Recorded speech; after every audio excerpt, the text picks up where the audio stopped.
Lives, salvage what's left of their personal belongings, and many don't know where to start. That's why groups and nonprofits like Team Rubicon are coming in to help.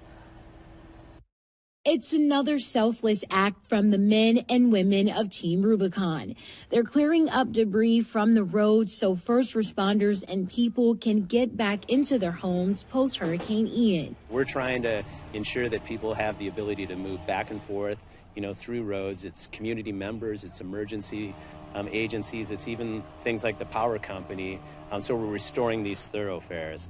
Team Rubicon is a volunteer group made up of veterans and first responders. These men and women have already answered the call to serve.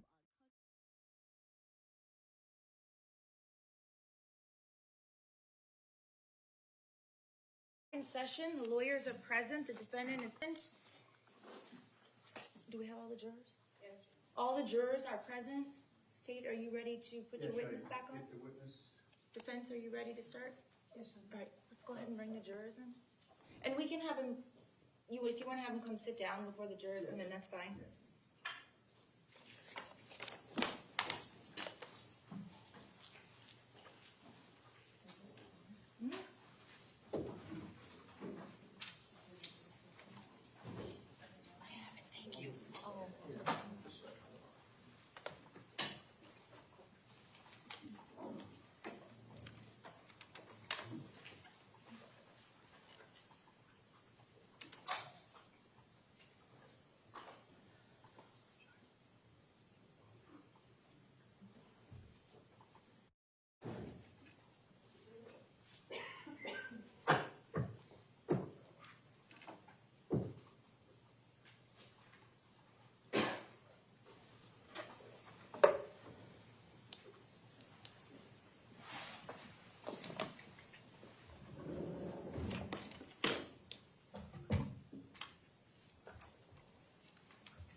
Good morning. Good morning. Good morning. You can just go ahead and have a seat. We're waiting to bring the jurors in.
and gentlemen, it's nice to see everyone again.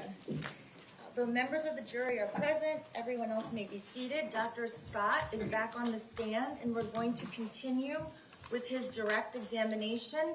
Doctor, I'll just remind you that you're under oath as opposed to placing you under oath again. You're still under oath from the last time you testified. Yes, Your Honor. Thank you. Mr. Sachs, whenever you're ready. Thank you, Your Honor. Good morning, Dr. Scott. Good morning. I think we left off, I asked you, what did you determine from your review of prior mental health psychologists and psychiatrists and mental health records? So I reviewed the history of his psychological records, academic and testing records, really starting from even pre-K. And some of the key findings that you could see in preschool, he did have early developmental delays. He had delays in both receptive and expressive language when he was even as young as 3.5. And so he was subsequently placed in small classrooms. He then eventually went to kindergarten. He was evaluated in kindergarten. He went to kindergarten twice. He did repeat kindergarten. The second kindergarten year, he was in some mainstream classes as well. One of his teachers was Mrs. Booth, and she commented how well he did. They held him back in kindergarten, even though he did meet promotion criteria to the first grade. They thought it would be best still to continue to observe and watch him. It was during this time that he was started on a medication for attention deficit hyperactivity disorder, also known as ADHD. The medicine was called Concerta. And one of the teachers noted that particularly in things like remembering his numbers and in math, he did substantially better once he was started on the stimulant medicine, indicating that it was helpful at that point for improving his concentration. During his first grade, and I'm going to march hopefully fairly briefly through the evals from first through up to 10th and 11th grade. But in the first grade, he was in some mainstream classes, but he had what we call ESE, which is Exceptional Student Education Support. So he had support through speech and language therapy. He had counselor support and other support even in some of the classrooms. First grade did not go extremely well for him. There was some concern that the stimulant medication had been advanced from 18 to 54 milligrams during that time, and that may have played a role in some increase in anxiety or agitation. So there was a medication change during that time frame. But because of the concerns overall, he was again placed in cluster classes. As I understand cluster classes, they're small classrooms, sometimes 3, sometimes 7 students. Sometimes it's a mix of, you can be in a regular education classroom, but you have special attention in a cluster group. It just depends on the year. And so the second and third grade, he was in these support classes. Again, when he was younger, at about age 5, he was tested for IQ testing. And IQ testing at that time was relatively low. It was below average. It was around 77.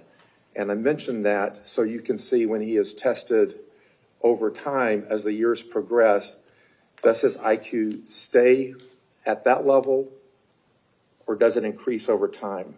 So that was one of his first testings around age 5, 5.5. He was also noted early on to have some impairments in some of his adaptive functioning, and that also was a reason he was eligible for both speech and language courses and also emotional or behavioral disturbance classes.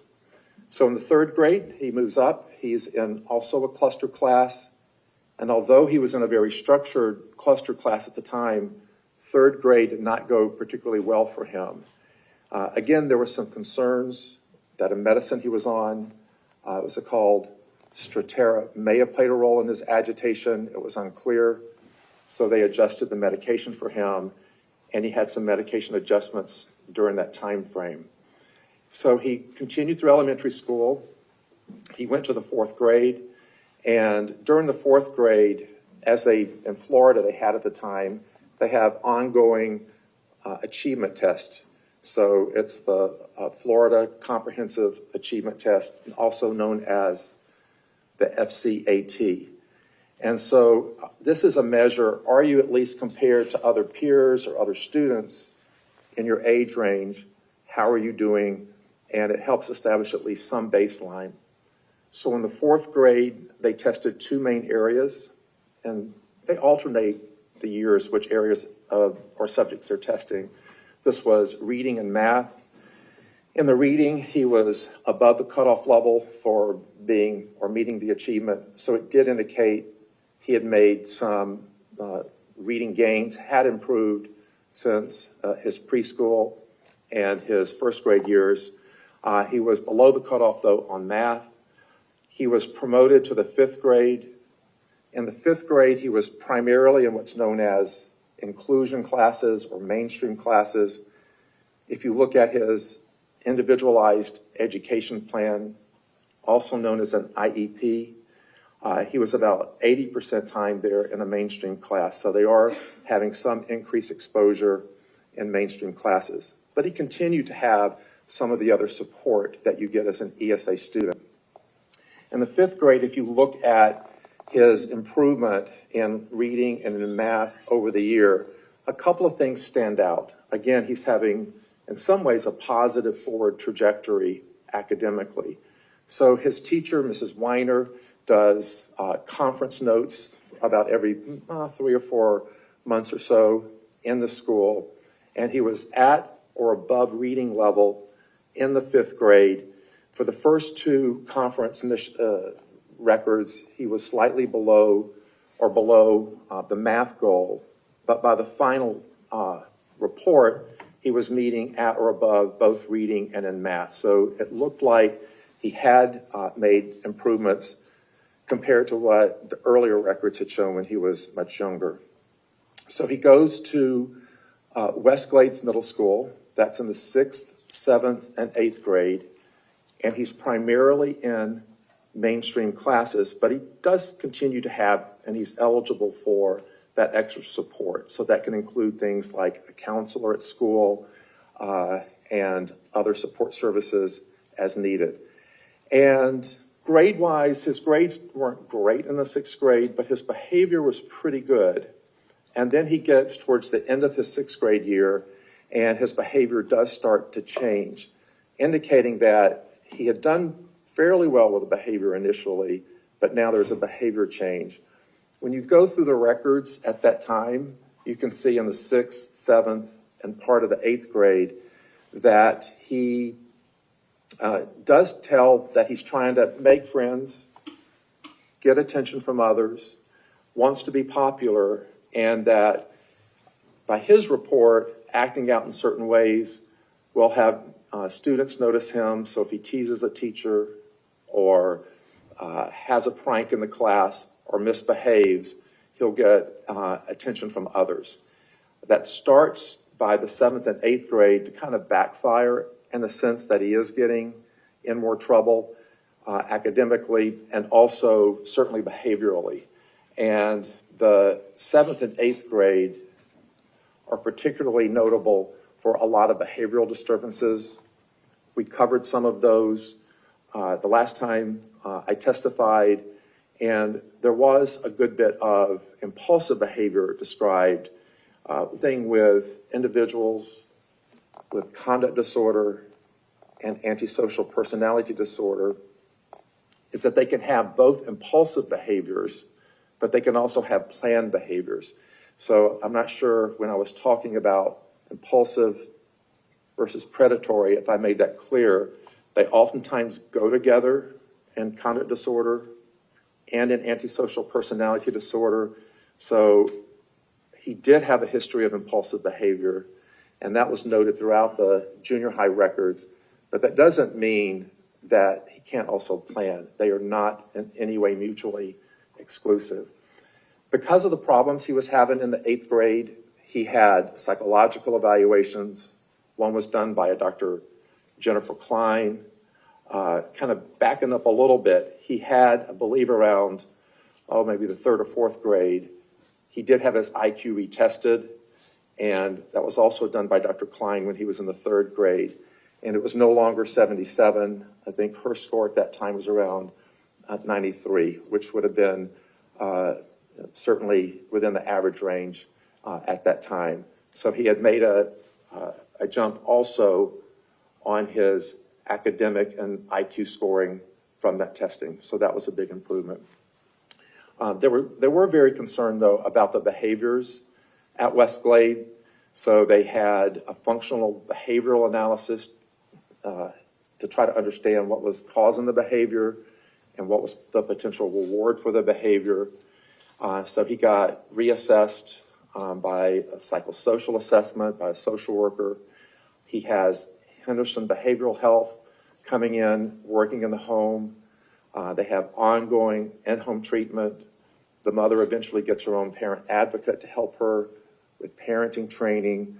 And ultimately, they feel that the best help for him will be transferred to a school known as Cross Creek, which again is to help students that may have emotional or behavioral difficulties.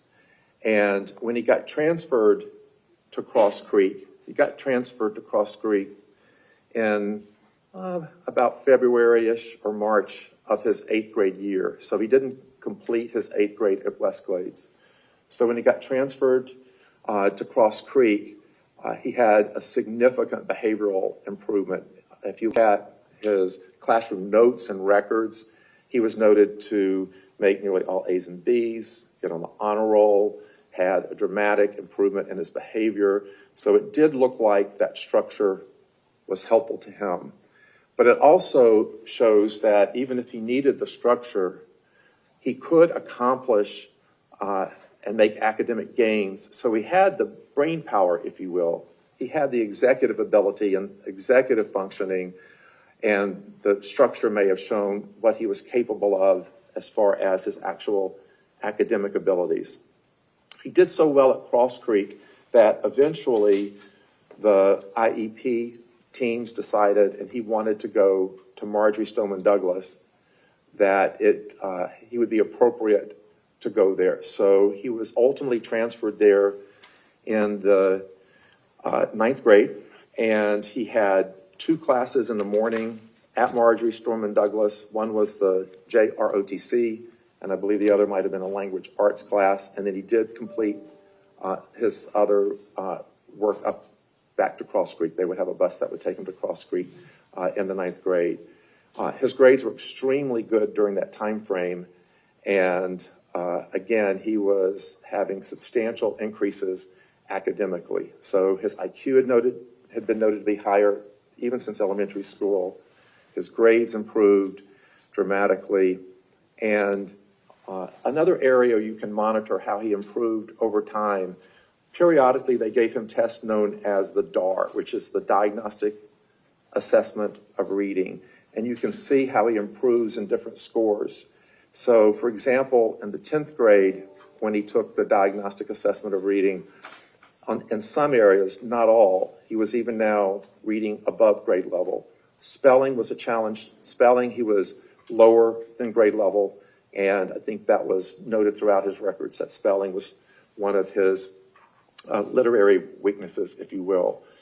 And then in about August of 2016, this is going to be the summer before he was to start his 11th grade year, he had a breakup with his girlfriend, first significant relationship, as he's described it to me and to others, and that was noted to really have a spiraling down of his academic performance, but also his behavioral performance.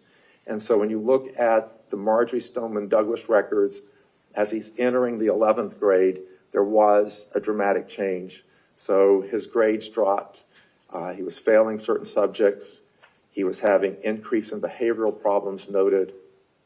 And in my opinion, this is not explained by a sudden loss of his brain dysfunction. It was really the reaction to and breakup to this girlfriend. And this is noted throughout the records. So Henderson Behavioral Health is back engaged and involved. He has a counselor known as Jared Benenfield, and the breakup is noted repeatedly as being one of the, if not the most significant impact on why his grades do go down. And eventually, at Marjory Stoneman Douglas, he leaves because he doesn't necessarily want to go back to Cross Creek, and so he voluntarily gives up his ESE classification, but ultimately he does not stay at Marjory Stoneman Douglas. He ultimately goes and attends different off-campus learning centers, and I can talk about his performance in those later. So that's briefly a summary of some of his academic. I do want to highlight some of his psychiatric evals and follow-up over time because they kind of parallel this summary of his schooling that I've talked to you about. So again, early on, he was diagnosed at a very young age, around 6, with attention deficit hyperactivity disorder. This was even potentially considered at age 3.5, but at 6, he started on medications for that. And that was the diagnosis through multiple child and adolescent psychiatrists, through counselors, through people from Henderson Behavioral Health, through school psychologists.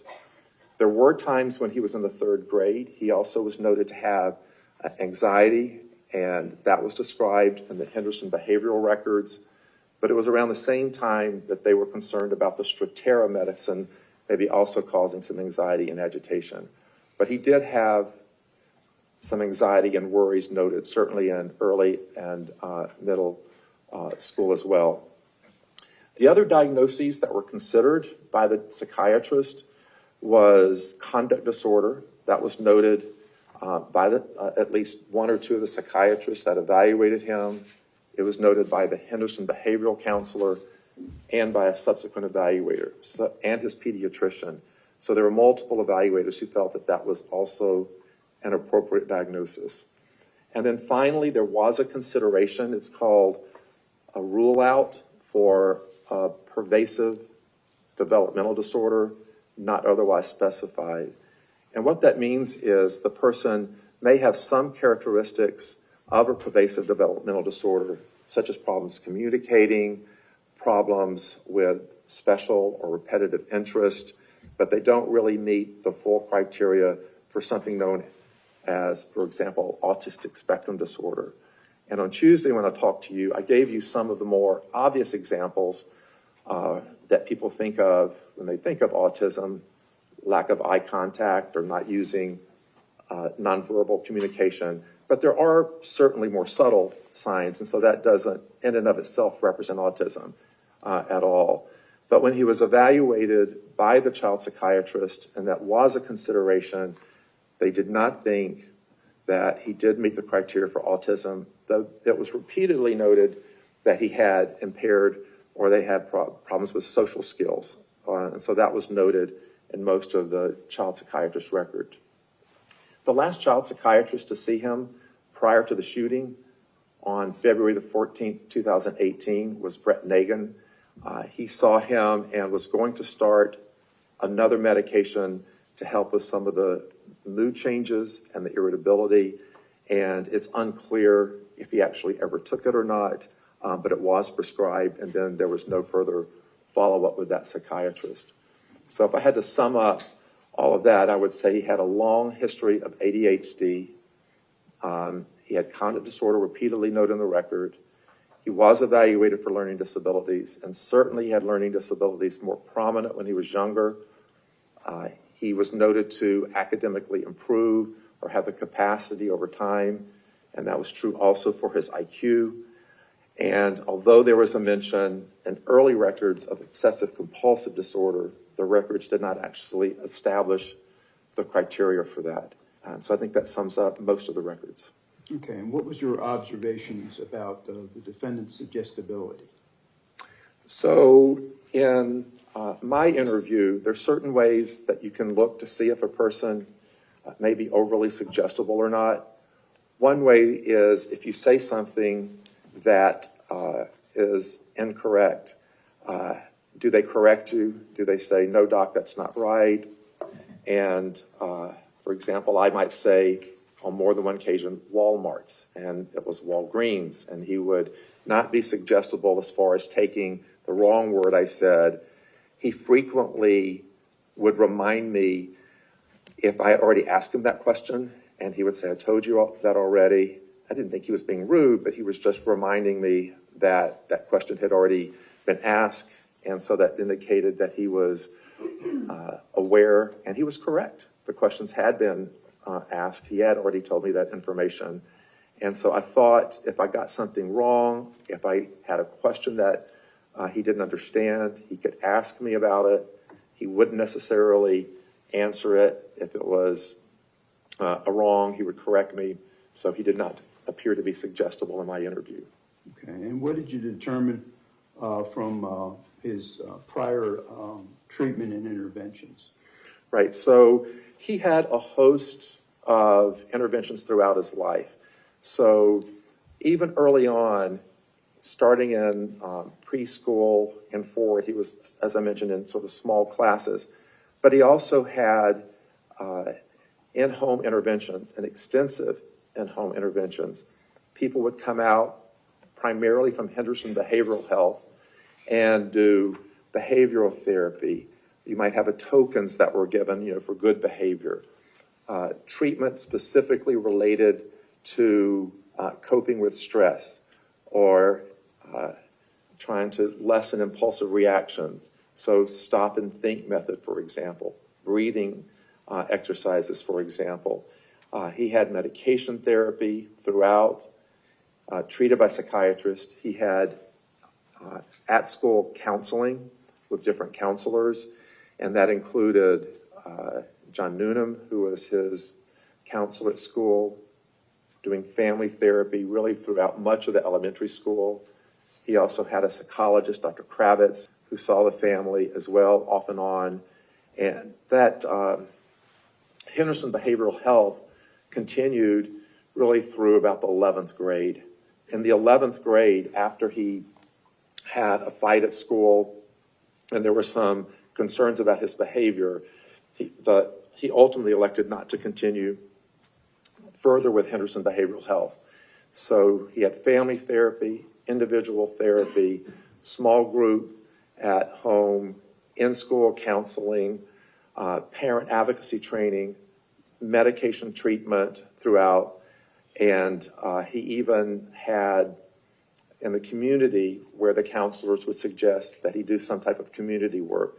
So be it work at the YMCA or perhaps at a park.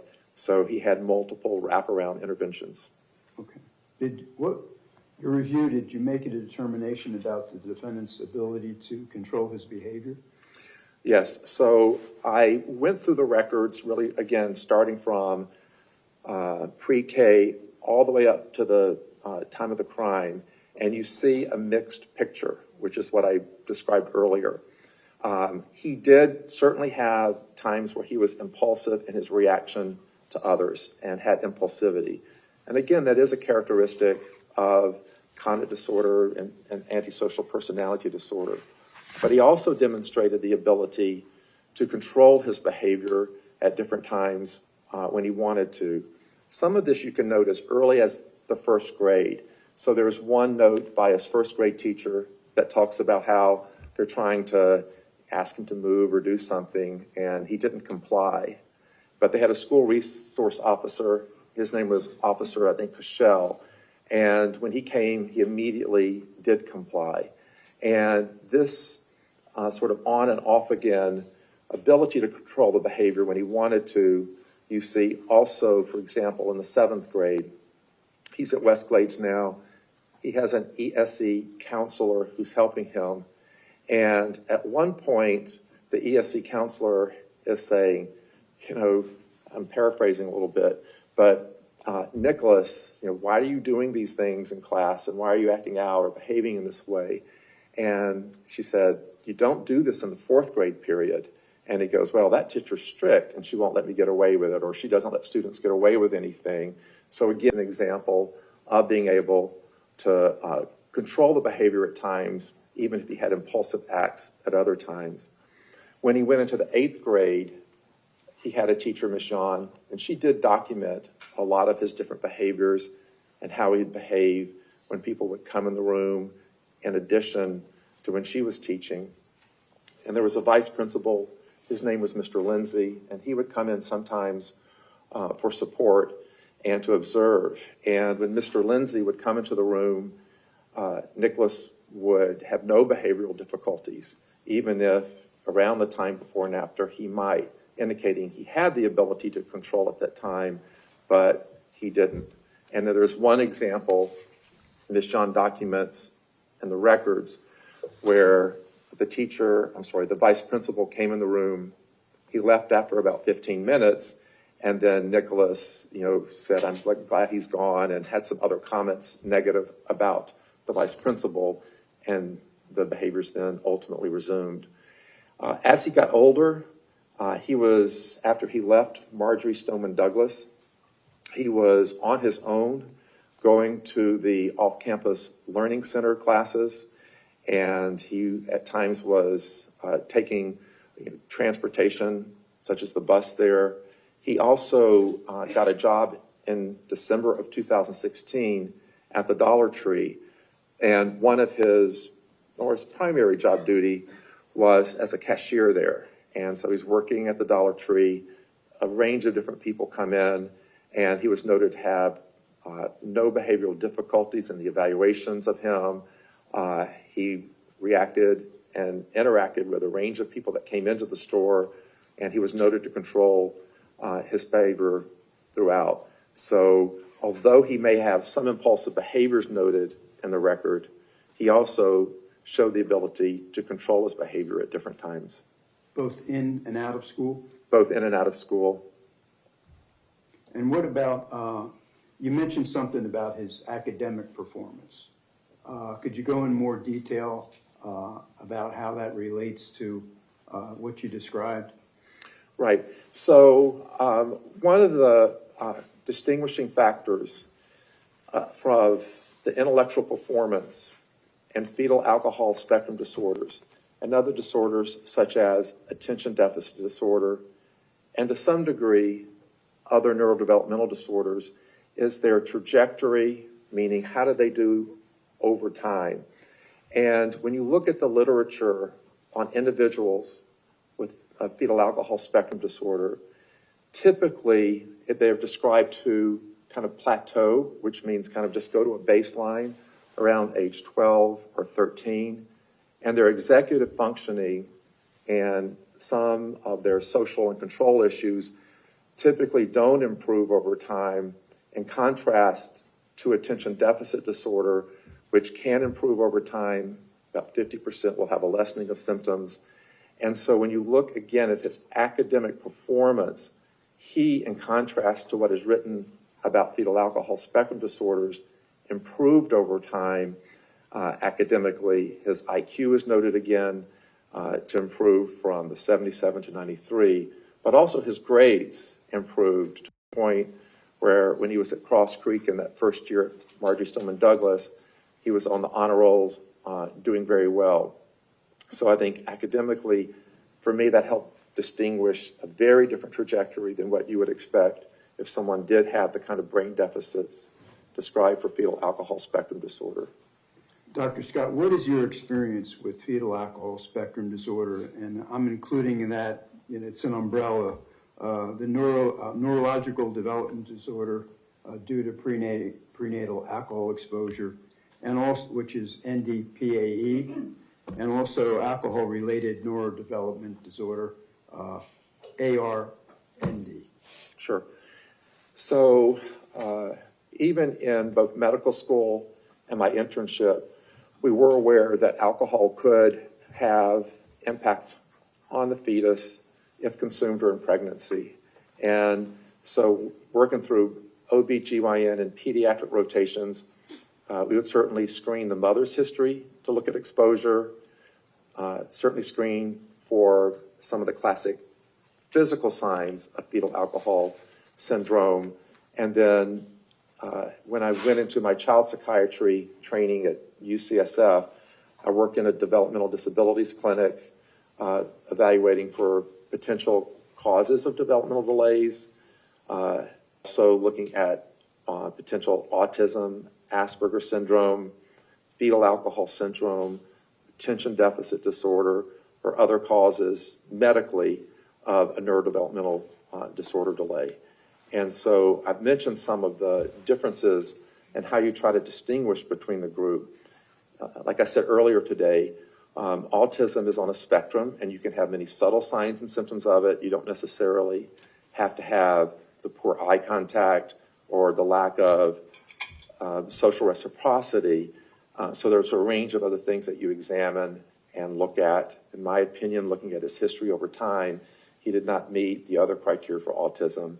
For fetal alcohol syndrome, again, you're looking at what does the literature show about how they do over time. And a couple of things that are important when you're making this distinction, and I appreciate it's an important distinction in this case.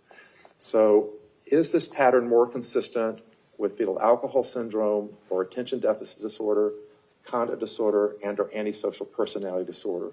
What are the 2 or 3 things you'd look at?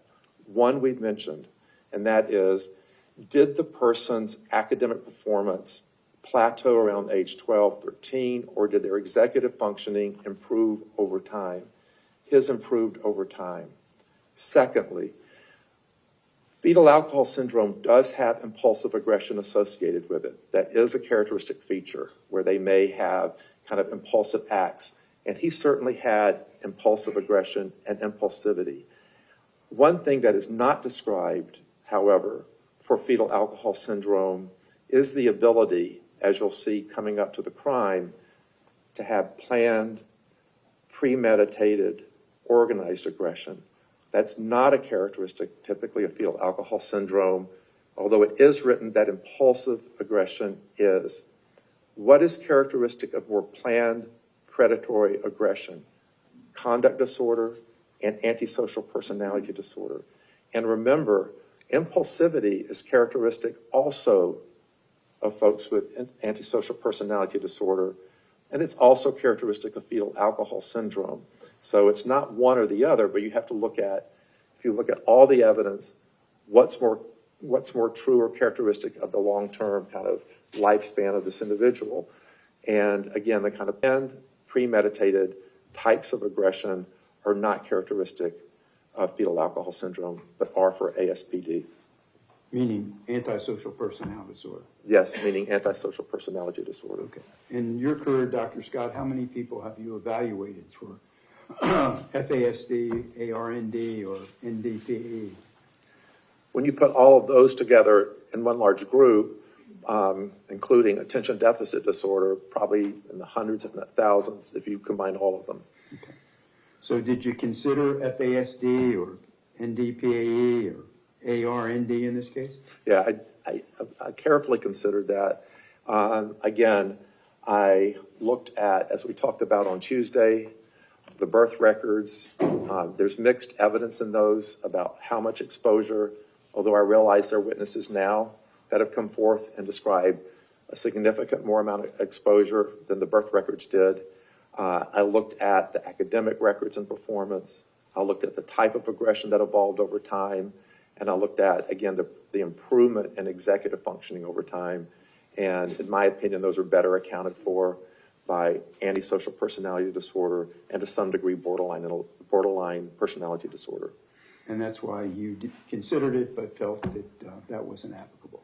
Yes, his trajectory of improving academic and executive functioning is in contrast to what's been written and described for individuals with fetal alcohol syndrome, who are described as plateauing with their executive functioning around age 12 or 13. His had the opposite pathway. He improved. Does NDPE or ARND or FASD, the whole spectrum, does that cause someone to murder people? No. I mean, if you had that theory and said individuals with fetal alcohol syndrome, i.e. were then murderers, then you would, based on the reported numbers of folks with fetal alcohol spectrum disorders, you would see a rash of homicides and murders much, much higher than you could expect. What is known to be associated with an increased violence, particularly premeditated aggression and violence, is antisocial personality disorder and conduct disorder. Could you please, you mentioned it, predatory aggressiveness and impulsive aggressiveness. Could you describe the difference? Yes, it's an important difference. And again, people can have both. And impulsive aggression might be, let's say, you're walking into the local mall and someone bumps up against you and you're the kind of person, or the personality, this is just one example, where that might kind of irritate you, you might feel disrespected, and then you turn around and hit the person. You didn't have much time to plan that aggression, obviously. You didn't know the person. So that would be one example of kind of an impulsive, aggressive act. If you're offended by something, if you don't want to do something, you may yell out, throw something. That could be impulsive aggression. In contrast, predatory or planned aggression typically involves some thinking about what you're going to do in advance. Impulsive, you have little time to reflect on your actions versus planning. So if, for example, a person does research about what they want to do, if they learn and gather more information to improve what they want to do, if they choose a particular time, if they choose a particular weapon, or a particular target, location, place, this is all an example of not quickly reacting on a moment's notice, but planned, premeditated aggression. And again, that's not characteristic of fetal alcohol spectrum disorder, but it is characteristic of antisocial personality disorder.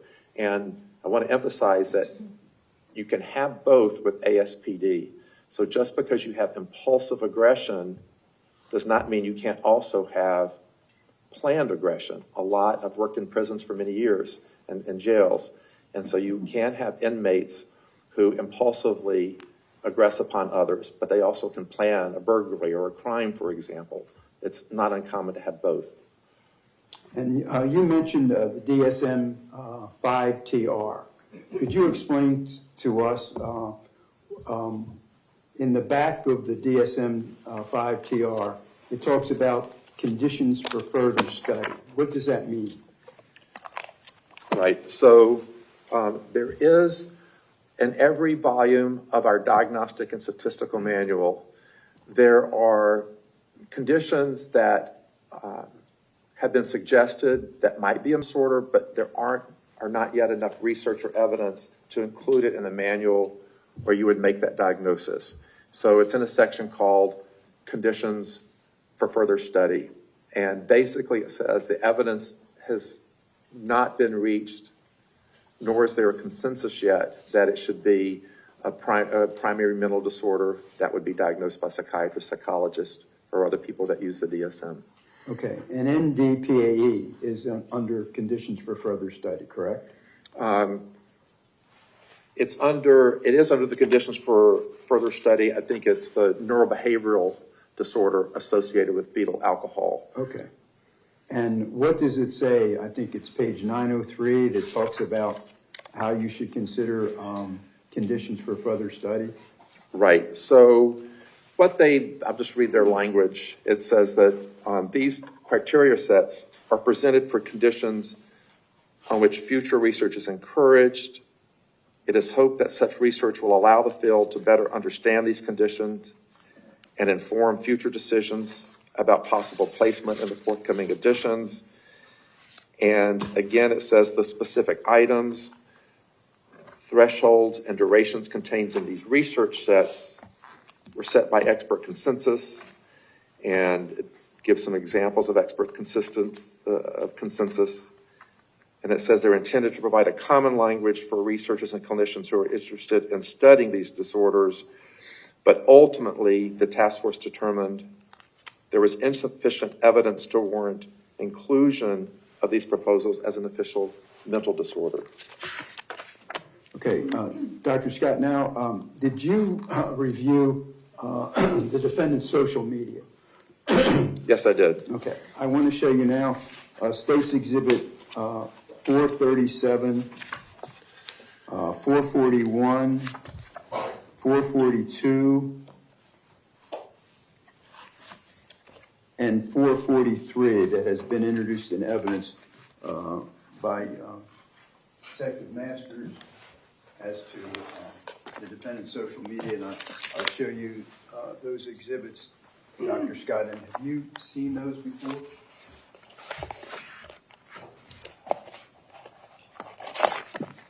Yes, I have. And when you reviewed them, did they help you in reaching your analysis? Very much so. And could you tell us why? There's a range of comments that Mr. Cruz makes that's very relevant to the shooting at Marjory Stoneman Douglas and his planning related to that. And maybe I can give you some examples from some of the YouTube comments that illustrate what I'm talking about. So one of the comments is describing his interest in general in killing people. So on September the 2nd, for example, he writes, "I just want to kill people." And there are a lot of different examples. He does on September the 18th, 2017, say, "The last part makes me scared. What happens when I have no one? I'm 18, still in high school, and everyone is on their way to college, while I am there thinking about killing people and ending their lives. I have my life and want to take people with me." So we're seeing some comments even prior to his mother passing away, and this is in September 2017, prior to his mother dying, but also obviously months prior to the shooting. He continues on September 22nd, 2017, says, "I effing hate human beings." And then on September the 24th, 2017, so 9/24/2017, that may be his birthday actually, he says, "I'm going to be a professional school shooter." It goes on, September 28th, 2017, "My life sucks. I failed high school. I'm going to go on a killing rampage." October 10th, 2017, "I'm going to kill a lot of effing people. I hate you all after what happened in Las Vegas." And you may remember there was that large mass shooting from a Vegas hotel room where people were at like a country concert below, and many people got killed. October 10th, 2017, "I have no problem shooting a girl in the chest," indicating that's a comment that he thought about. Okay, they're in evidence, overruled.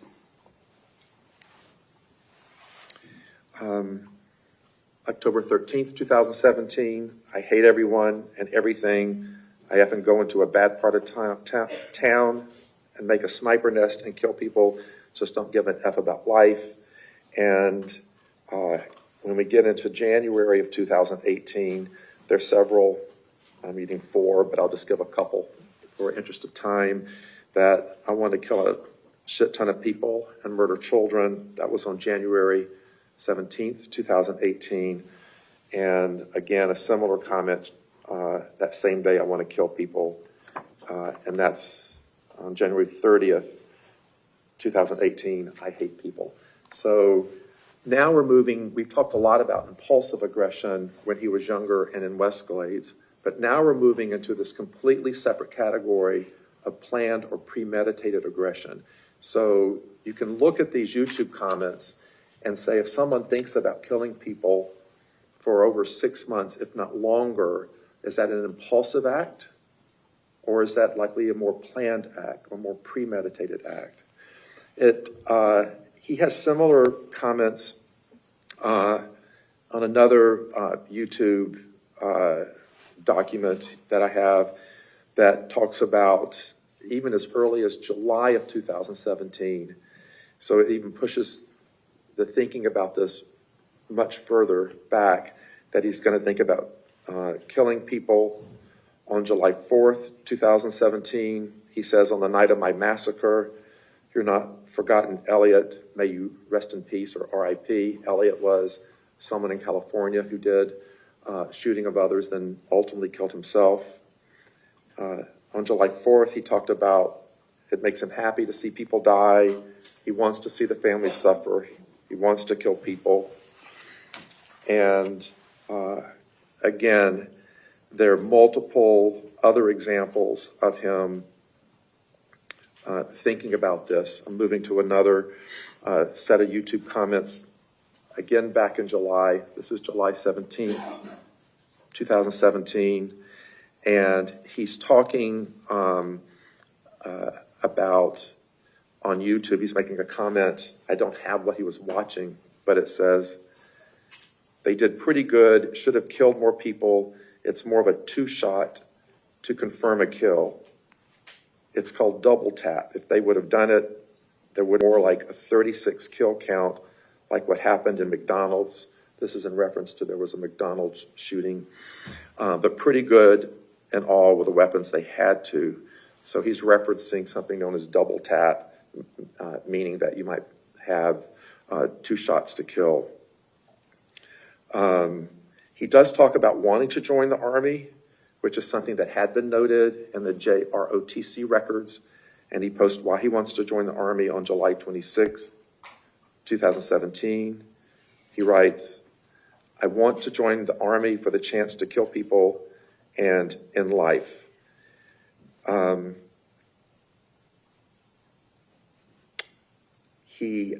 just trying to manage the language on one of these.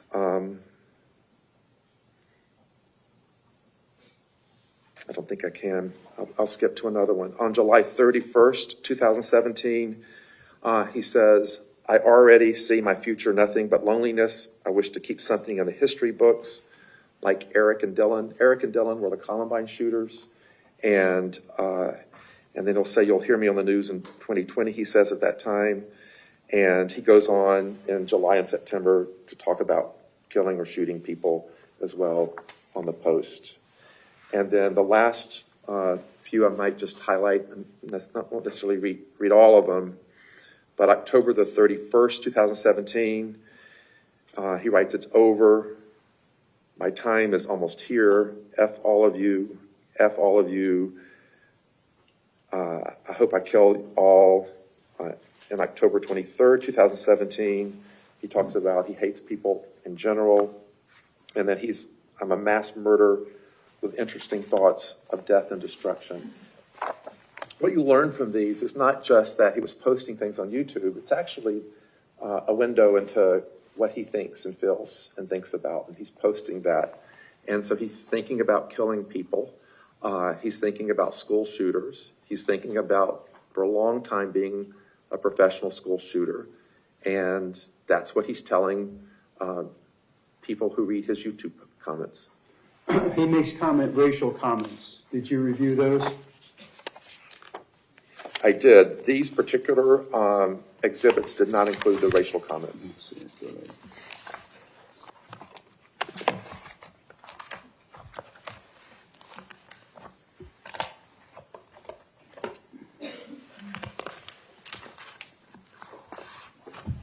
Let me show you State's Exhibit Mark 493. Used in evidence. Sorry, Doctor.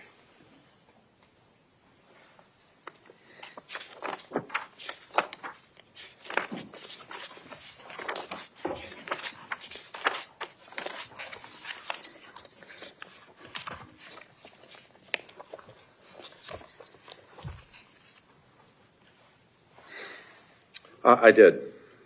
How do those racial comments bear into your analysis?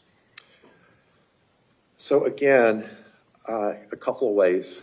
One is some of the racial comments that are admitted into evidence, at least in this document, start prior to his mother's death. So I have starting in September 17th, 2017. And also the racial comments, he's described to others, for example, that when he puts swastika on something, it might be for attention, but it may also represent a symbol of peace and an Indian symbol of peace. And so that's how he understood and understands what a swastika is. So you can go through his searches, and so he's searching for Nazi flag, search for Hitler birthday, search for swastika tattoo. So it would indicate that he's aware of the negative or how people could perceive the swastika. And so when he puts that, for example, on his book bag with a word effing N-word or I hate or whatever the exact language was, he's putting that not in a peaceful context, but I think most people would say a non-peaceful context. He also has searches about certain minorities, people of color. One of his searches is I hate, and then the N-word, and then he searched for a song called Johnny Rebel, N-word, hating me, and so these are lyrics that are very discriminatory from that song, and he's searching for those. And so should there be a description, well, if I put the N-word or something on my backpack, I'm just doing that for positive. I really don't feel that way about people. These searches are contrast to that. Okay. And how about searches for the girls? Right, and so there were a few more that kind of combine other aspects of the racial, and then I'll get to the girl. So he did talk about as early as July 4th, 2017, I can't wait to kill black people and rape a girl. You N-words are nothing but absolute garbage. I wish you would disappear. Nazi party will rise again. There's a YouTube comment on August the 11th, 2017. And although this isn't specific to race, I think it is specific to his mixed views about his mother, and again, that lack of remorse prior to the crime. So it's around this time that, and you may have recall I mentioned on Tuesday, that Nikolas was in the car with his mother and he hit her in the face. And there's a posting around this time frame that says, PSSHH, I punch my mom, dumb bitch, I say. So if there's a reported lack of remorse, posting publicly that you'd hit your mom and she's a dumb bitch is really not consistent with how individuals with autism or fetal alcohol syndrome think and describe their mom. It is consistent with antisocial personality disorder. And it continues on October 21st, 2017. Women are evil. They can take care of themselves. They're less important than a dog. So that reflected some of his views of women on those posts. So the comments about the swastikas and the posting about them and the Nazi flag and the comments about black people and the comments about hitting his mother, how do they form or help you to form, or do they, your opinion about antisocial personality disorder? They do help me to form my opinion for antisocial personality disorder. Again, these are how folks with antisocial personality disorder, many view the world. And so they disparage others. They have lack of remorse about harming or hurting other people. But this isn't characteristic typically of individuals with an autistic spectrum disorder or fetal alcohol spectrum disorder, but it's very characteristic of kind of the mindset that you see with antisocial personality disorder. And some of the drawings that we may come to even early on in Westglades Middle School, in Miss Carry-On's classroom, he would draw pictures of people shooting each other. So these go back in as far as the 8th grade, and a lot of sort of sexualized drawings as well on some of the different postings that he had. So this just didn't develop in the months or year before, but there is noted as far back to the 7th or 8th grade. How about the comments in his social media about killing animals? He had comments in two areas, one about killing animals, but the one I hadn't gotten to yet was issues related to interest in young girls. And so Again, these predate the loss of his mother. So on August 18th, 2017, one of his searches was search for girls naked in the shower. Also searched that same day for little girl's chest. On September the 29th, 2017, search for little girls, P-word. January the 7th, 2018, search for little teen porn.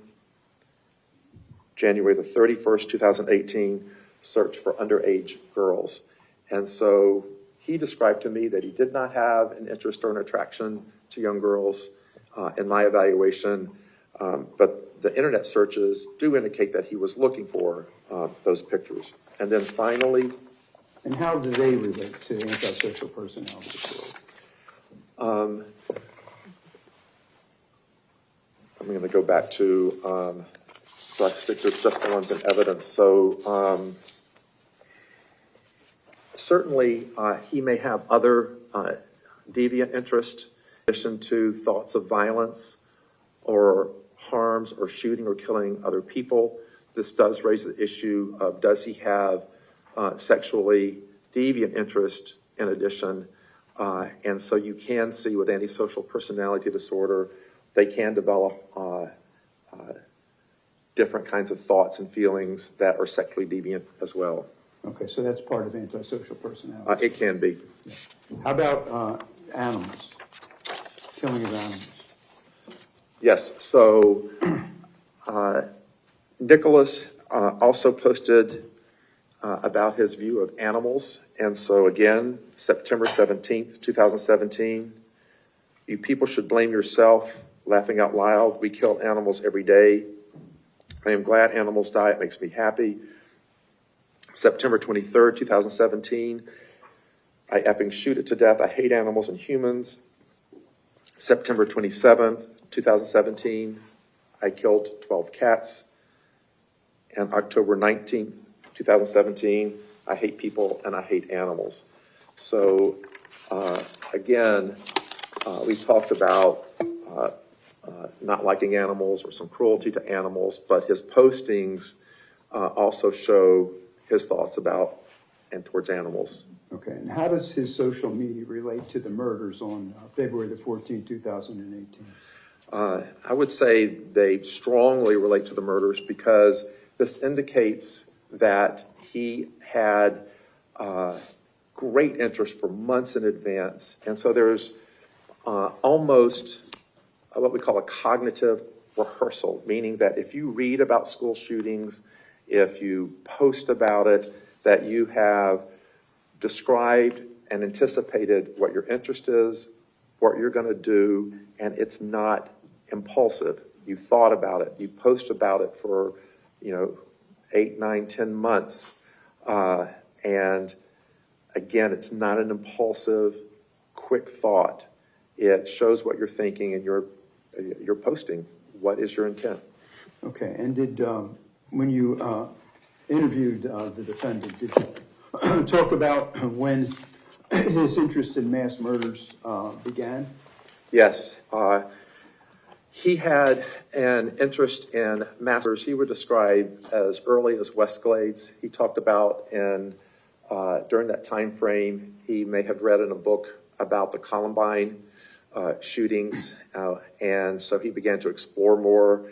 And over time, he did a series of school shooting searches as well, not just related to mass shootings, but there were numerous related to shootings at different locations. Okay, and I want to show this clip, 8B, about when he first became interested in mass shootings. Aaron, if you could.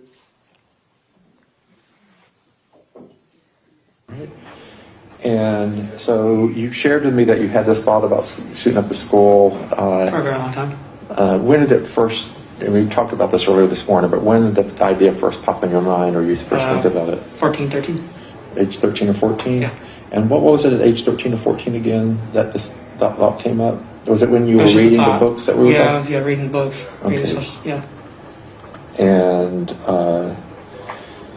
Did it ever go away, or did it kind of come and go? Come and go, pop up in my mind one time and then just disappear for the next.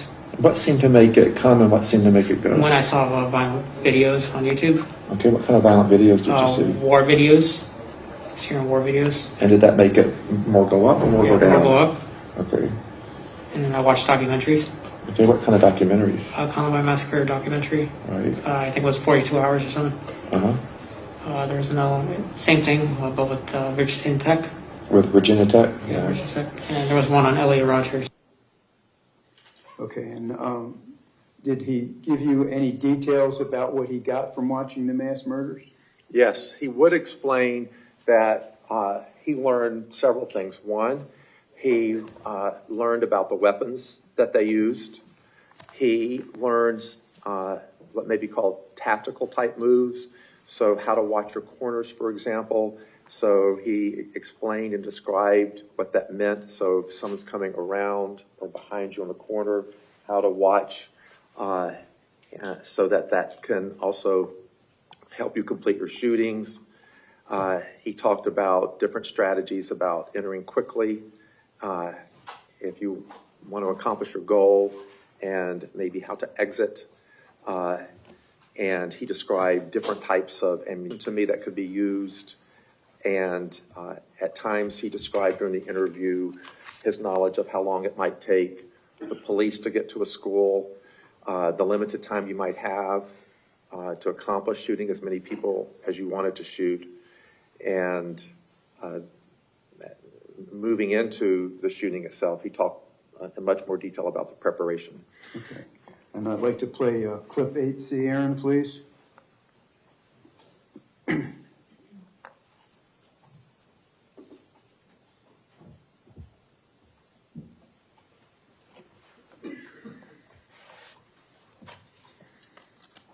you remember if you ever kind of searched out on the internet ways to do a school shooting?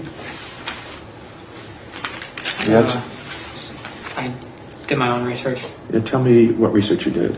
I looked up on Wikipedia. I studied mass murderers and how they did it, like their plans and what they got and what they used. And what did you learn from that kind of study? I learned that the Columbine shooters, they had 3 guns that they used. They used High Point 9995, regular. They used a double barrel shotgun cut down pistol grip. They used another shotgun, and they used a Tech 9. I learned that from there. I learned Virginia Tech shooter. He had a tactical vest, and he had 2 pistols, Glock 9s, I think. I can't remember. I don't remember what brand, but he went to the gun range and he sighted them in. Okay. And I learned about Aurora Borealis. Guy used a Smith & Wesson MP15-42. And how I know he used it, it doesn't even say on Wikipedia, but it actually shows the brand on the police documents. Okay. And so you figured that out, what he used? Yeah. And when you said Aurora Borealis? Movie theater shooting in Colorado. Yeah. Yeah. Okay. James Holmes? Yeah. Yeah. All right. And were there any lessons you learned? I mean, those are sort of the facts of what they did. Did you learn anything from reading those facts? Yeah, they watched the corners. They kept the distance away from people. And they went in as fast as possible. Okay. And the police didn't do anything. And what did all that mean to you as far as what you're thinking about My doing? thinking is if I do go on school campus, the police are not going to do anything, and I have a small opportunity to shoot people for maybe 20 minutes. Okay, and I want to show you now State's Exhibit 444, 440, 439, and 438.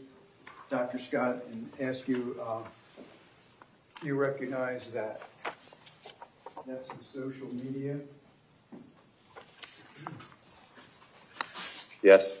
Okay, and is that what you were describing, the various shootings that he told you he researched on the internet? Yes. Okay. And I want to show you, you mentioned Carrie Jan's records. Yes. So I want to show you, Dr. Scott, Counsel, I showed it to you. It's pages 13, 14, 15, 16, 17, 18, 19, 20,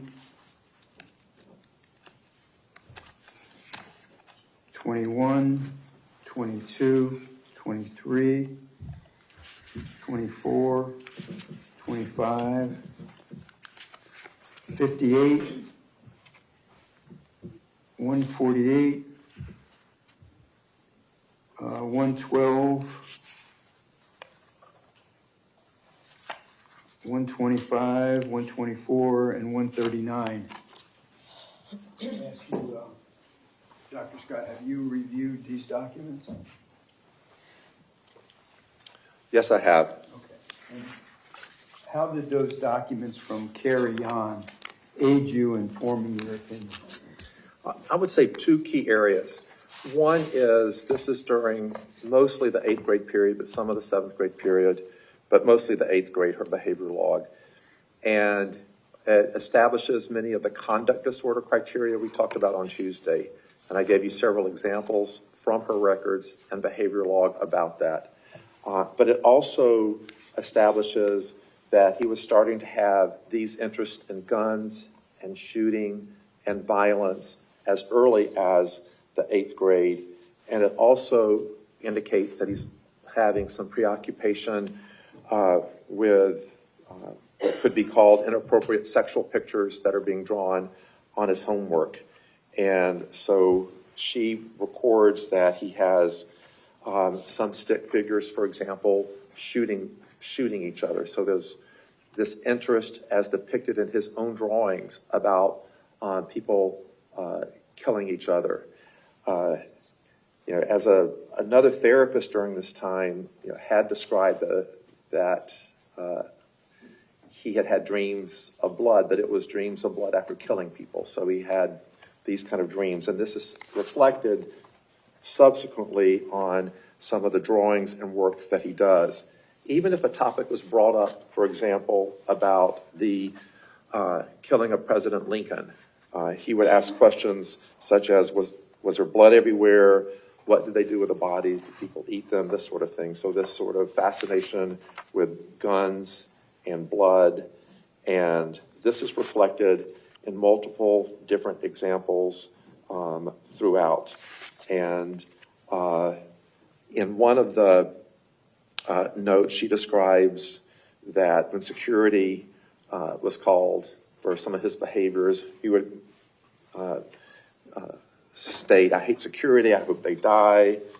He'll kind of give an F word. He has a lot of problematic behaviors, and again, a lot of these drawings, inappropriate violence and aggression on the different works that he was turning in. Okay. So you mentioned planning. So how does planning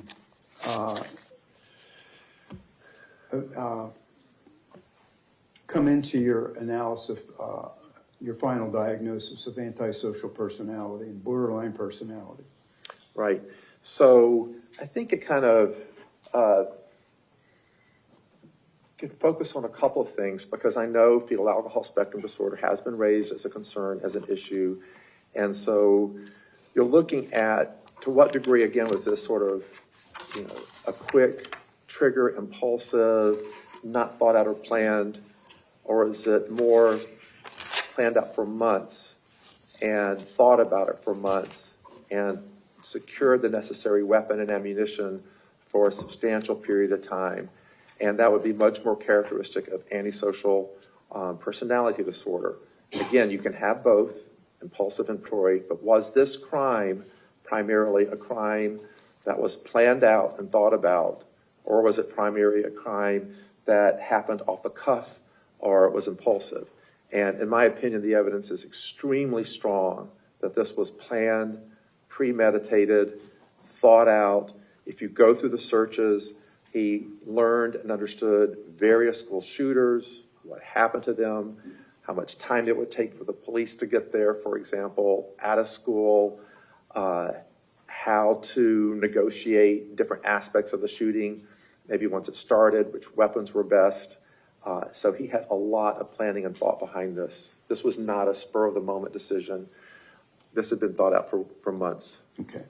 I'd like to play, with reference to the planning, you discussed it with him? Yes. All right, Aaron, if you mind, clip 11B, please.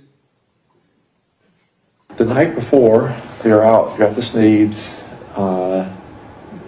you're in their backyard for 30 minutes to an hour with the AR-15. You come back, what are you even wearing the night before? Do you remember what you were wearing the night before? My JRTC polo shirt and khaki pants. Yeah, why are you wearing your JRTC polo shirt? To disguise myself if I do go in. Okay.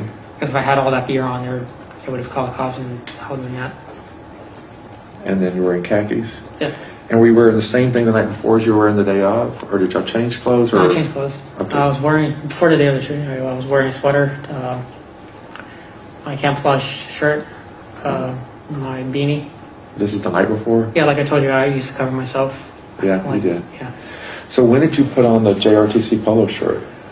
Probably around 12 o'clock midnight after I sighted my rifle. Okay. And again, you put on that shirt because? To disguise myself so I don't draw attention. Okay. Is it, I mean, you hadn't been there in a year or so, but is that kind of the same shirt they have for the most part, you think? Almost every kid in JRC had that shirt. Okay. And 9B, please, Aaron. So I'm talking about the days leading up to the school shooting. You were telling Yeah, me. I already had the magazines. I had all the ammunition. It was just there. So it was already there. It was already there. I just didn't have anything to do with it. So nothing special. You had to go out and buy it a couple days beforehand. Okay, you already had it. Already had it. It's just the ammunition that I didn't have. So. Okay, and so one thing is you had this vest and you put the ammo in. What else did you do? I put the gun in one of the safety bags, gun bags. Yeah, tell me what a safety bag looks like. I haven't seen It kind of looks like that right there. Okay. See that red one? Yeah. Yeah, when'd you put the gun in the safety bag? The night prior, Okay. right after I practiced a little bit, sighted in. Yeah, and where'd you go to practice again? You told me. I just. In the backyard. In the backyard. Like trying to imagine the recoil. Yeah, that's right. That was at the Sneed's house. They had a place outside you could do that. Yeah. And you said you were figuring out the recoil? Yeah. Recoil. Recoil. Okay. And so the night before, the gun went into the bag. And did anything else go into that bag? It was like a gun bag. What else? That's it. That's it. Yeah, just the gun. Just the gun. And whatever was on the gun. And what was on the gun? A grip, tactical grip. What's that? It's like I can draw it. Okay, you're good at drawing. There you go. Okay, and then give me the pen again. Absolutely. I'm going to show you all components. Yeah. Just tell me about what a technical grip is. So I had a rail system on it, so it looked kind of different. And you could put a tactical grip on it. It's just a grip. So you basically screw it into the gun. What's the point of having... to keep it steady. Okay. And then same thing with the bipod. Bipod kind of looked like that a little bit. All right. But you didn't use a bipod, did you? That was already on the gun. I did. It was already on it.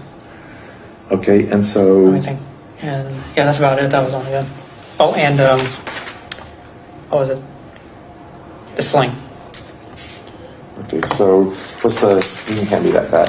Was the tactical grip already on the gun, or did you put it on the night before, or... That was already on there for a while. For a while. And the sling was on there Yeah, as well? I just recently put on the bipod.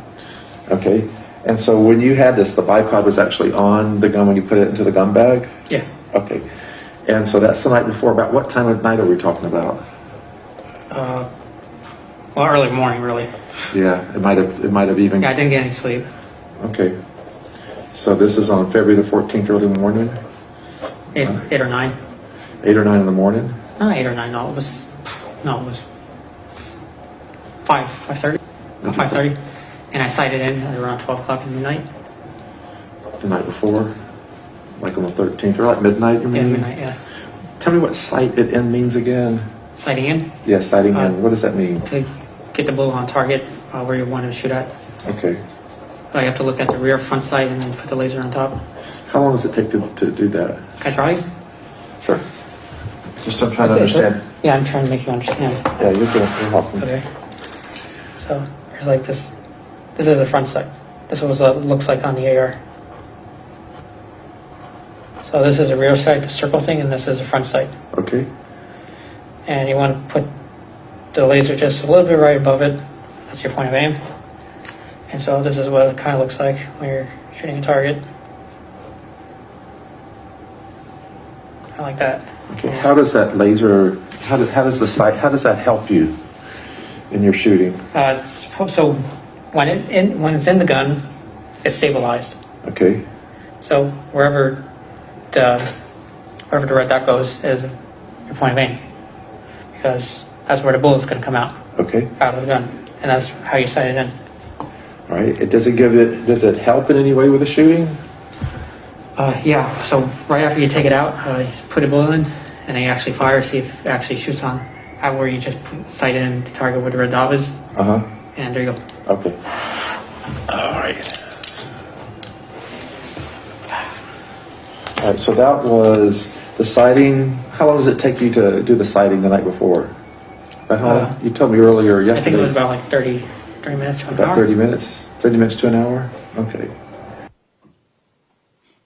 And Dr. Scott, what's executive function? Yeah, so executive functioning is the ability to plan and think ahead. I mean, that's sort of a simple explanation for it. And so you can research, for example, you can remember what you learned from your research, and then you can plan an action and then enact the action.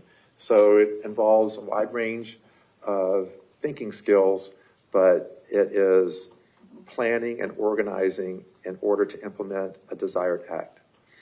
Okay. And did you review the defendant's cell phone videos?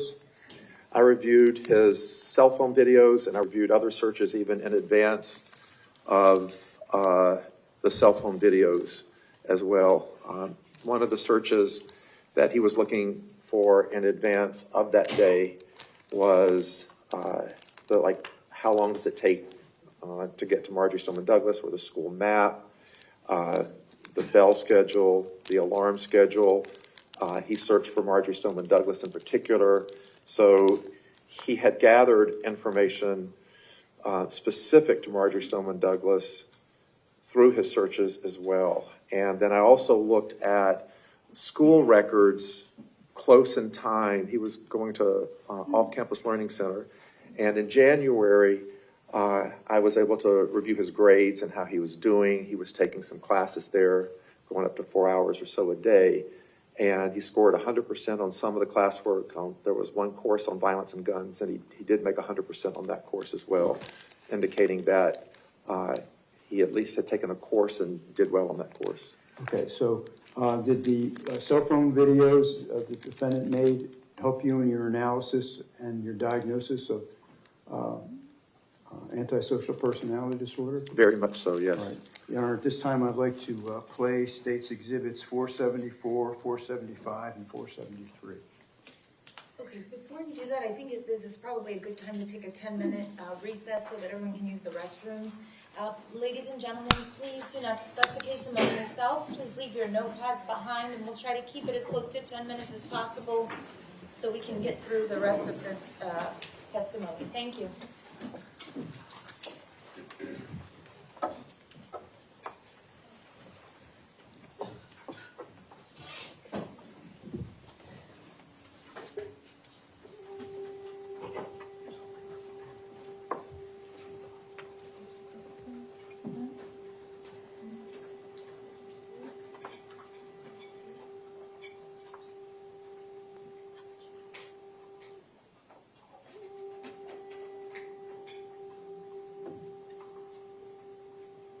Okay, the jurors have been excused. We're on recess for 10 minutes.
to line the jurors up. Before we start, Judge, I'm going to object to the playing of these cell phone videos. Again, they've already been played based on pursuant to DMIL 12, Rule 401 and 403. It's cumulative. No need to play these again. They've already been seen. State. Your Honor, the doctor's going to explain why these cell phone videos are important to his analysis. Okay, the objection's overruled. Judge, may I ask for a sidebar? Sure.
ladies and gentlemen, welcome back. The jurors are present, the witness is present. Mr. Sachs, when you're ready, you may continue.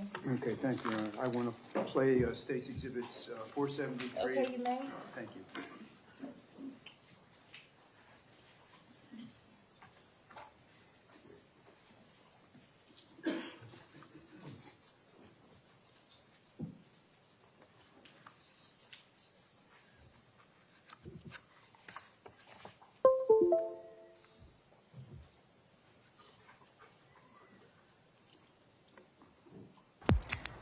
Today is the day that it all begins. The day of my massacre shall begin. All the kids in school will run in fear and hide. From the wrath of my power, they will know who I am. I am nothing, I am no one. My life is nothing and meaningless. Everything that I hold dear, I let go beyond your half. Every day, I see the world ending another day. I live a lone life, live in seclusion and solitude. I hate everyone and everything. With the power of my AR, you will all know who I am. I had enough of being told what to do and when to do. I had enough of telling me that I'm an idiot and a dumbass. But in real life, you're all the dumbass. You're all stupid and brainwashed by these fucking political government programs. You will all see, you will all know who my name is.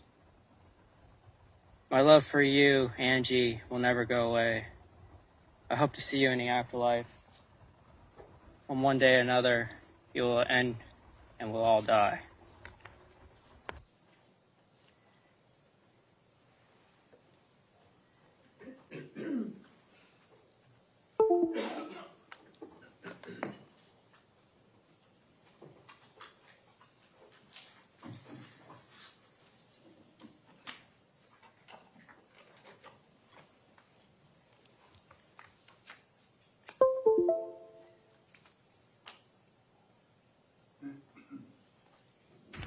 Alright, so here's the plan. I'm gonna go take an Uber in the afternoon before 2:40. From there, I'll go onto school campus, walk up the stairs, load my bags, and get my AR and shoot people down at the main courtyard. Await, and people will die.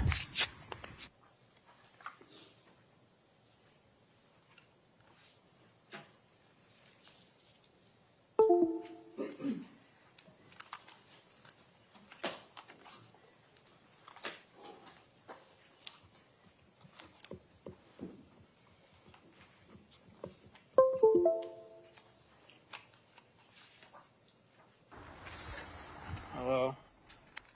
My name is Nick, and I'm going to be the next school shooter of 2018. My goal is at least 20 people with an AR-15 and a couple tracer rounds. I think I can get done. Location is Stone Douglas in Parkland, Florida. It's going to be a big event. And when you see me on the news, you'll all know who I am. You're all going to die. Pew, pew, pew, pew, pew. Yeah. Can't wait. Okay, Doctor, how did those videos help you in your diagnosis? Yeah, there are points kind of from all three videos, and I'll mention some of the key points.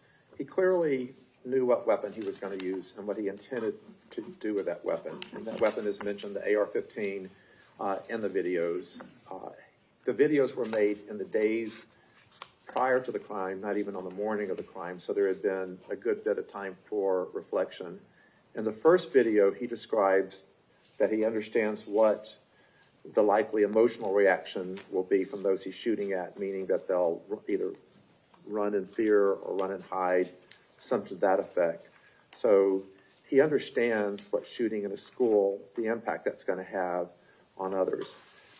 He also understands that this will be, quote, a big event, that you'll see him on the news, that his goal is 20. And so in the days in advance, he He had the abstractive ability to know how this would be perceived in the community. It would be in the news, that you would all know him. His name would be on the news as well. He does mention a girl called Angie. He mentioned her in the video, and indicating that somehow his relationship with her will also, either through this act or crime that he committed, maybe they'll be reunited in some way.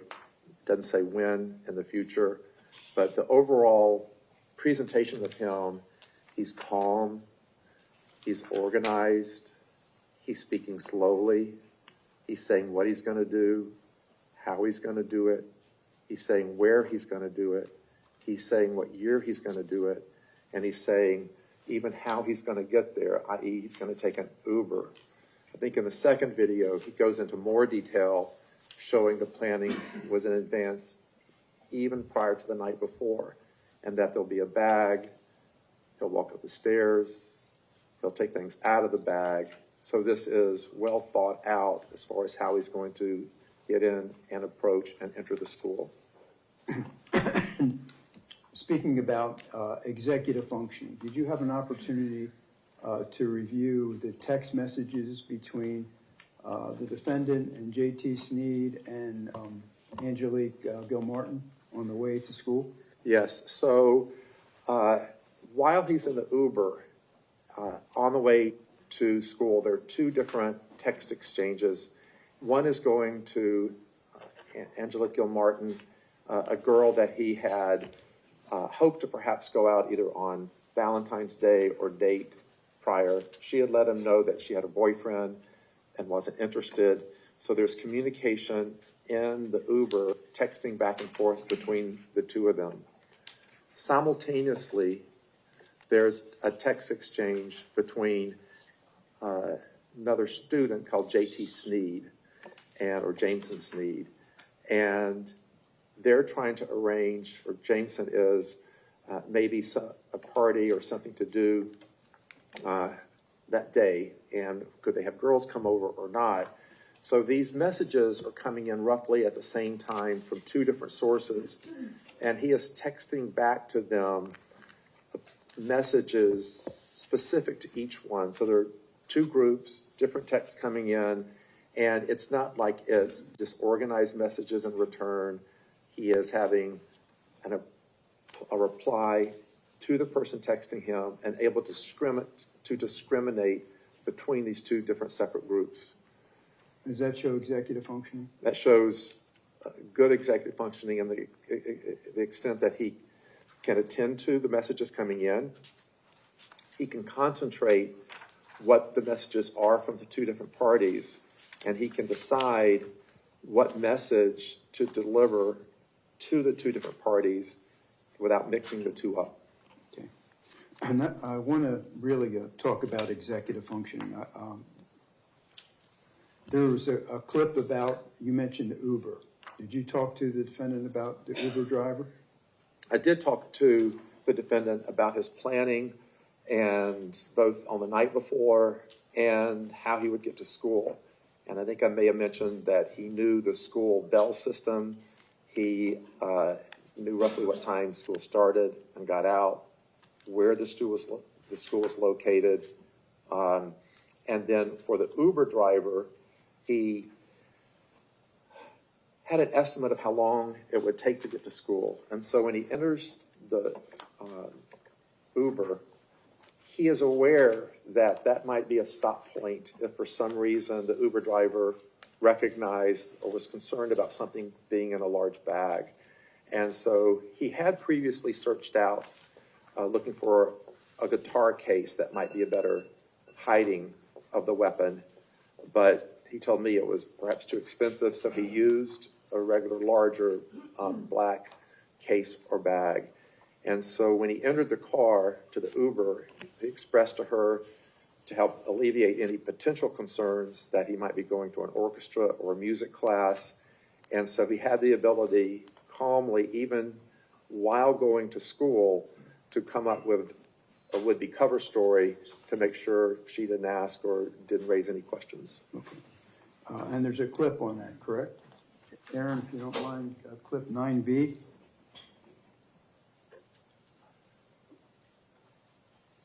Where'd you sit in the car? The back seat? Yeah, back seat. Okay.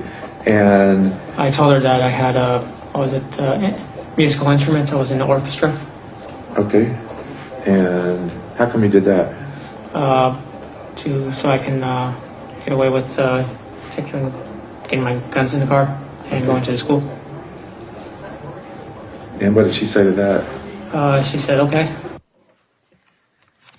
Okay, and how about executive functioning when he arrived? Do you remember when he met with Christopher McKenna in the stairwell? Sure. So his executive functioning from the time in the Uber, even until he entered the school, was intact. He instructed the Uber driver, for example, which gate might be more advantageous for him to enter. She took him to that gate. He entered the stairwell, and during the intercourse of being in the stairwell in that time frame, he's getting his gun, his AR-15 ready, and he runs into a student, Christopher McKenna, who is leading from the main hall into the stairwell. And in that interaction, he tells Christopher McKenna, you better leave or you better get out of here. Something bad is about to happen. So it indicates even prior to the shooting, in the moments before, he understood that there was going to be a negative outcome and expressed that to him. So he appreciated the outcome of what he was about to do. And what was with reference to a security guard?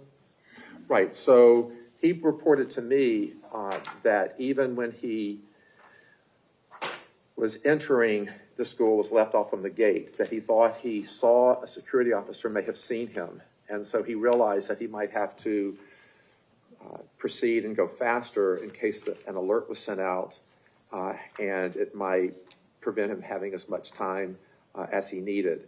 In my interview, he did discuss that he was aware roughly how long you had before an officer might show up, and so he understood it could be a limited period of time. Okay. I think we have a clip on that. Clip 13B, please, Aaron. Once you get to school, what's your next step?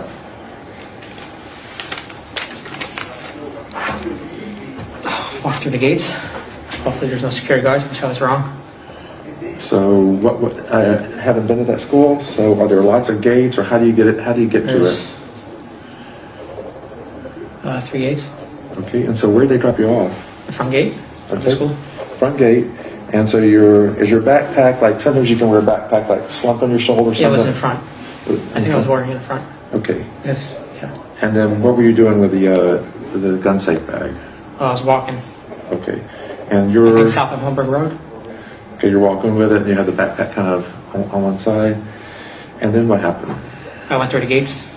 I looked at the guy who was watching me. Oh, there was a guy watching you? Yeah.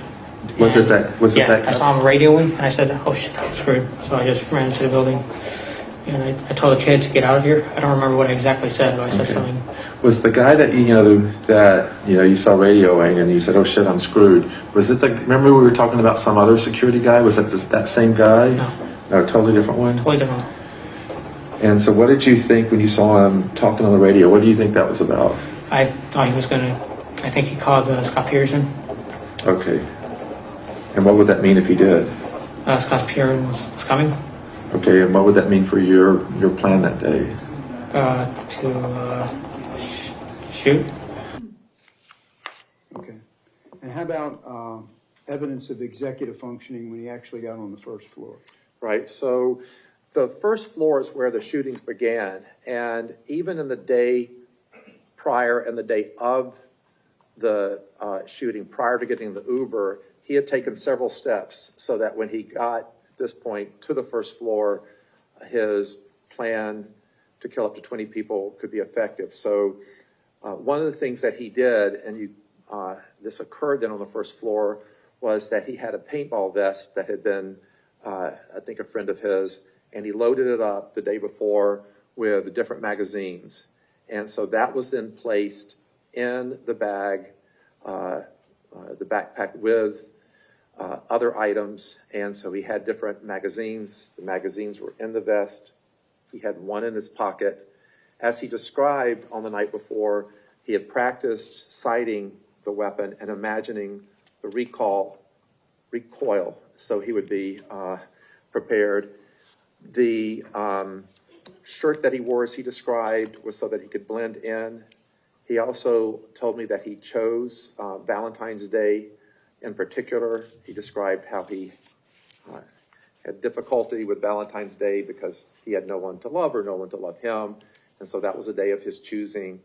And so when he got on the first floor, what he had done the day and the night prior to really allowed him to be more effective in what he did. So he goes to the first floor, he turns, and after he loads the 10-round magazine, he starts his shooting. And he is successful in shooting several students on the first floor and also some school personnel. And he goes through and shoots through different classroom windows. He walks down the hallway. At one point, he runs out of the 10-round magazine, so he takes his backpack, I believe, off. He opens the backpack. He has the tactical vest that has the magazines in it, and then he can resume shooting, which he does. So this indicates a lot's going on, despite the noise, the sounds, the smells, everything around him. He is able to reload, put on the vest, select the magazine, continue to shoot, to continue to target individuals, approach them. And there were some individuals where he even shot a second time, even after he had shot them once. So he had goal-oriented, directed behavior throughout that first floor. And did he tell you anything about how he thought maybe some of the victims would react to him?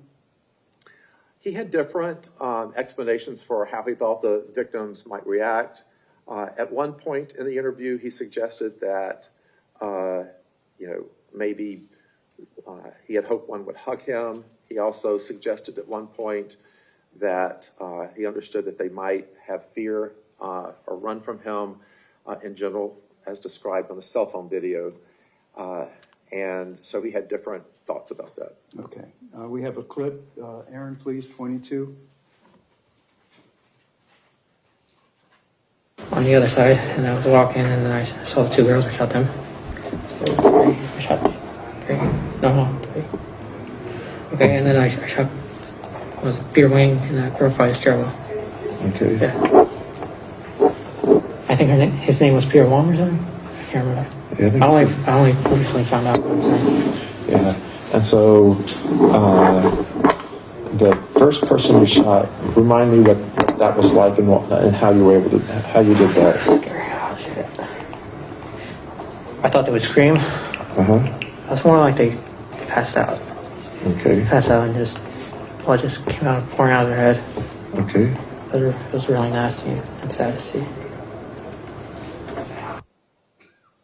Okay. And did he discuss with you, or did you make a determination on the third floor of the teacher's lounge about executive functioning? Yes. So after he went through the second floor, he couldn't, as he describes, find anyone to shoot in the second floor. So he was aware that his actions wouldn't fulfill his goal. So he left there and then went to the third floor to search for other individuals. So after he finished his shooting on the third floor, he went into the teacher's lounge. And in the teacher's lounge, he described that he attempted to shoot out the windows towards kind of a courtyard or an outside area of the school where he could target other students. But he was unsuccessful in having the window through the gunshots crack, or that didn't work. So he was unable to shoot from that third floor window. And how did that exhibit to you executive functioning? So He realized at the time that if he were going to shoot other students, and if there were none, either on the second or he didn't have any that he could find or left on the third floor, that as he described in his cell phone video, that he could shoot from above, shoot down, have targets there. And so he's thinking and changing his executive set of what to do next when he's no longer shooting inside the school. He's now shifting to, how can I shoot outside the school? Okay, and we have Aaron, clips 20 and 21, please. And then you were describing to me yesterday that at some point you decided, did you leave the gun there? No, I went out. I think I tossed the gun on the ground. On the third floor or something? Yeah, I think I stopped on it first and then I kicked and I went out when I went to the side.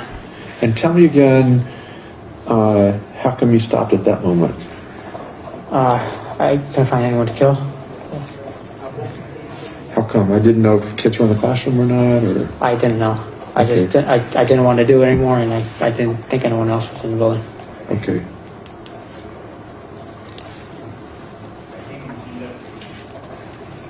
Yesterday you were yeah, I told you I had to like trap them and everything from the window that I was shooting at. Yeah. I was going to ask about the window. Could you see? I think you told me. Yeah, I could see it. Yeah, I could see the football field, and then I could see off to the side a little bit. Could you see any kids at all or not? Yeah, there was like 300-400 yards. I saw 800 yards. Okay. I can't remember the yardage. And did the window ever crack at all? Yeah, there was like bullet holes in it. Okay. And I don't know how big an AR-15 sort of tip is. It really is the bullet inside, and not so much the barrel. The barrel doesn't have anything to do with it. It's the bullet. So however big the bullet is, that hole is going to be the same size. Okay. And did you ever try to fire through the bullet hole, or what happened there? I tried. It didn't work. I tried smashing my gun into the window, tried to break it. Didn't work. And why were you trying to smash the gun in the window? To try to shoot at the crowd. Okay. That didn't work? No. Okay. Okay, and how about executive functioning, examples of executive functioning that you observed right after the murders? So immediately after, he has not been successful in breaking through the window. So he takes off the tactical vest on the third floor. He lays down his AR-15, and then he exits the school and is able then to run, catch up, and blend in with the students. So this shows that in a fairly quick moment, he can do an executive shift from this isn't working, but if I run out with a gun and a tactical vest on, I think it's logic that you'd be more easily identified as the likely school shooter. So he removes those items, leaves them at the scene, and then catches up with the students. He is wearing the polo shirt that he described would help disguise him. And then he catches up with the students and then walks calmly over to the Walmart area. Okay. And how about the McDonald's? Did you make any observations about his conduct as far as executive functioning at McDonald's? Yes. So even at the Walmart, he's able to calmly purchase a drink, pay for it correctly, and then he walks over to the McDonald's. In the video, he appears calm, collected. He speaks to an individual, I think a student also at the school who had left, and sits across from him at the booth and seems calm and organized throughout that, does not appear distracted, animated, agitated, and nor is he described by anyone in that way. Okay. And we have a clip 10, please, Aaron.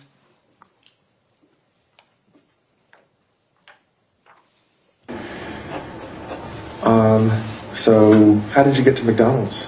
I walked. Is it a long ways? Yeah. From the Walmart? About how long do you think? So from the school to the Walmart is about 400,000 yards. And then how far is it from? And then you go left down the road. Uh-huh. Probably another 600 yards. 600 yards to the McDonald's. And did you get anything to eat at the McDonald's? I thought about it.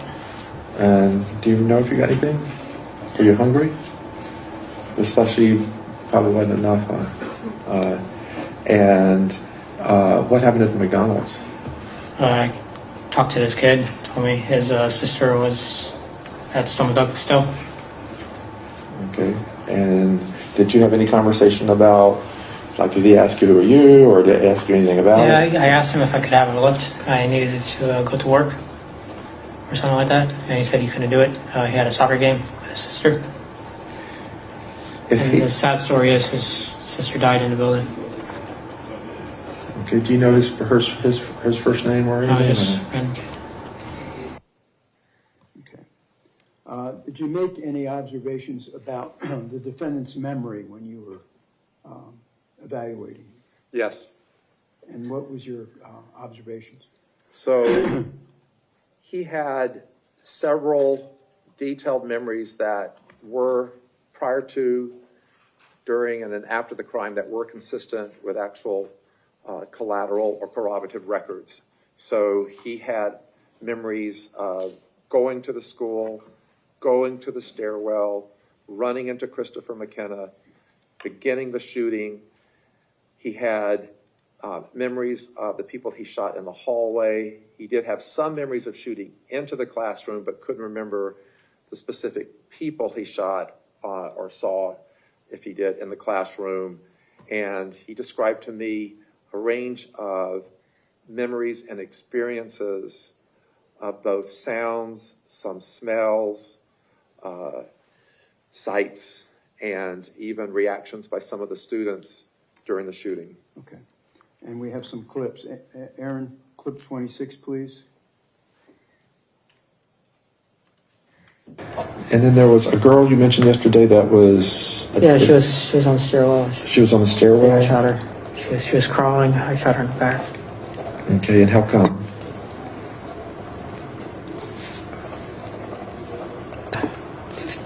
Like I told you, I wanted to kill as many people as I could and take my life. Okay. So that was the goal, so I shot her. Okay. In the back. I think I shot her twice. She was injured in the leg, I think, when I was shooting down the hallway or something. Okay. Yeah, I think security guard in the hallway that I told you about, I think he gave me a nasty look, so I shot him in the head.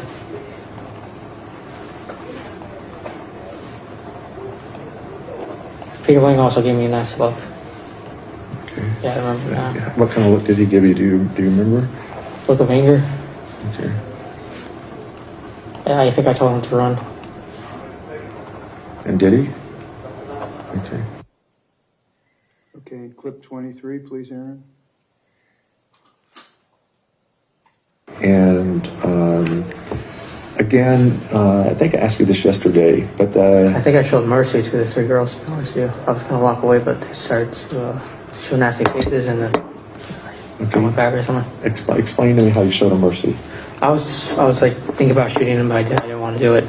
So I was going to walk down the hallway. And did you end up shooting him? Yeah, because they gave me a nasty look and they were about to run. Okay, what do you mean they gave you a nasty look? Like, something like that. And so you were going to give them mercy? I thought they were going to attack me or something. Okay, you were going to give them mercy, but then they gave you the nasty look? And they were going to run away. Two of them were going to run away, one nasty look. And then they just, and when I put my gun, they just went back and they put it into a ball. Like they pulled into a ball? Yeah. Okay, and then what happened? I didn't even aim or anything. I just shot. How did the bullets get in them if you didn't aim? I aimed downward. Okay. Like I had like on a waist and I had. Okay, and last clip, Aaron, 24, please. And then, do you remember who the last person you shot was? Peter Wayne. Okay. And describe to me what happened. His head blew up like a water balloon. Okay. And your final diagnosis, Dr. Scott? Yeah, my final diagnosis is antisocial personality disorder, borderline personality disorder, and he had a history of conduct disorder. And malingering? And he, during my evaluation and through reviewing the different assessments, also malingering. Okay. Your Honor, at this time, I'd like to offer the clips, State's Exhibit for Identification 26P.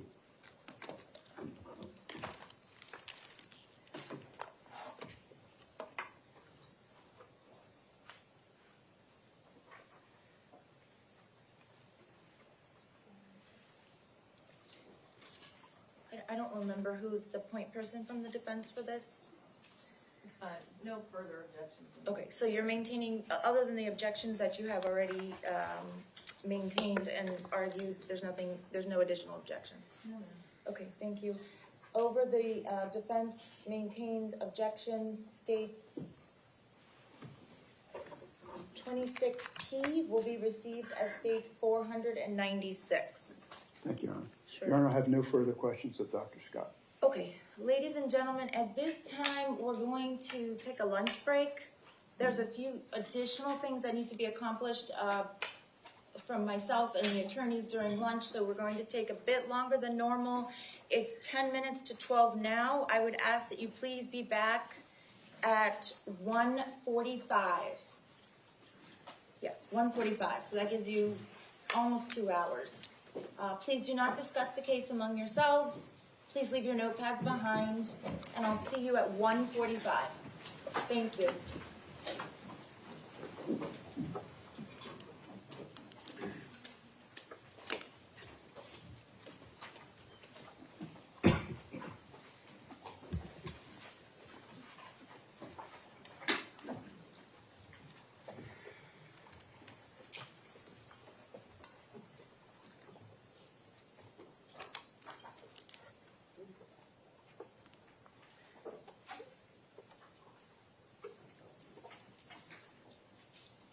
Okay, the jurors have been excused. Everyone else may either be seated or be excused. We're in recess until 1:45. I do want to start as closely to 1:45, so that'll give you all 2 hours to accomplish your short deposition and your, hopefully get something to eat.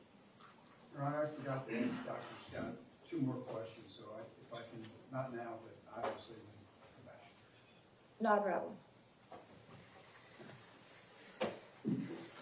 Dr. Scott, you know the drill. You can talk, but just not about your testimony. And State, are you making arrangements for your witness for lunch, or are you going to tell him where to go? Or Yes, we'll tell him. okay, so the state will let you know. I don't know if they're buying you lunch, or hopefully they are, or if they're going to send you to lunch or order lunch. But look to the state for what to do next. Okay? Okay. Thank you so much. If you want, what's that? We're not buying. Really? We can't. I'll walk to get a salad. You can't buy him lunch? I'm sure you all could. I give him candy. Just before we come back, I do have a brief argument that I need to make before I do my cross.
brought in. State, you said you have a few questions that you wanted to ask. Yes. And that's fine.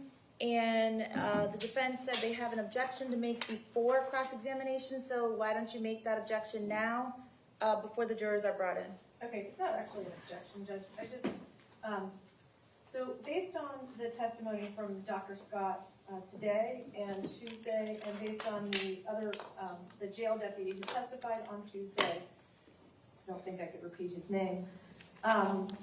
The state has clearly opened the door to me asking, in terms of the sophistication of the planning of this crime, asking about Mr. Medina, Mr. Taylor, and Mr. Peterson. In fact, it's included, they picked these drawings to show the jury, and there is a drawing where he's apparently has drawn the school campus, and there's one that says Peterson, OF, OF.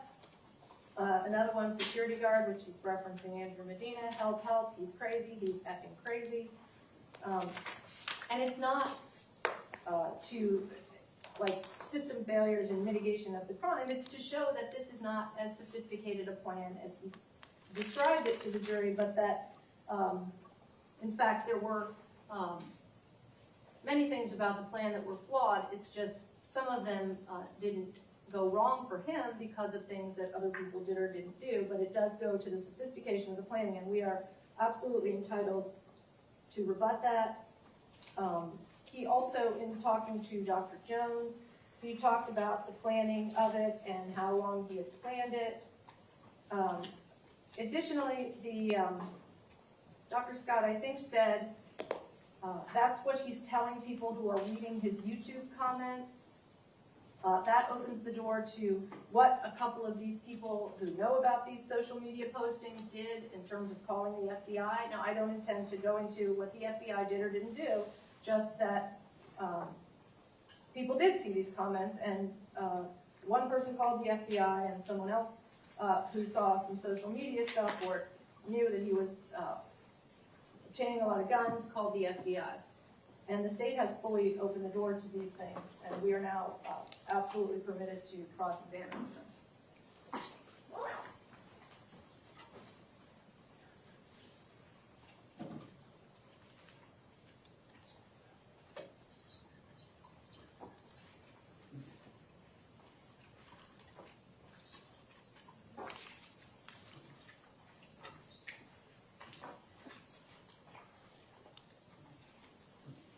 Ron, you want to hear a response? Yes, I was waiting for one. Oh, okay. I thought you were conferring counsel. We have not opened the door to third-party negligence. Just because they elicited what happened. We didn't open the door to what other people should have done or shouldn't have done. Your motion still stands. I mean, third-party negligence. Well, my order said third-party negligence and system failures was not admissible because it doesn't go towards mitigation. Whether or not the state opens the door, it still doesn't go to mitigation. It does, Judge, because it shows that his planning, he didn't really plan such a great crime. It's just if certain things had happened that could have easily happened, then he may not have been able to carry this out. So the plan that he made was not as sophisticated and brilliant as this doctor is making it out to be. And part of the reason is, I mean, he was seen immediately getting out of the Uber. And he knew, that when he went there at that time, the security monitors were unlocking the gates and that there would be one. So it goes to the sophistication of the crime. It's not about mitigating, it's not about, and in fact, it does actually go to his moral culpability, but I don't even need to go there. The point is that it goes to a lack of sophistication of the crime, that there were a lot of opportunities that this could have been stopped, and they were. It shows that his plan is not that sophisticated. He just got, I hate to say this, he got lucky, we all got unlucky, I guess, is that's what it says. Still, third-party negligence has nothing to do with his actions, and it's not mitigation. I agree. My ruling remains that any kind of third-party negligence or system failures is not admissible. Please do not ask this witness about any of those things. Okay, then Judge, I would ask to proffer the questions that I was going to ask. Okay. Oh,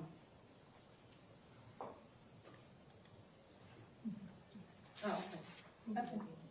Okay, I can do this after his cross-examination. But why don't you just do it now, so we don't have to bring the jury out and in? Well, he's not here, so I don't know what his answer would be. I mean, if I do it at the end, we take a break after cross, and I can ask him while he's on the stand. Can we just bring your witness in now and let them do this now? I mean, what are the questions going to be? If the security guard that was supposed to intervene didn't, does that change your opinion of the executive functioning that the defendant put into this mass murder? I mean, he's not going to know any of these facts about the third-party negligence. What exactly do you want to ask him? I want to ask him one. So, security monitor Andrew Medina immediately spotted him getting out of the Uber. That is not about a system failure. That is not about inaction. He already said that. It was already in one of the clips. Yeah, the defendant said that, and he said he therefore knew he needed to hurry up because in case the guy was going to report him. So how does that either impeach this witness's credibility or show some type of mitigation or negate the testimony that your client had executive functioning capacities beyond what your experts testified that he has? Because, again, it's not a great plan. He was seen immediately, not even on the campus. He hadn't even reached the campus yet, and he was spotted by a monitor. No, he picked the time, they say, because they knew the gates would be open, but also knowing that the gates have to be opened by someone. He picked that time and was immediately spotted. So what are you going to ask him? Andrew Medina recognized him. Andrew Medina knew he was carrying a rifle bag. So what are you going to ask this witness? I'm going to go through and ask him if he's aware of these things. If he's aware that Andrew Medina spotted the defendant, if he's aware that Andrew Medina knew he was holding a rifle bag. Andrew Medina recognized him as the crazy kid, and that's in his And letter. what's the end goal? What point are you trying to make? If he says, yes, I was aware of that, so then what's the follow-up? Well, I don't have to do the follow-up. That's for the jury to decide what that means. If you want to be able to ask these questions, you have to show me that they are relevant to either impeaching this witness or to mitigation. And asking him, were you aware about Andrew Medina's X, Y, and Z with no follow-up, it's not impeachment. Well, it's about the sophistication of the crime, right? It wasn't that sophisticated of a crime, and he's spotted by a monitor. There was an armed law enforcement officer. There was a guy in the building that saw him. None of them called the code red. I mean, these are all things that should have stopped this. It wasn't that sophisticated, and they're arguing that this was a very well-planned, sophisticated crime. And we should be able to counter with, it really wasn't, it's just through a series of unfortunate omissions, it was carried off. And that's third-party negligence, has nothing to do with mitigation. I mean, she could have had a flat tire. I mean, what you're saying is the murder of 17 children and the attempted murder of 17 others was not that sophisticated, it was just lucky. And if all these things wouldn't have happened, he wouldn't have killed that many people. That's essentially what you're saying. What I'm saying is it wasn't that sophisticated of a crime, and it was only because things didn't happen that it was carried out. It was a very unsophisticated crime, and it goes to the weight of CCP. No, it's third-party negligence. It has nothing to do with his background. It has nothing to do with the incident that day as it pertains to Mr. Cruz and his actions, and it's not relevant, and my ruling remains the same. If you want to tell me what other questions you plan to ask the witness, you can go ahead and do that now.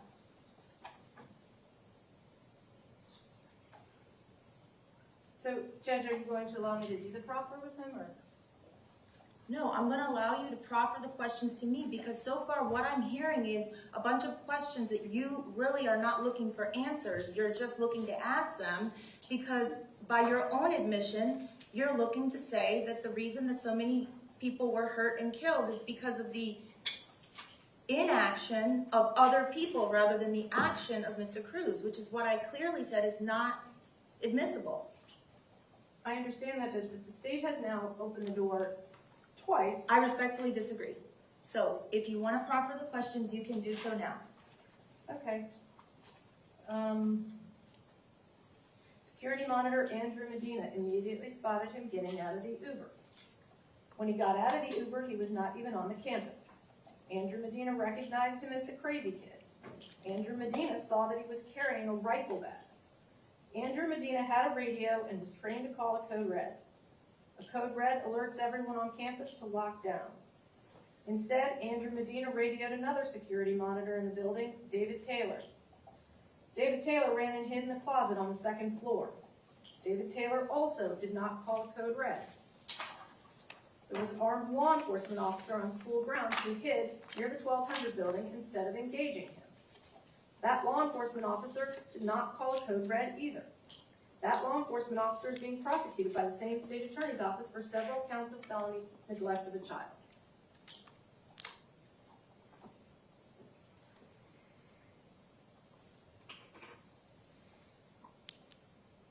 Is there anything else? Just the other part about the posts and the FBI.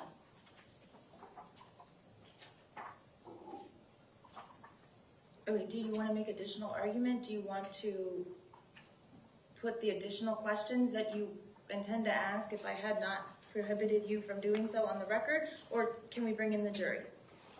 That's what I'm asking.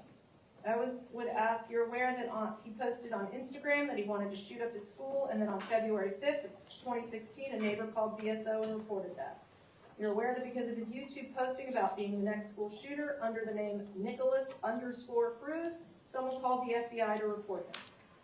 As a result of his obsession with guns, the loss of his mother, and his emotional and behavioral issues, a longtime family friend called the FBI and reported him, specifically saying, I will have a clear conscience if he takes off and starts shooting places up. I think, just getting into I think about, just getting into a school and shooting it up.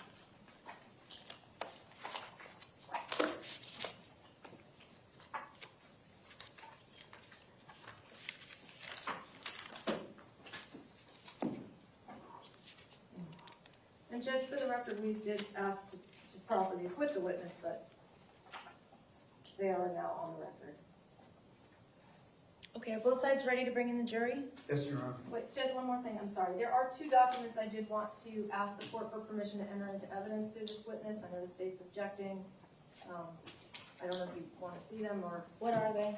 One of them is just a few of his kiosk requests in the jail. It's a composite. I'm sorry, I don't know what that means.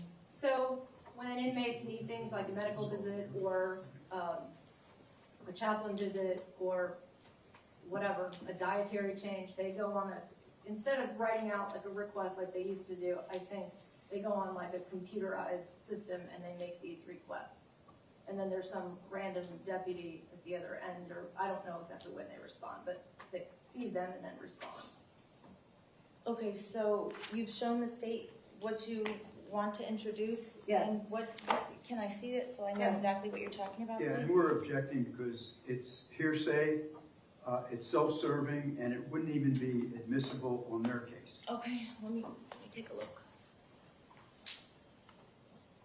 There's two. One is a letter that he wrote to his brother. They're not self-serving hearsay. It's not for the truth of the matter, certainly.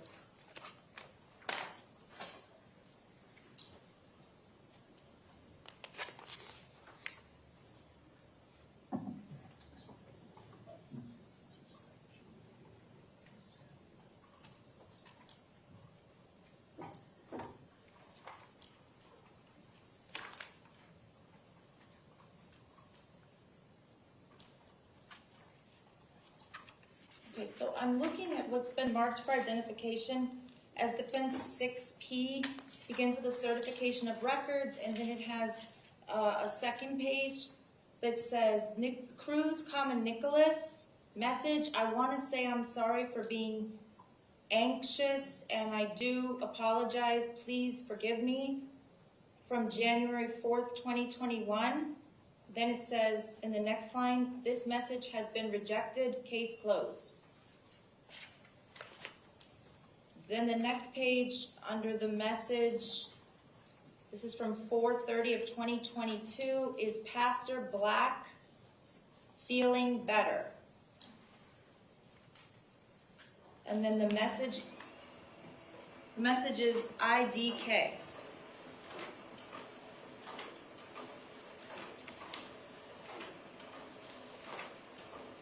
Okay, let me look at the other one first. I'm looking at what's been marked as 6S.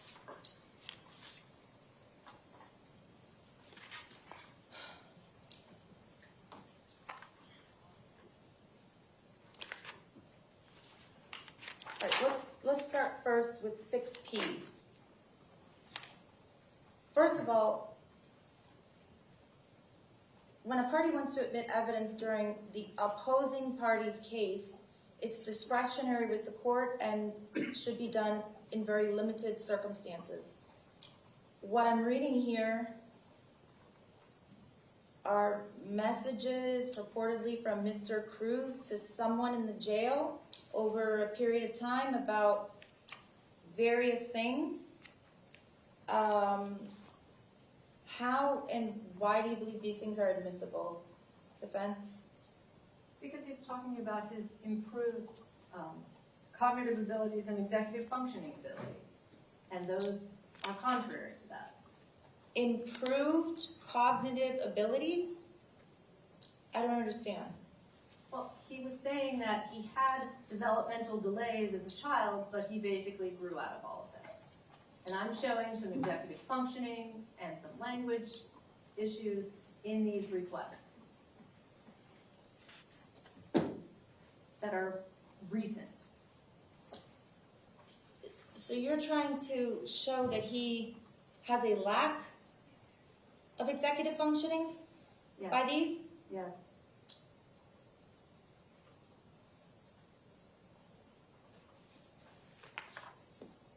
I mean, they're part of the jail records. I believe I can ask him about them even if I don't admit them. I just wanted to admit them. But I can just ask. Is Pastor Black okay? Tell Pastor Black I love him. How is that showing a diminished? The last two are for a different purpose. Well, what purpose are the ones that I just asked you? Is Pastor Black okay?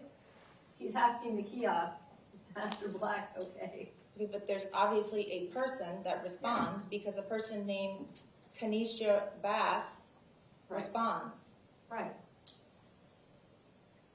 He's not a BSO chaplain. He's an outside chaplain, and he's asking the kiosk, and somebody at the other end is Pastor Black okay, without any reason to know that this person would even know what he's talking about or know who he's talking about. Well, the person answers, Abigail Ortega says IDK. I'm pretty sure that's an abbreviation for I don't know. Right, I don't know.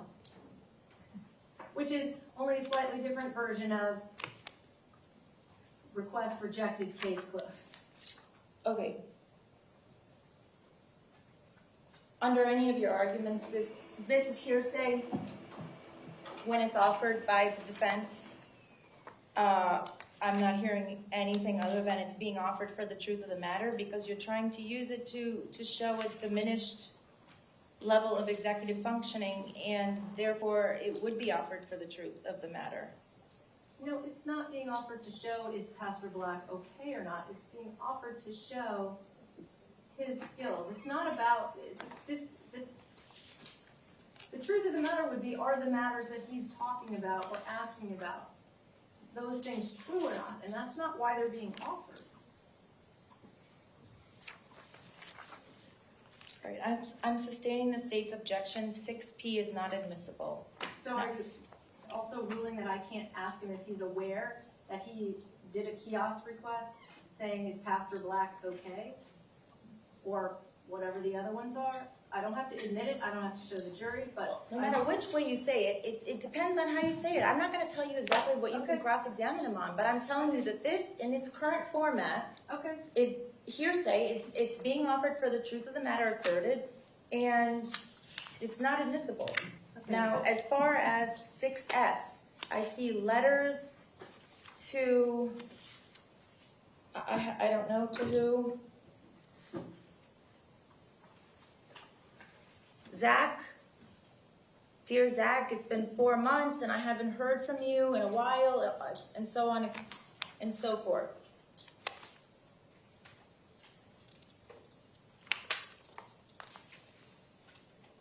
With some type of a calendar with different foods and references to working out.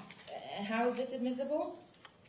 Judge, there's really just one small part of it that I wanted to bring out, which is where on the reverse side of the envelope, he writes, if this is not the right address, and he spells it W-R-I-G-H-T, please send to Zachary Cruz and Mike and Richard.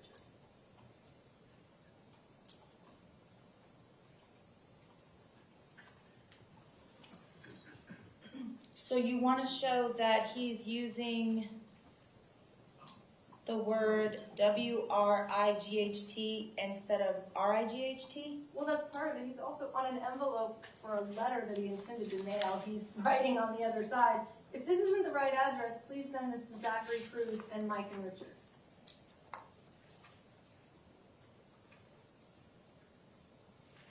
I have no idea in what context this was made. I don't know. State, what is your objection? It's inadmissible, wouldn't even be admissible on their case. And they're trying to introduce that as impeachment or rebuttal on our case.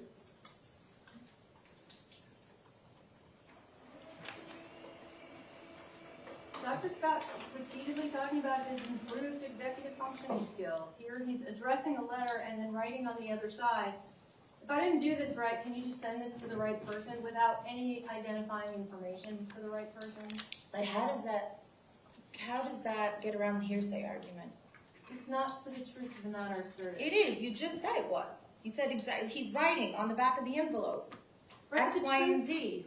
So how is that not for the truth of the matter asserted? You want to admit it to show that he's not using words in their correct context and that he's writing things that are inappropriate on a U.S. mail document. So how is it not for the truth of the matter?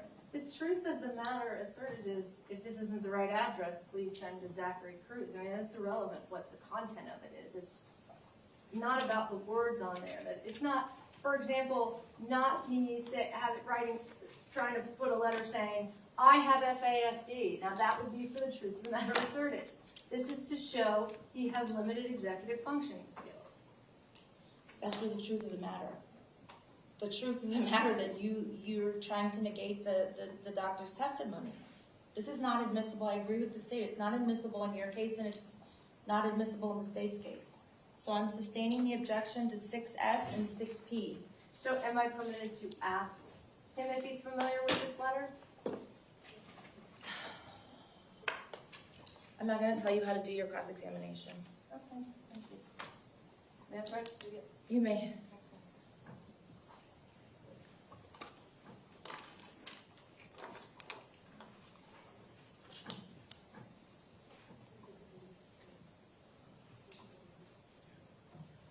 Are the jurors ready? Yes, sir. Will you bring them in, please?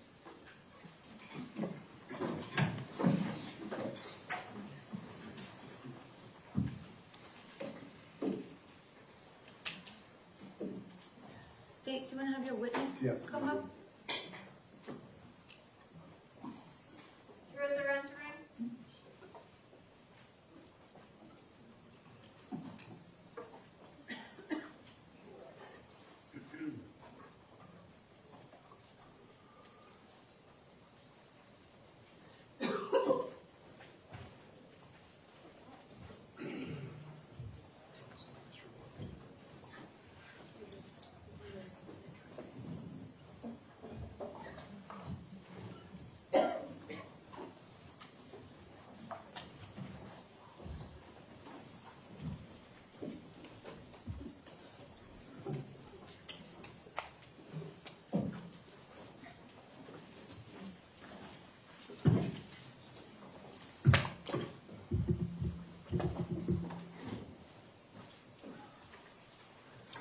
Okay, the jurors are present. State.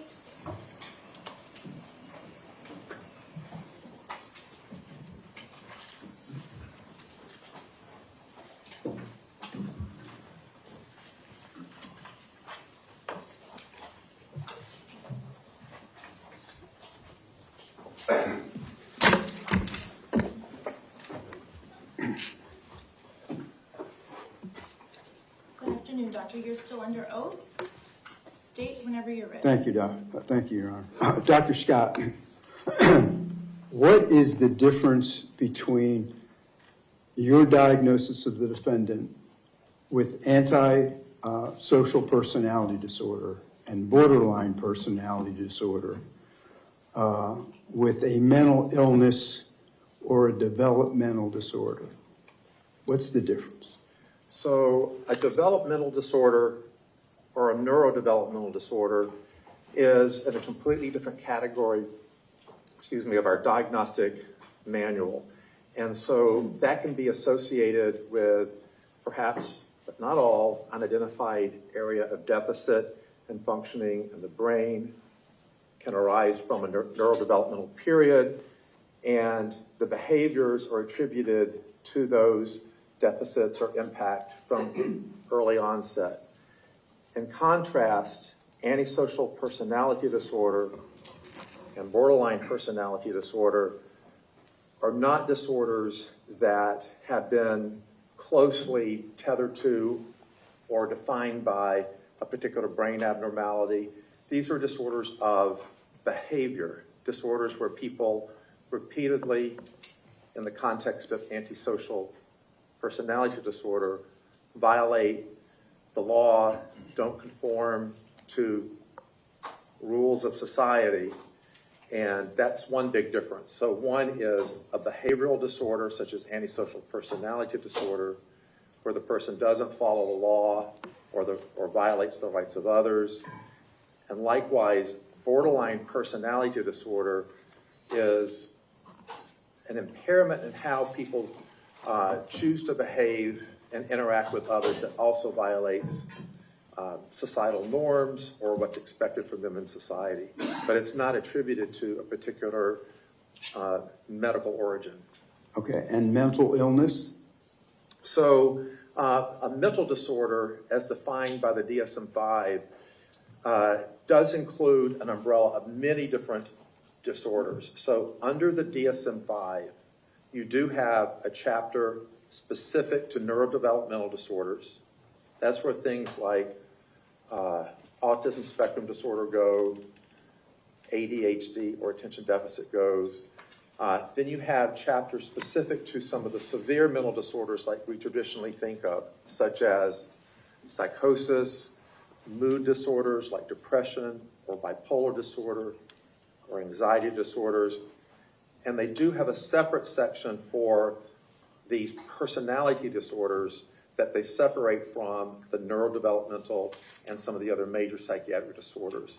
And again, these are behaviors with the personality disorders that do get the person in trouble, oftentimes with others, with the law, and because that then can bring them in to treatment as a focus of treatment, they do list it in the diagnostic manual. Okay, and antisocial personality and borderline personality are intentional and volitional, right? I would say antisocial personality disorder has some components where they can be impulsive, but also has components where they can plan and organize.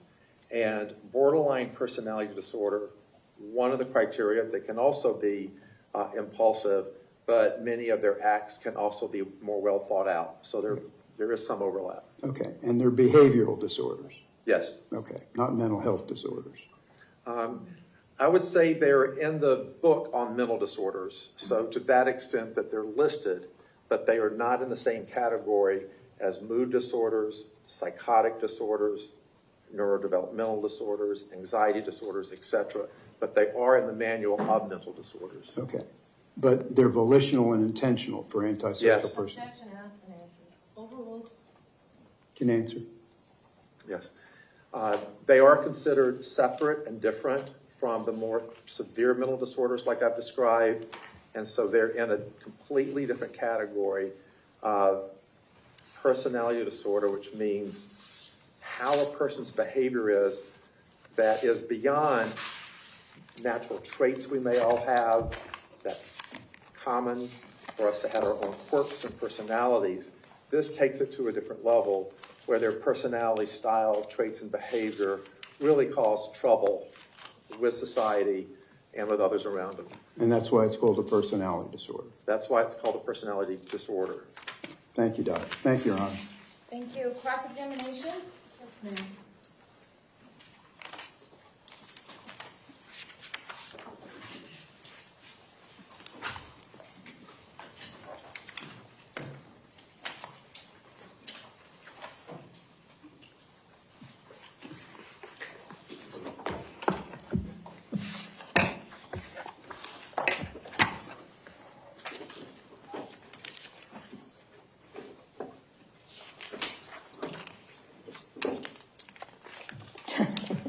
Getting out the same book you brought up. Good afternoon, sir. Okay. Mr. Stouts gave you some specific pages from the adoption records for you to talk about. Do you remember that? Yes. Okay. And you discussed an intake form where Brenda Woodard was acknowledging that she drank beer, but this is from the initial 5 weeks, not through the first 3 months. Do you recall that? Yes. Okay. Now, I know you testified today there was some inconsistency, and I'm not sure if this is what you're referring to, but I would like to point out, and I can show the date, this is 450, 451, and 452 of the adoption records. It's in evidence as D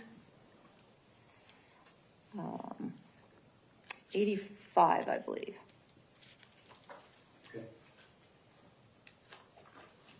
Do you recall the adoption report prepared by the social worker indicating,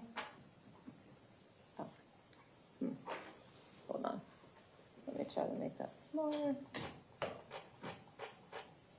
She states that she did drink beer during the first 3 months of her pregnancy, smokes a pack a day. Yes. Okay.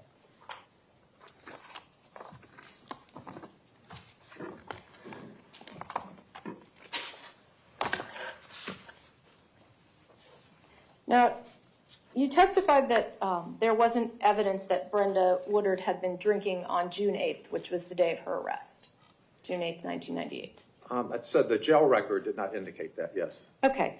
Are you aware that while they were out, and I think you called it scoring, they had the beer in the back seat of their car? I'd have to double check to see if I used the word scoring. I'm not sure that would be something I would say. But can you repeat the last part of your question? They had their beer in the back seat of the car when they got arrested. Do you remember that? I do remember that that was testified to. Okay. You testified that she was receiving prenatal care at the Department of Health. Do you remember that? I remember testifying that they noted that she had multivitamins or vitamins, and it was listed next to the Department of Health. It was unclear if she had an appointment, but it looked like the vitamins were linked to that. Okay. Well, we know that her pregnancy verification was done at the Department of Health, right? Yes. Okay. But there are no records in those adoption records that indicate she was getting prenatal care there, correct? Just for vitamins, which are considered prenatal care. Okay. And do you recall seeing a note on August 4th of 1998 indicating that she needs prenatal vitamins but doesn't know what they cost? Yes, it looked like she may have run out of them, and so they were, she needed some and didn't know what they cost. Okay. Now, we do know that about a week after her pregnancy verification, and I think you referenced this form. This is the prenatal visit list, I guess, correct? So we know on March 18th of 1998, she went to Dr. Buonapane for prenatal care, correct? On March 18th? Yes. And is that under the yellow highlight? Yes, I believe it's these are all from that first visit, 3/18, and she was drug tested there, correct? It does say that it happened at the office, yes. Okay. But we also know from this document, if you want to check down further, her next prenatal visit after March 18th was July 6th of 1998, correct? That's what that date says. Okay. And in fact, we have another note. This is not something that you mentioned. It's page 170.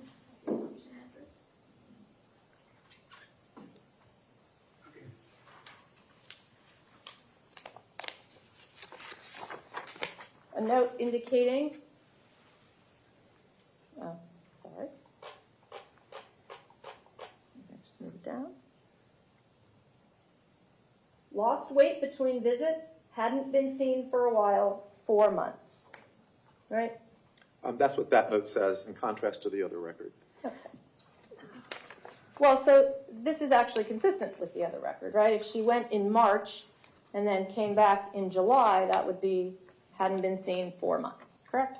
The lost weight part was, we know that she gained from her birth records a substantial amount of weight, but it did note that she lost weight between visits. We just don't know what the actual weight loss was. Right, but so between March and July, that's pretty much covers the first 2 trimesters she lost weight. It did. It didn't tell us how much weight. Okay.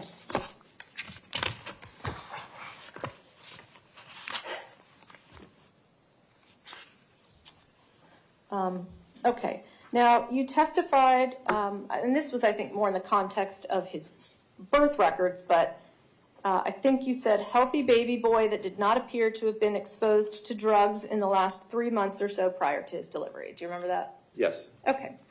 Now, we do know that her arrest for possession of cocaine was in June of 1990.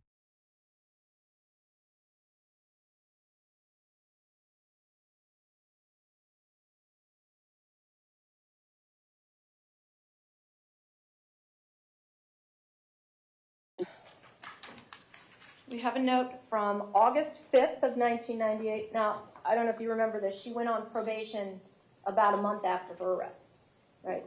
In July, early July 1998. That's correct. Okay, so we have a note August 5th of 1998, and this is a note of a telephone call with someone at the BARC, which is the program she went in on probation, knows her from before, she's been there before, weekly screens, warned, 1 dirty urine would have to go to PAP, which is the prenatal addiction program. Okay, do you remember this note? Yeah, they warned her that she couldn't have a dirty urine. Okay. And then we have a note.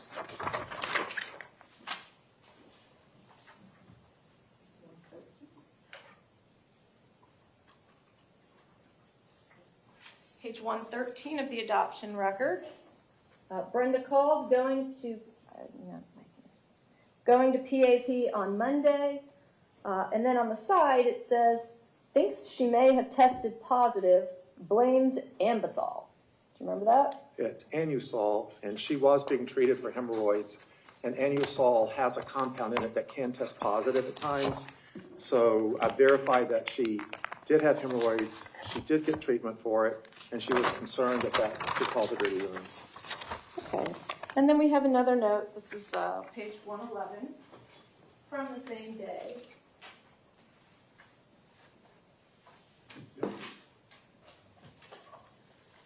Where she says,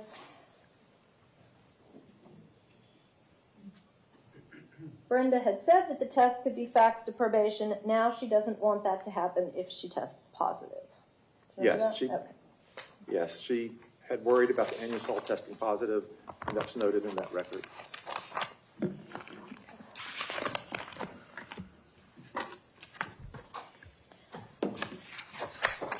Okay, you said you talked about the negative meconium test, but that did not test for alcohol, correct? That's correct. Okay. Now, you testified about Nikolas going to a psychiatrist at age 3.5. That was Dr. Miesel, correct? Yes. Okay. And the records indicate he went only one time, January 10th of 2002, correct? It looks that way. There were 2 separate notes related on the 10th, so I couldn't determine if they were just misdated or if he had 2 separate visits for some reason on that date. But there is one date in the record for that 10th. Okay, January 10th of 2000.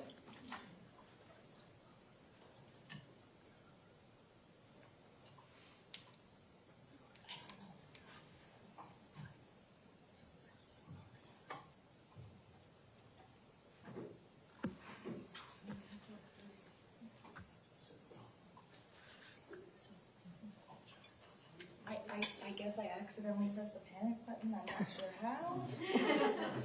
But there's nothing, nobody's panicking. Thank you.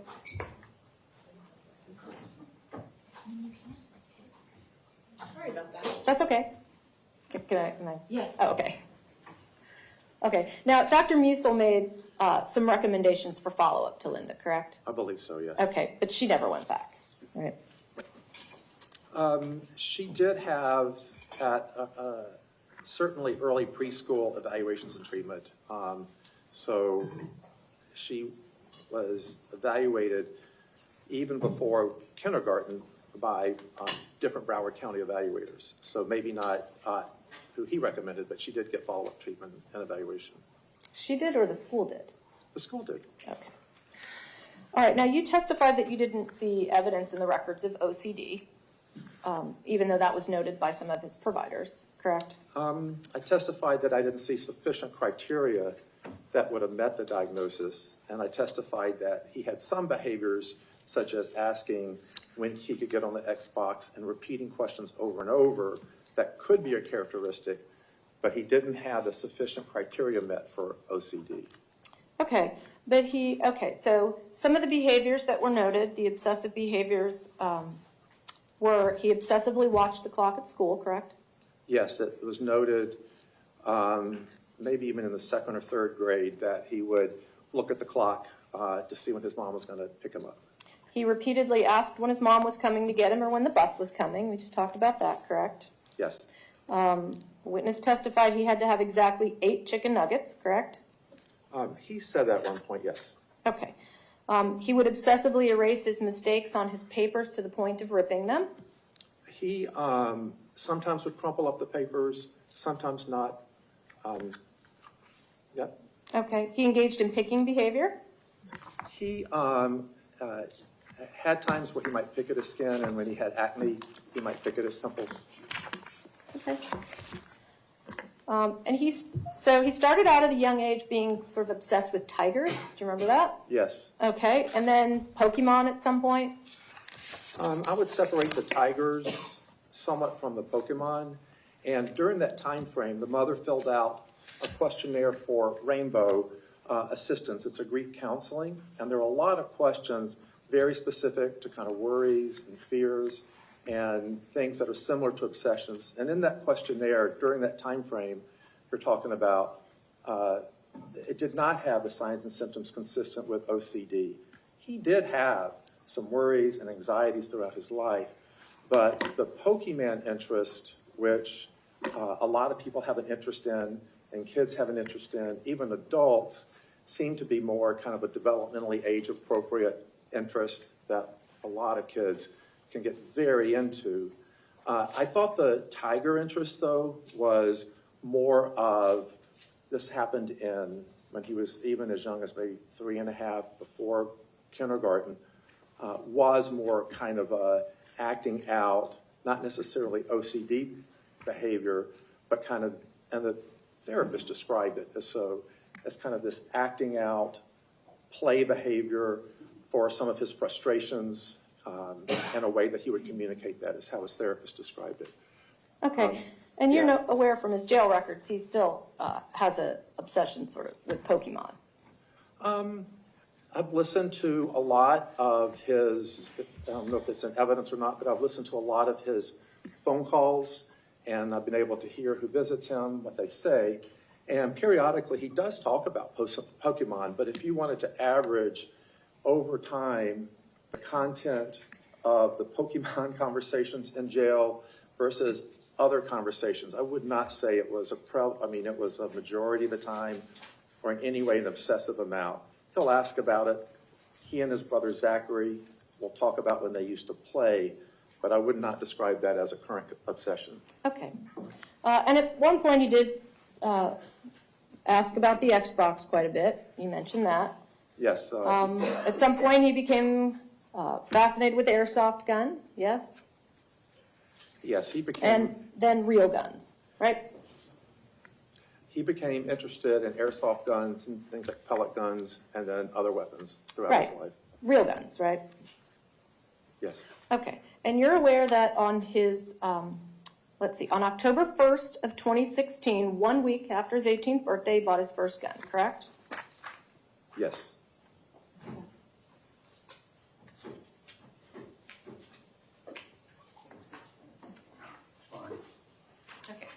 October 1st, 2016, buys his first gun. 1 week after his 18th birthday, yes? That's correct. Okay. 3 days after he was evaluated for a possible Baker Act, correct?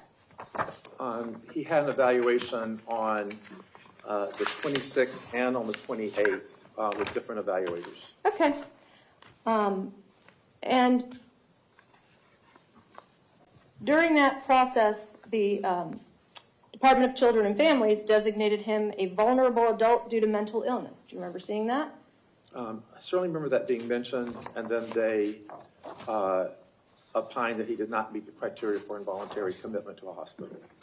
Right. So it was actually his school social worker that wanted to Baker Act him. Do you remember that? Yes. Okay. And the rules of the school board would not allow her to do that. It had to be the school resource officer, correct? I don't know the rules of the school system, but I do know that she expressed concern. Right. Well, are you aware that the only person that can Baker Act from a school is the school resource officer, and he chose not to?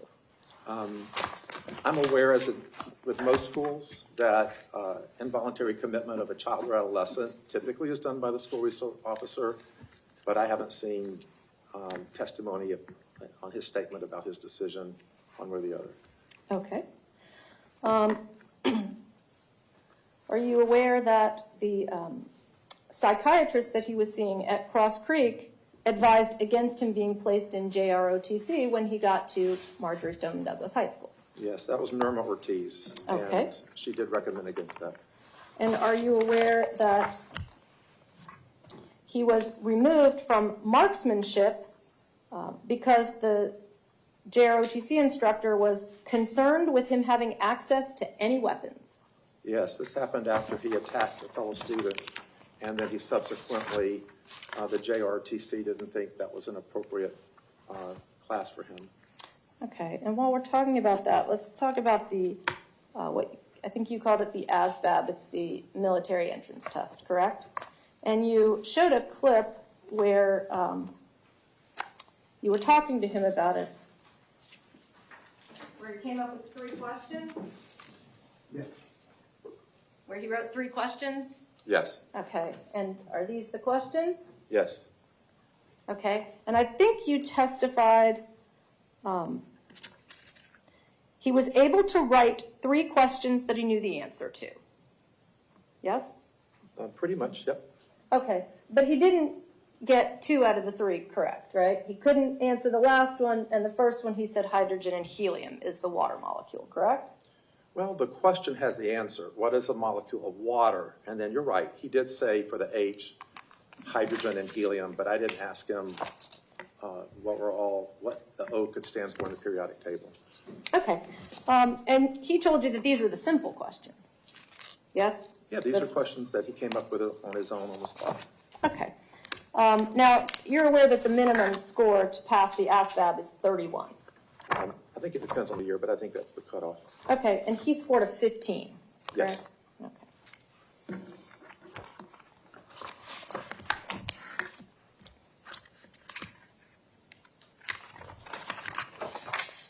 Sorry if I jump around a little bit. Now, at one point, I think you testified that he was getting family therapy from John Newnham at Coral Springs Elementary School? To the extent that it involved counseling and also advice to the mom. So the mom is part of the family, yes. Okay. And are you aware that he testified that he does not actually provide therapy and that there's a big distinction between therapy and what he does? He does counseling to help with academic progress. I'm aware of that, but I'm also aware of his actual clinical notes that talked about gathering information and working with the family. Okay. Now, you testified that Nikolas's mother took him for a neurology exam. Yes. And that was in 2013, correct? Yes. That was Dr. Brad Dejani? Correct. And I think you testified that his gross neurological signs were normal. Yes? I'd have to double check if I said gross neurologic sign or not. Okay. But his neurology exam was, there was no critical or worrisome finding he found. Okay.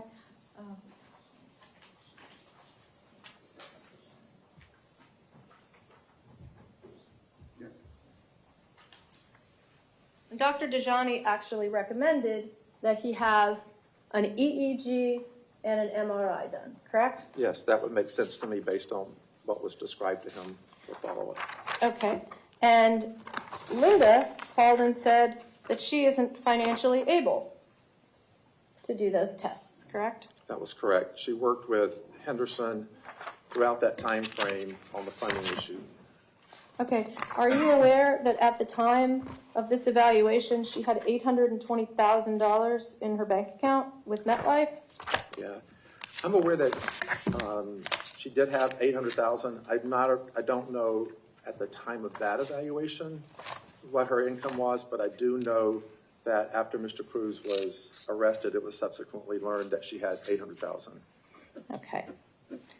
And you're also aware that his psychiatrist, Dr. Nagin, wrote a letter supporting that he be placed in residential treatment. Do you remember that? I do remember a letter that said that should be considered. That's during that time frame at Westglades where there was having a lot of behavioral difficulties. Okay. And are you aware that she told the parent advocate that she was given from Henderson that she couldn't send his brother to a residential program because she needed the Social Security benefits? Is that Stephen Senkoff? It was the parent advocate I believe she was working with. And I do know that his younger brother, Zachary, during that time frame, did go to an out-of-home facility for brief periods of time, but I'm not aware of that specific statement. Okay. Now, you talked about, just a little while ago, about you considered FASD, but there were a few things that made you think that that was not the case, and you're not an expert in FASD, correct? You haven't published on it or anything like that? I haven't published on it, but it's certainly been a part of my clinical practice and training for many years. Okay. And you testified that there was an increase in his IQ from 77 to 93, correct? Based on the records, yes. Okay. You're aware that a recent IQ test that was done, he scored an 83? Yes. Okay. You also testified that, I think you acknowledged he repeated kindergarten, correct? Yes. Okay. But are you aware that he received a good cause promotion in the second grade? Yes, I am aware of that. Okay, and the good cause promotion is because ESE students can only be retained once, correct? That was a little fast. Could you say it again? That a good cause promotion means that he can only be retained once because he's an ESE student. Yes, I understand that. Okay, and you know that he was promoted from the third grade to the fourth grade even though he didn't meet the criteria. Do you recall that? I do. That was particularly his behavior was an issue in the third grade, and they were concerned that the Strattera medication may have been playing a role in that. But so they did promote him to the fourth grade. Okay, and he got another good cause promotion from the fourth grade to the fifth grade.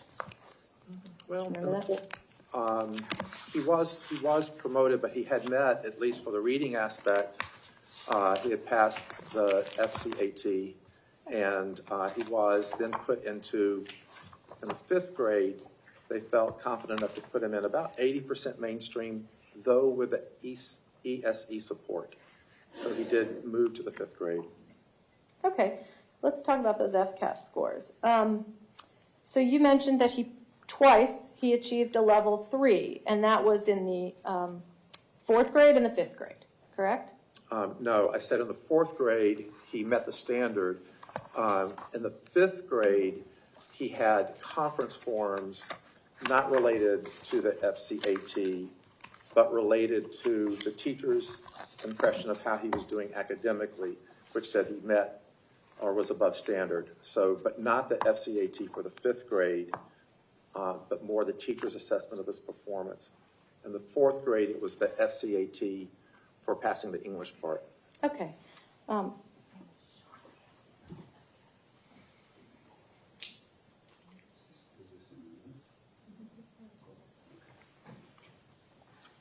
Well, let's go through those real quick. This is in 3rd grade. His reading score is a level 2. Yes. Okay, and 2 indicates limited success with the content, correct? Correct. Okay, grade 3 again. Math, level 1, indicating little success with the content on the FCAT, correct? Correct. Okay, 4th grade. This is where he just barely passes, and the level 3, by the way, indicates partial success with the content. So he's just a little bit above the 2 and the 3. And that's in reading in the 4th grade, correct? Yes, he's on grade level in the spring. Okay. And then we have his math score from grade 4, again, a level 1. Correct. Okay. Now we have 5th grade.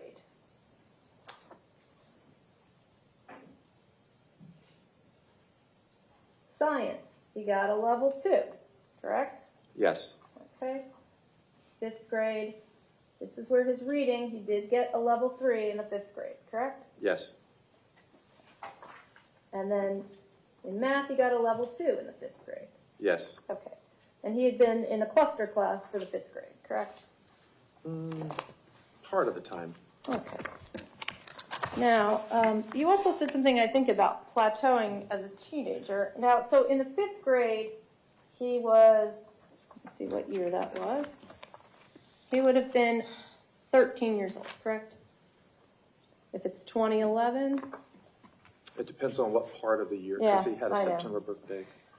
Okay. And so you just have to calculate. So he was born in 1998. So what year are you asking about? How old he was in the 5th grade. Okay, but anyway, 6th grade. So, Reading? I'm sorry, what, was there a question pending? Because I No. don't have the answer. No. So you were drawing the question about Yes, the age? that's Okay. fine. 5th grade, he gets a level 2 in reading, correct? Yes. 6th grade, and then 6th grade, level 1 in math. Yep. And all these 1 are- is an inadequate level of success, 2 is below satisfactory. Yeah, correct? which contrasted to his actual school performance in the 5th grade, where throughout the year on his tests and scores, consistently he was at or above the reading level. This is once every year or two achievement test where he would score low, but his actual performance in class, particularly in the 5th grade, was repeatedly at or above level. But you're right, when he would take this annual test or by every 2-year test, he had varying performances. Okay, and then again, 7th grade, level 2 for reading, and level 1 for math. Correct? Yes. Okay. And he didn't take the FCATs in the 8th grade because he was at Cross Creek and they don't take. Is that right? I did not find the 8th grade FCATs. Okay. He did, though, as far as the progression, make the honor roll and make all A's and B's throughout the year. Okay, well, we'll talk about Cross Creek in just a minute. Now, his grades were not good at Westglades Middle School, correct? Not for the most part, that's correct. And his behavior was not good at Westglades. I would disagree with part of that. If you look at the first 6 months of his 6th grade, they described that his behavior was fairly good and had improved, but then it changed towards the second half of the 6th grade year.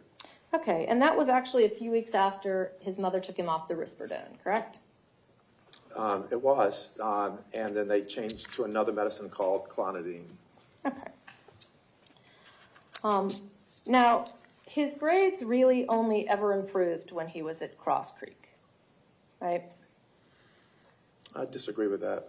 If you look at his off-campus learning center grades, when he was sort of independent, but having completely on his own as he got older to go in and take the test, he oftentimes scored very well, if not 100% on some of the exams. So this is when he's older, and that's that issue of the trajectory of did he do better academically over time.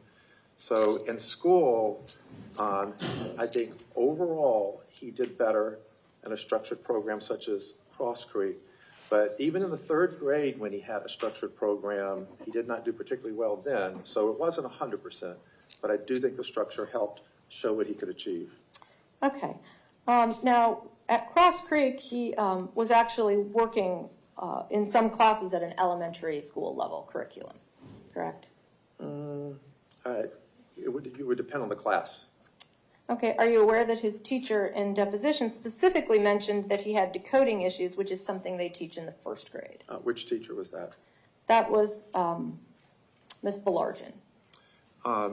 Yeah, that he had in some areas decoding, but he certainly wasn't being taught at a third grade level overall. He might have made some errors in certain aspects, but his performance was on overall and honor roll and not described at the third grade. In fact, it was so good that the team, when they organized his IEP, agreed that he could then go to Marjorie Stoneman and would try to mainstream him.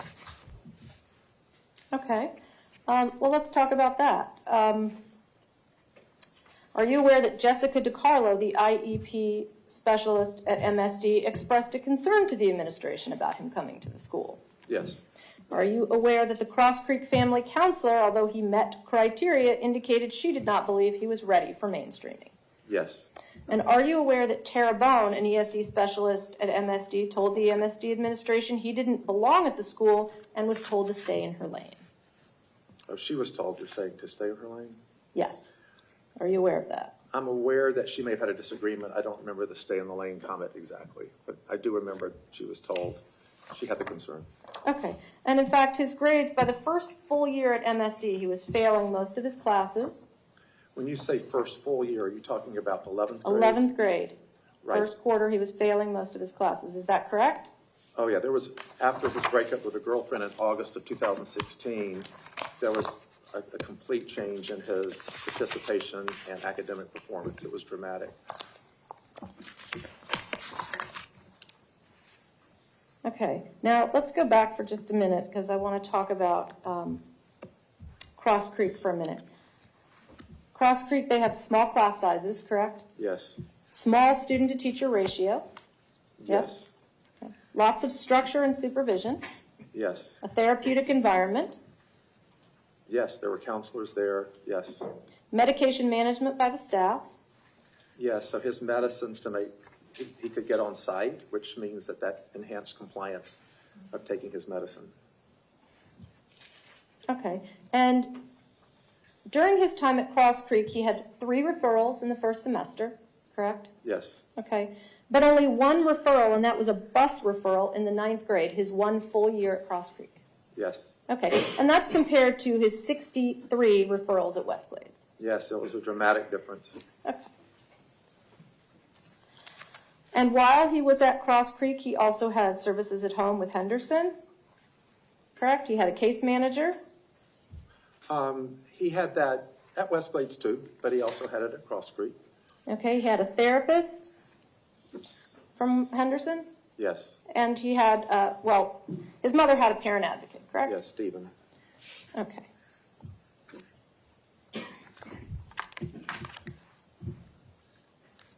Now,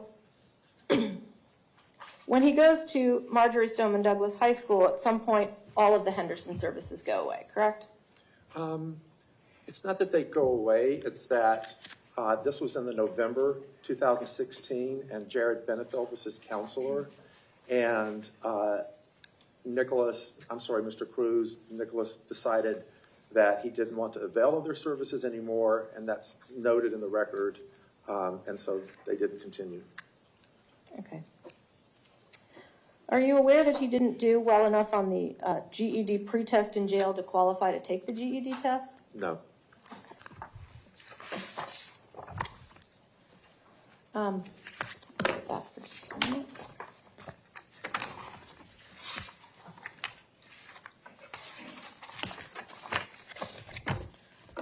All right.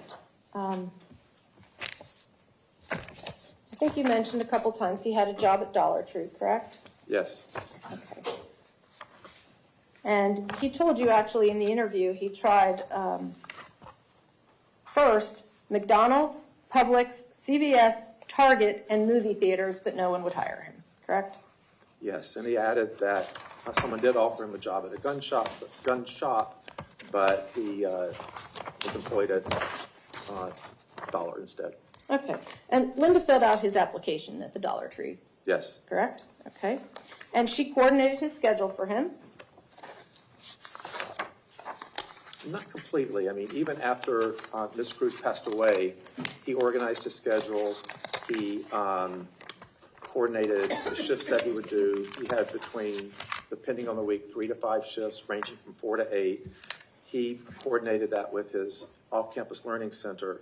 So she certainly, after she passed on November 1st, was not coordinating the schedule. Okay, and you reviewed some interviews of the Dollar Tree employees where they indicated she did almost all the talking at the interview and coordinated his schedule. He never did it. Did you read that? I read that when he interviewed, she may have helped coordinate him going to the interview, but after she passed, he was coordinating his work and his attendance there, not Ms. Cruz. His mother would give us hours. She'd give me his availability. Nick never did this. You don't remember reading that? I remember reading that, but then after she passed away, she couldn't have been coordinating that if she's dead. So he was able to do that on his own. Right, after he'd worked there for quite a while, correct? Sure. Okay. Are you aware that he wrote a letter to his brother while he was in the jail? And on the reverse side of the envelope, where he addressed it, he said, "Please send to Zachary Cruz if this isn't the right WRIGHT address, also to Mike and Richard." Did you see that? I didn't see that, but I have seen that spelling is an area of concern for him. He still has trouble spelling certain words. Okay. So that wouldn't surprise me. Now, in your interview, you talked to him about the kiosk that they have in the jail, correct? Yes. And that's like a machine where they can request things like medical visits, chaplain visits, maybe purchase a few items, things like that. They can purchase things, for example, like radio. They can perhaps purchase a pen or paper or food items. Yes. Okay. And in your interview, you ask about it, and you ask him what else might be in the kiosk. And he says appliances. Do you remember that? Yes, And you ask him what kind. Do you remember that? I do. And his answer was notepads and notes. Do you remember that? Yes. Okay. And in fact, he's asked the kiosk, "I want to say I'm sorry for being anxious, and I do apologize. Please forgive me." Did you see that one? Yes, I saw sometimes, and it's not uncommon for inmates to send messages through whatever mechanism they can. So I did see that he used various mechanisms to include the kiosk request to get a message across. Okay. He asked the kiosk, "Is Pastor Black feeling better?" Yeah. He asked the kiosk, "Thank you very much, but I am using this last request for the week, and I was wondering if I'm allowed to see a medium as well, if that's possible. And it's a person who can speak to the dead." Yes, he was aware of what a medium was. Okay.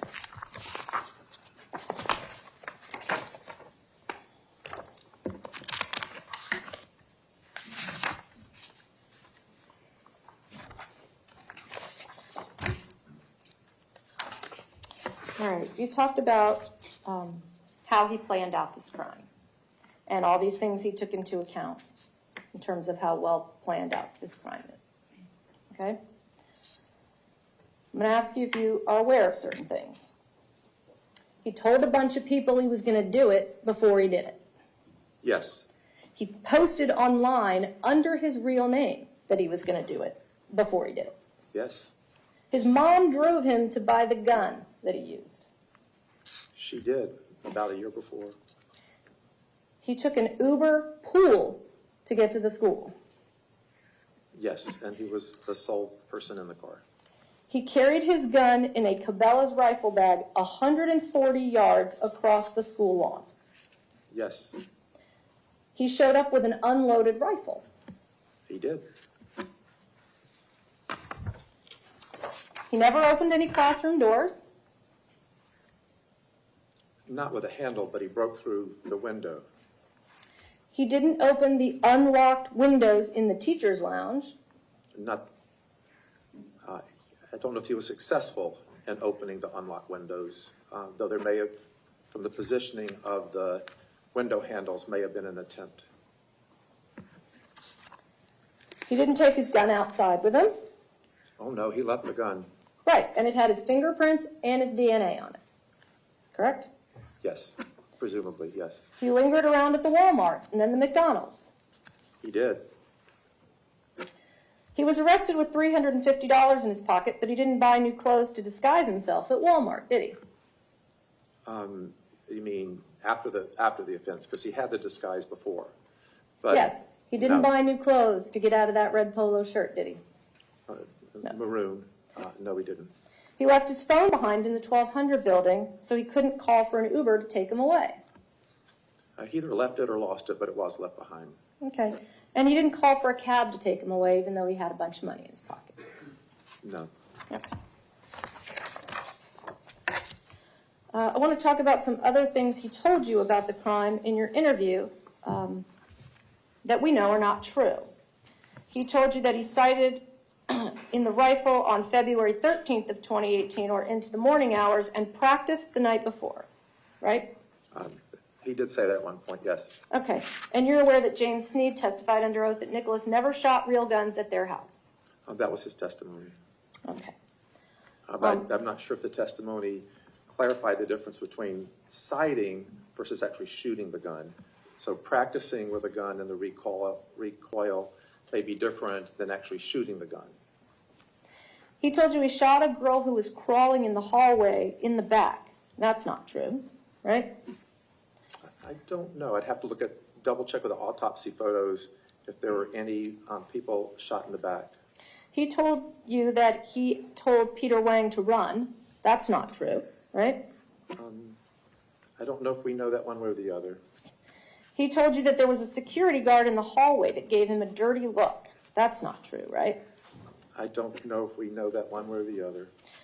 He told you he showed mercy to 3 girls, then they gave him dirty looks, so he shot them. Not true, right? We have no way of knowing if that was true or not. It could have been true. It could have been his interpretation. Okay. You talked some about his internet searches, correct? Yes. Okay. And at one point in your interview, he told you, I was trying to figure out what was wrong with me. I was looking at mental disorders, why I wanted to do things normal people wouldn't do, right? Yes. You're aware that on 1/30/18, he searched for why am I isolating myself? Yes. On 1/25/18, he searched for group therapy relationship, group therapy, and group therapy session. Yes. On 1/16/18, he did YouTube searches for why can't I feel emotions anymore, why can't I cry, Tom and Jerry suicidal, and dead inside. Yes. On 1/17/18, he searched kill myself, suicide, jumping off building, sleeping pills suicide, sleeping pills for sale, helium suicide. Yes. And on 1/19/18, he searched what's making go crazy, mental health. What was that last part? What's making what? It's what's making go crazy or what's making me go crazy, I'm not sure. Okay, yes, I did read that. Okay.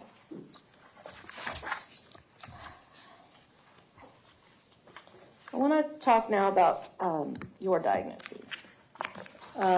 You testified that he malingered symptoms on the MMPI, the PAI, and the TSI-2.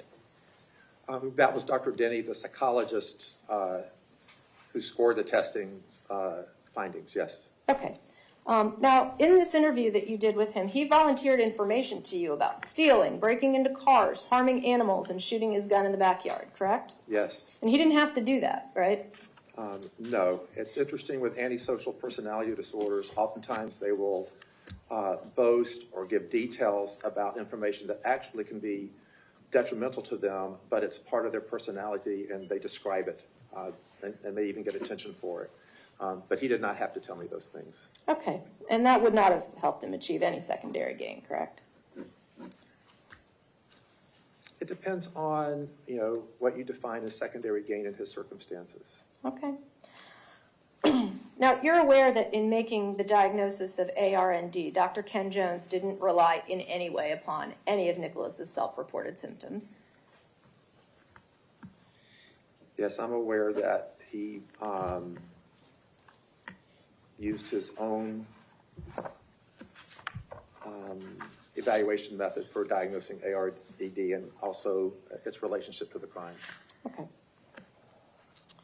I think you talked briefly about personality disorders generally. There's a section before you get to them in the DSM that talks about personality disorders generally, correct? Yes. Okay, and these are criteria that should be applied when diagnosing any personality disorder, correct? Are you talking about the pre-section? I'm talking about page 735 in the TR. Okay. Well, 734 carrying over to 735. Okay. Criteria E says, and the enduring pattern is not better explained as a manifestation of another mental disorder, correct? Yes. Criteria F says the enduring pattern is not attributable to the physiological effects of a substance or another medical condition. Yes. Okay. And ARND is a medical condition, correct? Well, there's some published literature that has some controversy about it depending on how it's defined. For example, how many drinks is required per month. There's different diagnostic criteria. It has been deemed a complex medical condition, but again, at the same time, even the CDC has been critical of the Institute of Medicine's definition of ARND. And so I would say, it depends on the criteria used. The important part, though, and I appreciate, because we can have a conversation about that part, is even if you completely come to the conclusion that he had an alcohol-related neurodevelopmental disorder, the important part of this definition here is the behavior in question better accounted for? Meaning it's better described by like the impulsivity or the behaviors that you can see in alcohol-related neurodevelopmental disorder, or is it better accounted for or attributable more to the personality disorders? So we've been discussing the difference between impulsive kind of acts that can come from fetal alcohol syndrome spectrum disorders, but we've also been discussing when people have more planned predatory acts, is it better attributable to a personality disorder? And in my opinion, it's much better attributed to a personality disorder in this situation. Okay, so let's talk about antisocial personality. There's a biological risk factor, correct? There can be, yes. People with a relative of the first degree with antisocial personality disorder are much more likely to have it, correct? They have an increased risk and prevalence of having it, yes. And we don't know who Nikolas's father is, correct? We have different testimony on that, or different statements on that. Okay. And his biological mother certainly had a history of antisocial behavior, correct? Yes. And his half-sister? Yes. Okay. Now there's also an environmental component to ASPD, correct? Correct. Child abuse or neglect, unstable or erratic parenting, inconsistent parental discipline may increase the likelihood that conduct disorder will evolve into ASPD. Is that correct? Yes. Okay. Now, according to the DSM, the prevalence of antisocial in the general population is about 0.6%, correct? That's the first part. Later on in the DSM, they sum up multiple prevalence studies, and you'll see, if you go down further, it can, a median prevalence around 3.6%. Okay. But the prevalence of antisocial personality in people with fetal alcohol spectrum disorders is much higher than that, correct? I think it depends on the study and how the study was done. It's about 19%, correct? I think, it's going to depend on the study and which research you're quoting. But it is noted to be higher. Okay. Now, you would agree that there are numerous disorders that commonly co-occur in people with FASD, correct? I would say yes, there's several that can co-occur. Okay, and those would include ADHD, Yes.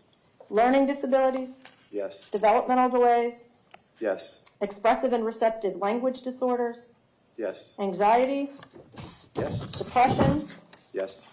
OCD, There is some increased risk, yes. ODD, which is oppositional defiance disorder, Yes. conduct disorder, Yes. antisocial personality disorder, In some studies, yes. borderline personality disorder, Can happen, yes. autism, I have seen an article describing an overlap, yes, and sensory disorders. yes, Okay, and these are all things that the CDC and the Florida Department of Education recognize as disorders that frequently co-occur, correct? yes, Okay. And also that these are disorders that people with fetal alcohol spectrum disorders are often misdiagnosed with, correct? yes, that's correct. Okay. Now, you mentioned way back, criteria A for antisocial has to do with behaviors that are grounds for arrest, correct? Yes, Okay, and you're aware that the police were called to his house dozens of times? it was multiple times, sometimes, and perhaps slightly more for his younger brother, Zachary. And sometimes when you go through the police reports, you can figure out who it is because Zachary was younger. Other times you can't, but they were called repeatedly to the home by the mother, typically. I think one time maybe a neighbor was involved when he tried to kill one of their pets or animals. Okay, and that, he was never arrested in his youth, correct? That's correct. Okay, and you just brought this up. That included the time he was, the police came out because he shot a neighbor's chicken, actually 2 chickens, correct? Yes, And one of them died, correct? yes. Okay, and Linda actually told the police, and then the police told that neighbor that he was autistic, so she didn't press charges, right? Well, Linda didn't press charges. The neighbor didn't Right. press charges. And then Nikolas also told me that he was he lied to the officer and told him that he was just shooting at lamppost and didn't mean to hit the chicken when he really did. Okay.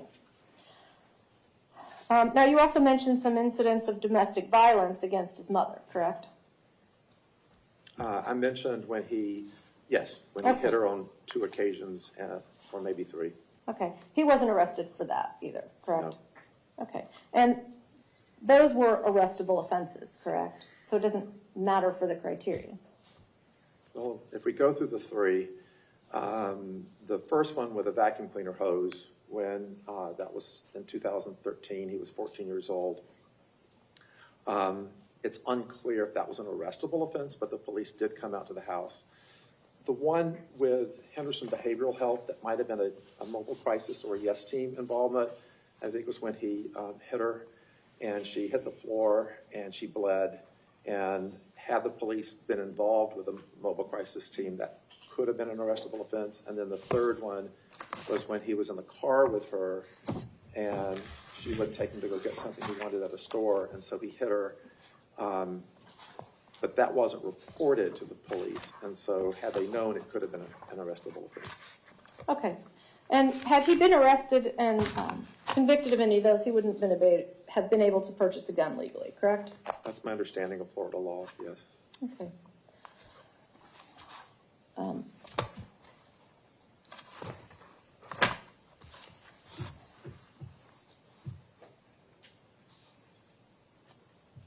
Now, you testified, hold on.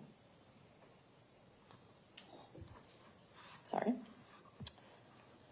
Now, you talked about the sexually deviant behavior, and that is actually, according to the CDC, consistent with antisocial personality disorder, correct? I would say that people with antisocial personality disorder have an increased risk of having sexually deviant behaviors. For example, rapist, for example, that most people would think that would be sexually deviant behavior, and there's a higher percentage amongst men who either violently rape against women or have those kind of activities of having antisocial personality disorder.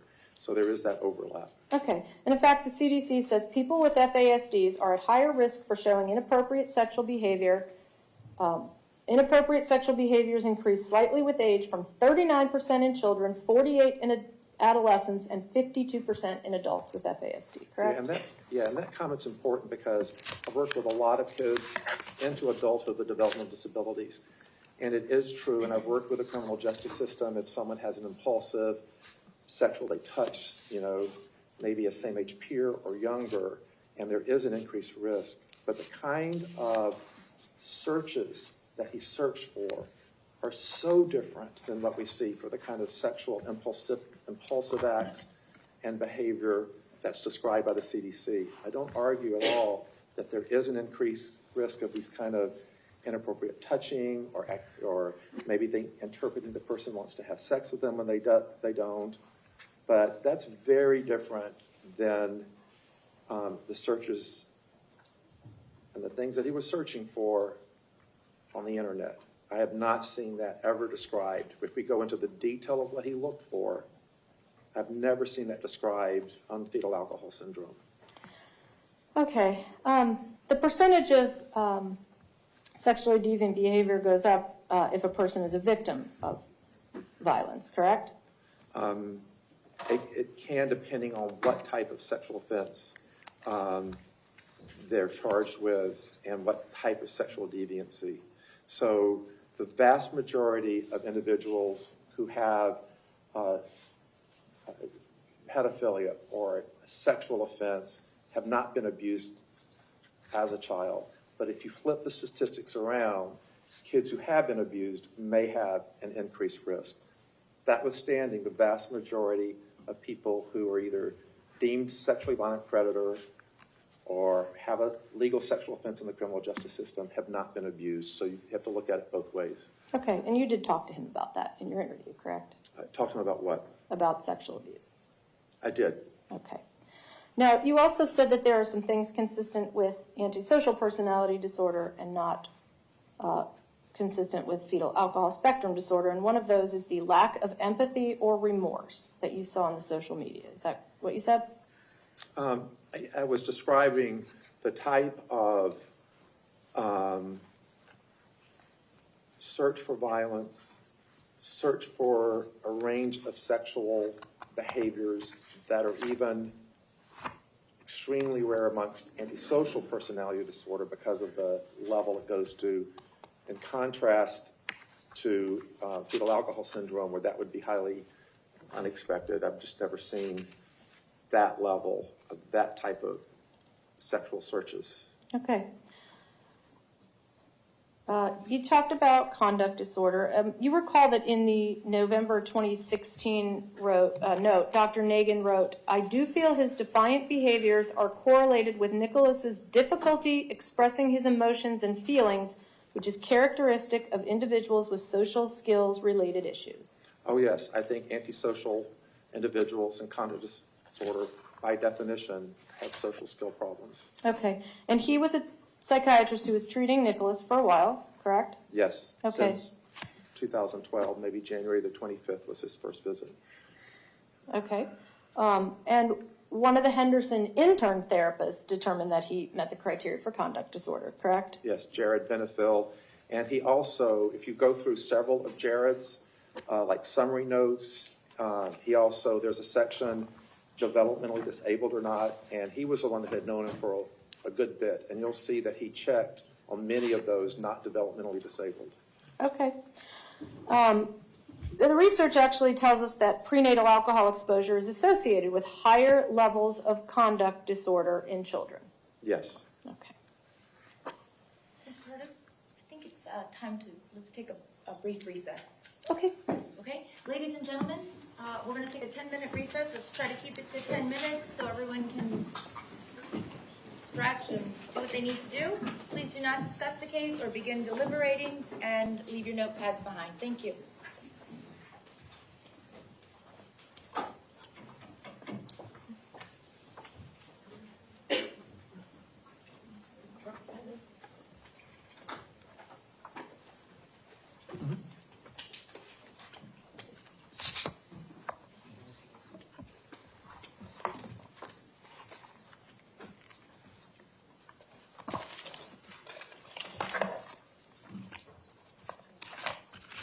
Jurors have been excused. We're in recess.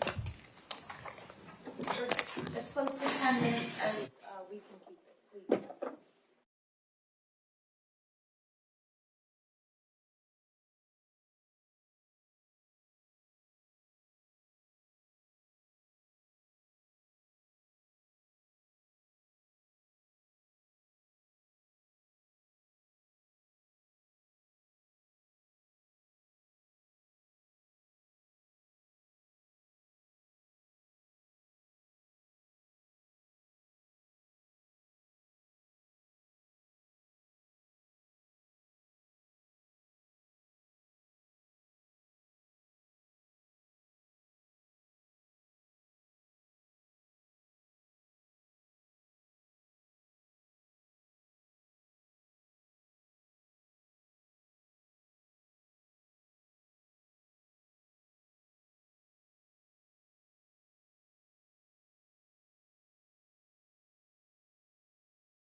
Okay,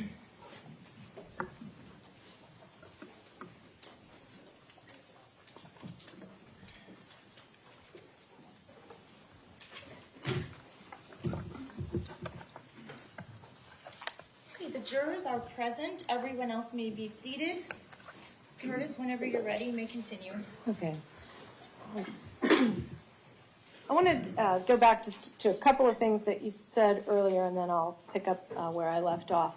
You indicated that when we were talking about his counselor, John Newnham, and the distinction between whether it's therapy or just counseling for academic services, and you talked about reviewing his clinical notes, correct? Okay, because we have 8,000 or more pages of school records, and there were no clinical notes from John Newnham in there. The school notes and his testimony, which he described what he did.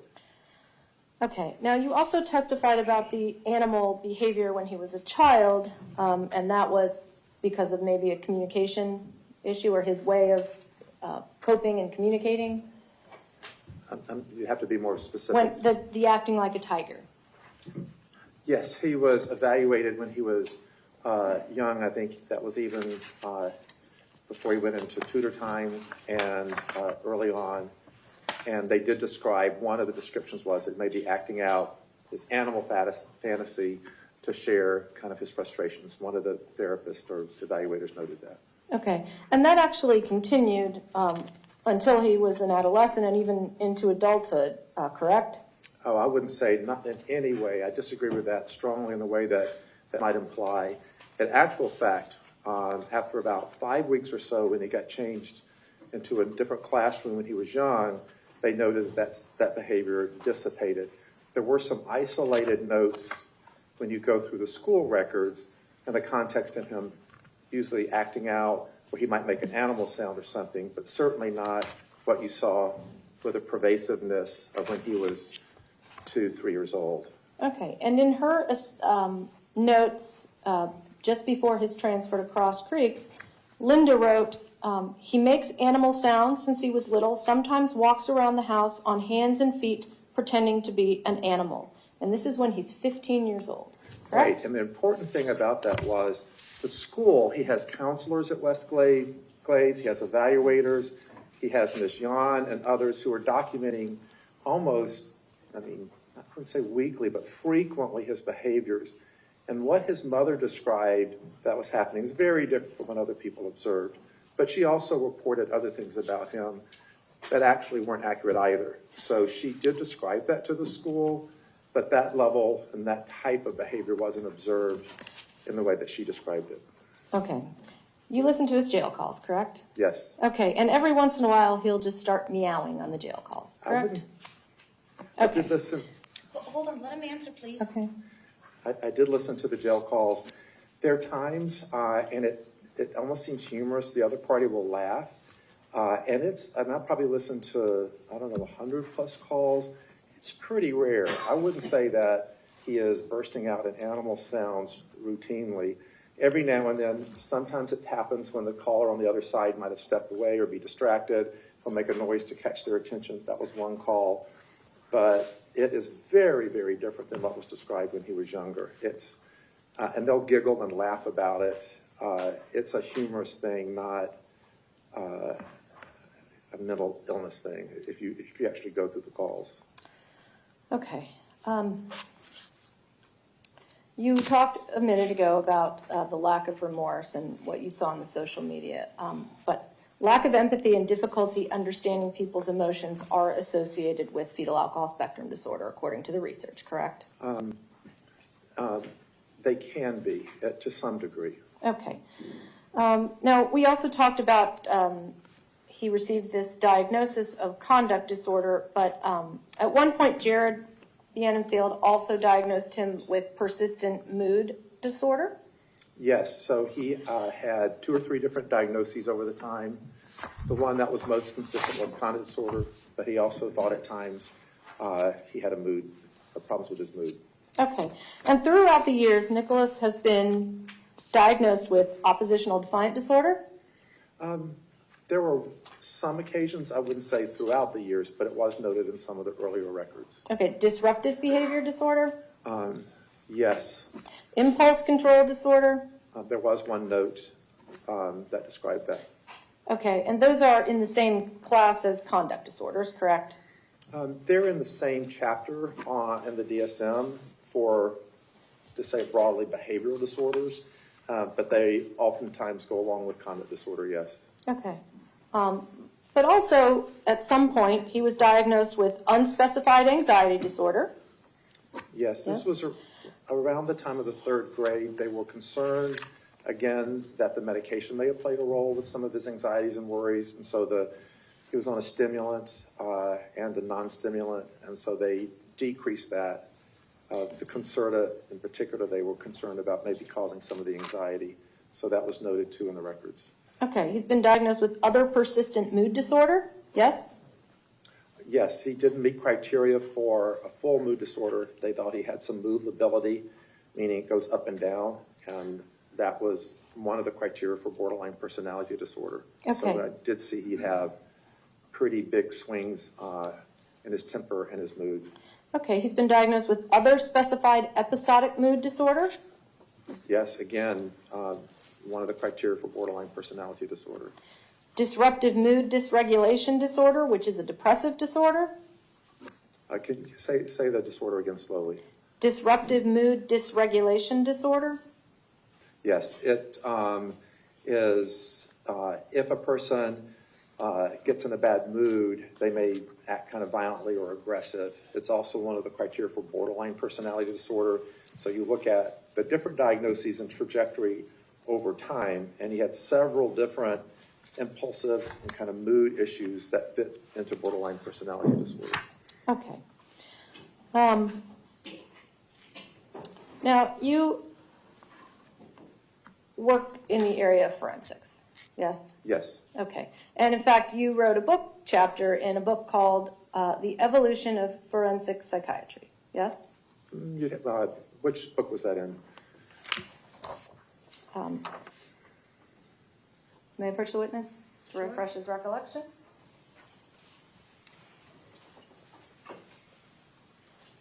I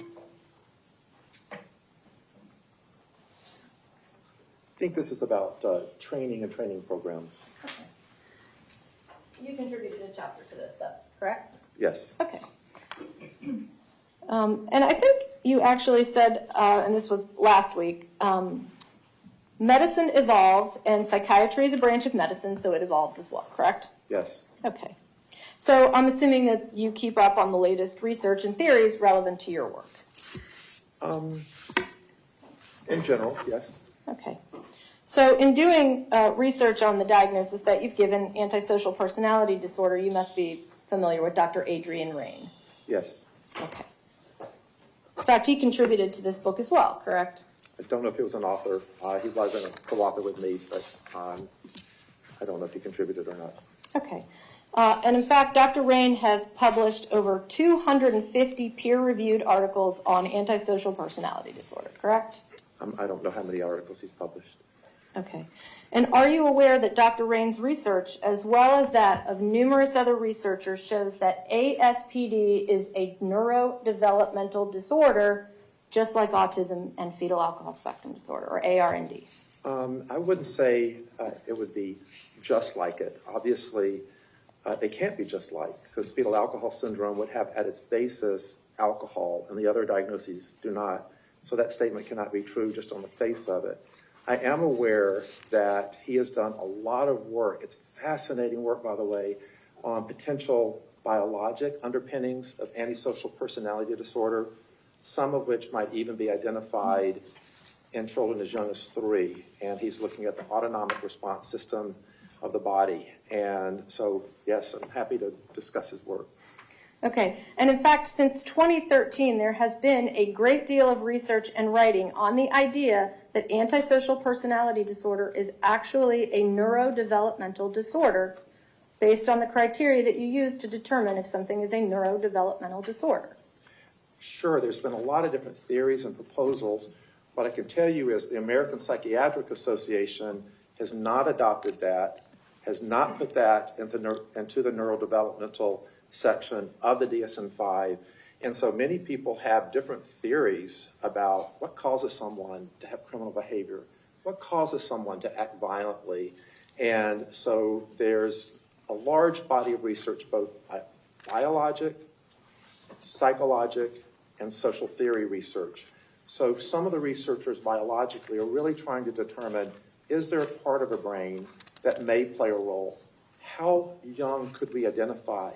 Could we have earlier interventions if this could be identified to stop it? So Adrian Rain's work is some of the early work for even as young as 3 years old as one theory, but it has not been accepted by the American Psychiatric Association or the body of psychiatrists at this point that it is a neurodevelopmental disorder.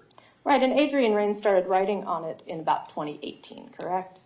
I would say that maybe even earlier he had some publications related to conduct disorder and its origins. Okay, and in fact there are several well-known researchers and scholars in the area of antisocial that do believe that, even if the American Psychiatric Association does not, correct?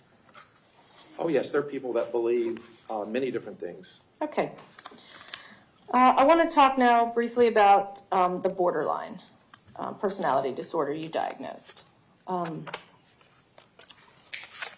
Would you agree with me that there is a strong genetic component to borderline personality disorder as well? I think there is an increased genetic risk if you have it run in your family. Whether it's strong or not, it depends on how you define strong. I think in the DSM, let me check, says 5 times more likely. Among if you have a first-degree relative. First-degree relative, okay. There are also environmental factors that contribute to the development of borderline personality, correct? Sure. And that would be being a victim of emotional, physical, or sexual abuse, being exposed to long-term fear or distress as a child, being neglected by one or both parents, growing up with a family member with a serious mental health condition, correct? Yes, that is true. Okay. And one of those diagnostic criteria is identity disturbance. And you said Nikolas met that criteria? Yes, in my opinion, yes. Okay. You also testified that he experienced chronic feelings of emptiness. Yes. Okay. The diagnostic features also discuss co-occurring painful feelings of aloneness. Yes, that can happen, certainly. Okay. Then the hallmark symptom of borderline personality disorder is the fear of abandonment, correct? It is one of the symptoms, and it's characteristic of many people with borderline, but it's not the only symptom. So it's one of the 9 symptoms. Okay. And the diagnostic features in the DSM states regarding borderline, this lack of a full and enduring identity makes it difficult for the individual with borderline personality disorder to identify maladaptive patterns of behavior and can lead to repetitive patterns of troubled relationships, correct? Yes, that's why it's a personality disorder. Okay, and borderline personality... Your Honor, can he finish his Yes, answer? let him answer, please. Sir, or did you finish? No. Okay. Go ahead. That's why it's a personality disorder, because of the way they behave and act towards others causes a lot of problems in their life. So if they break up with somebody, it's one thing to be upset and have some behavior around that. It's a different thing to threaten to kill them or kill yourself. So it's at a really different level, and that it causes problems with other people. Okay, and people with borderline personality disorder have a high rate of psychiatric hospitalization, correct? I would say they have a higher rate, obviously, than the general population, and oftentimes because they have suicidal threats, they may not go through with them or don't go through with them, but they may have gestures like cutting on their arm or their leg. People get worried about them, and then they go and they have a brief hospitalization. Okay. Now you listened, you said, to jail visits and jail calls, correct? Yes. Okay. And you're aware that Nikolas has had some visits with a woman named Scarlett Lewis, who's the mother of a Sandy Hook victim, correct? Yes. And she founded the Choose Love movement, correct? You know about that? I didn't hear the last word. The Choose Love movement? Are you familiar with that? She had, in the call with him, she did sort of an interactive calming thing. Is that what you're talking about in the call? I don't, are you saying love movement? The Choose Love movement. Oh, the Choose Love movement. Okay, that's separate from the call. Yes. Okay, and that is to create safer and more loving schools, homes, and communities through a formula of courage, gratitude, and forgiveness and compassion, correct? Yes, I was familiar with her. Okay, and she talks to him about that in those calls, correct? Yes. Okay, and they end their calls with, I love you. Oh, they do, yes. Okay, and he also talks to his brother Zachary. Yes? Sometimes. Okay. Your Honor, I'm going to object to the hearsay. Let me speak to the lawyer sidebar, please.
Nikolas has frequent visits from his pastor, correct?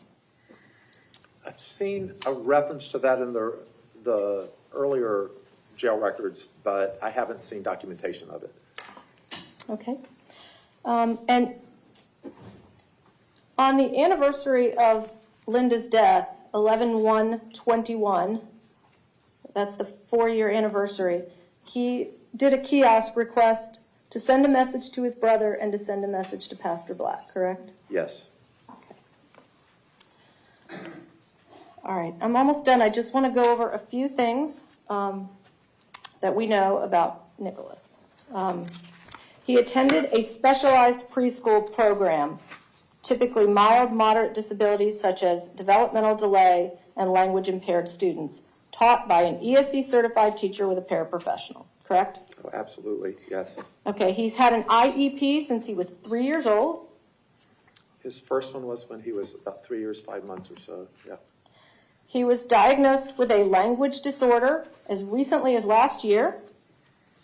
By whom? By an SLP, a trained speech and language pathologist. I didn't see one associated with a school, is what I was asking. I didn't see a school language pathologist that had diagnosed him in the last year. Okay, well, it wasn't part of the school records. Oh, okay. He spent most of his elementary school in a cluster class for children with emotional problems. Periodically, I would say not so much in the first grade, but by the second, third grade, he started to be more into mainstream classing and inclusion classes at a greater percent at parts. And part of the fifth grade, about 80% mainstream there. And then in Westglades, when he went, not as much in the cluster classes. So I would say not the majority, but for a significant percentage. Okay. At Westglades, they don't have cluster classes, correct? Yeah, he was in a mainstream, for the most part, class. Okay. He was medicated throughout most of his life, correct? Off and on. In middle school, he was sent to a center for kids whose emotional and behavioral disabilities manifest in their behavior, correct? Yes, that's correct. And that school provided him a highly structured environment with a lot of academic, behavioral, and health support. It did. And he did pretty well there, correct? Yes.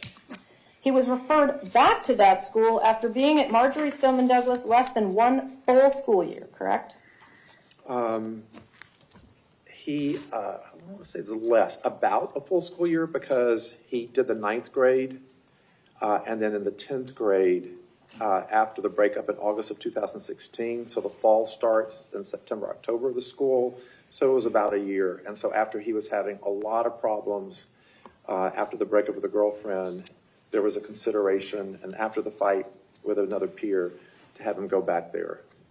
So he did well that first year, and even though he was doing well, really well in the 10th grade, and this is a key point, he was also looking up a range of these kind of violent searches and school searches and shootings, even when he was in a structured environment and doing very well. So that seemed to be independent. So his 10th grade year, he had this interest documented in some of his searches.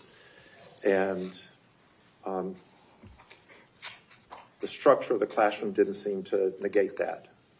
Okay, so he was referred back to Cross Creek within one full school year of being sent to MSD, correct? Yes, within at a school year, yes. Okay. When he was at MSD, he was no longer receiving Henderson services, correct? For part of the time he was, but it ended in the fall of 2016, around December. And that was his, that was when he was, those were individual calls, correct? That was not the cluster of services that he was receiving, correct? He did have some referrals and individual calls, but the REACH program and some of the other treatment ended in December, I believe, of 2016.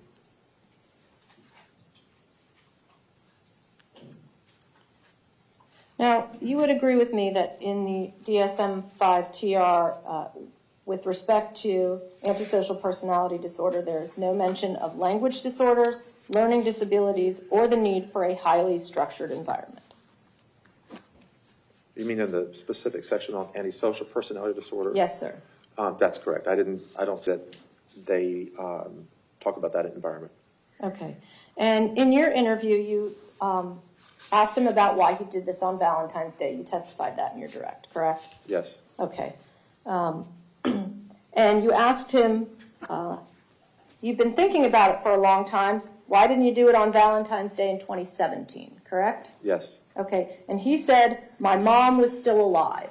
My mom was still alive. When my mom died, it was like, if my mom never died, it probably never would have happened. Correct? Okay. He did I say don't that. have any more questions. Thank you. Okay, State, do you have any other questions? No further questions. Okay, is the witness excused? State, the witness is excused? Yeah, oh yeah. Okay, thank you so much, sir, for your patience. You are excused. Whenever you're ready, let's give the doctor a minute to get his things. State, you may call your next witness. Kyle Oregon.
Good afternoon, sir. Please raise your right hand.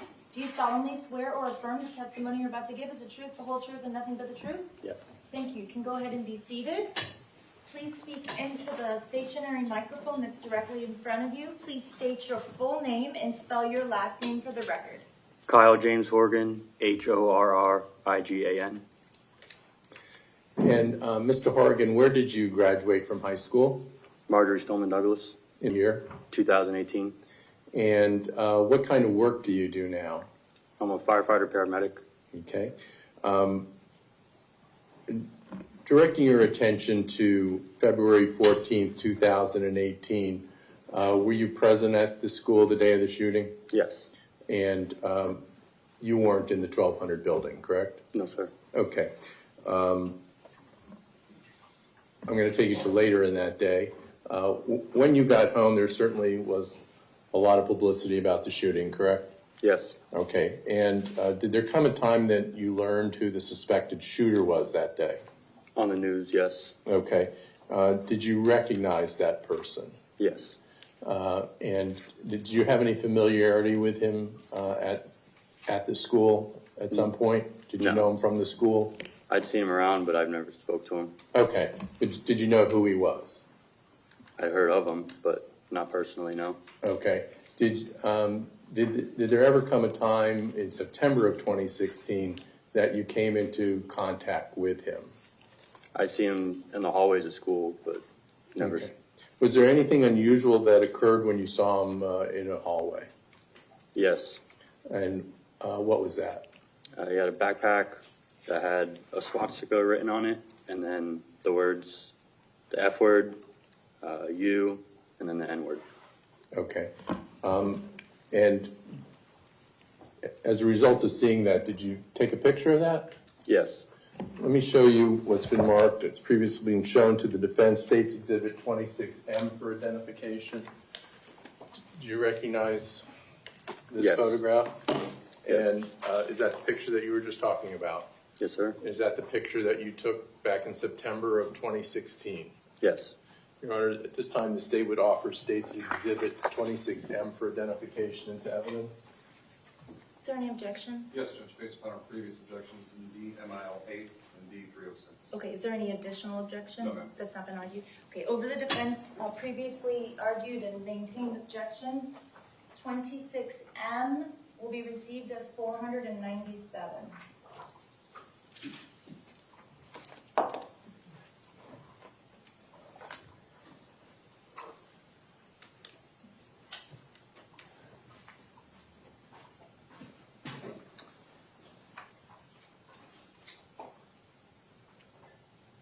So can you tell us where you were when this picture was taken? I was leaving math class. I believe it was the 900 building, the hallway. I don't know the exact number, but it was a 900 building hallway. Okay, and so you see a person in front of you wearing this backpack like this? Yes. Okay, and do you think you could still recognize the person who's wearing it? Yes. Do you see that person in the courtroom? Yes. Can you point to him, please? Okay. Ask the record to reflect, Your Honor, the witnesses pointed towards the defendant, Nikolas Cruz. The record will reflect.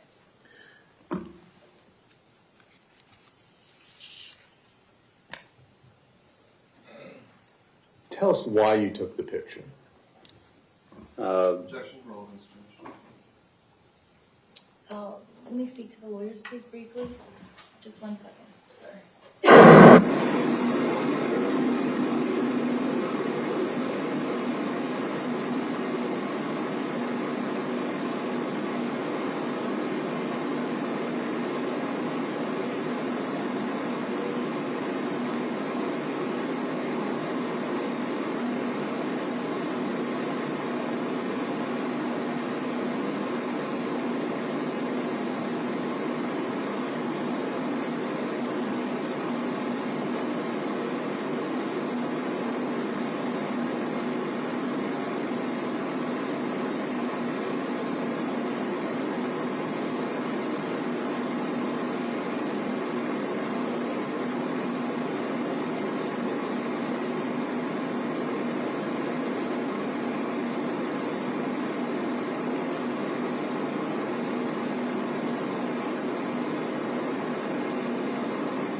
When you saw the person wearing this backpack, did you speak to him? No, Why not? I personally wouldn't want to encounter someone that's brave enough to write that on a backpack and walk around with it. I'm sorry, brave enough? Brave enough, yeah. Okay. What was your reaction to seeing that backpack? I was personally shocked by it, that someone would walk around in public with that, much less a school. And like I said, be brave enough to wear that. Okay. Brave from what? The obvious racial hate displayed on the bag. Okay. Not somebody that you would interact with? No. All right, thank you very much, Mr. Hargan. Cross-examination? Brief, Judge, thank you. Sure.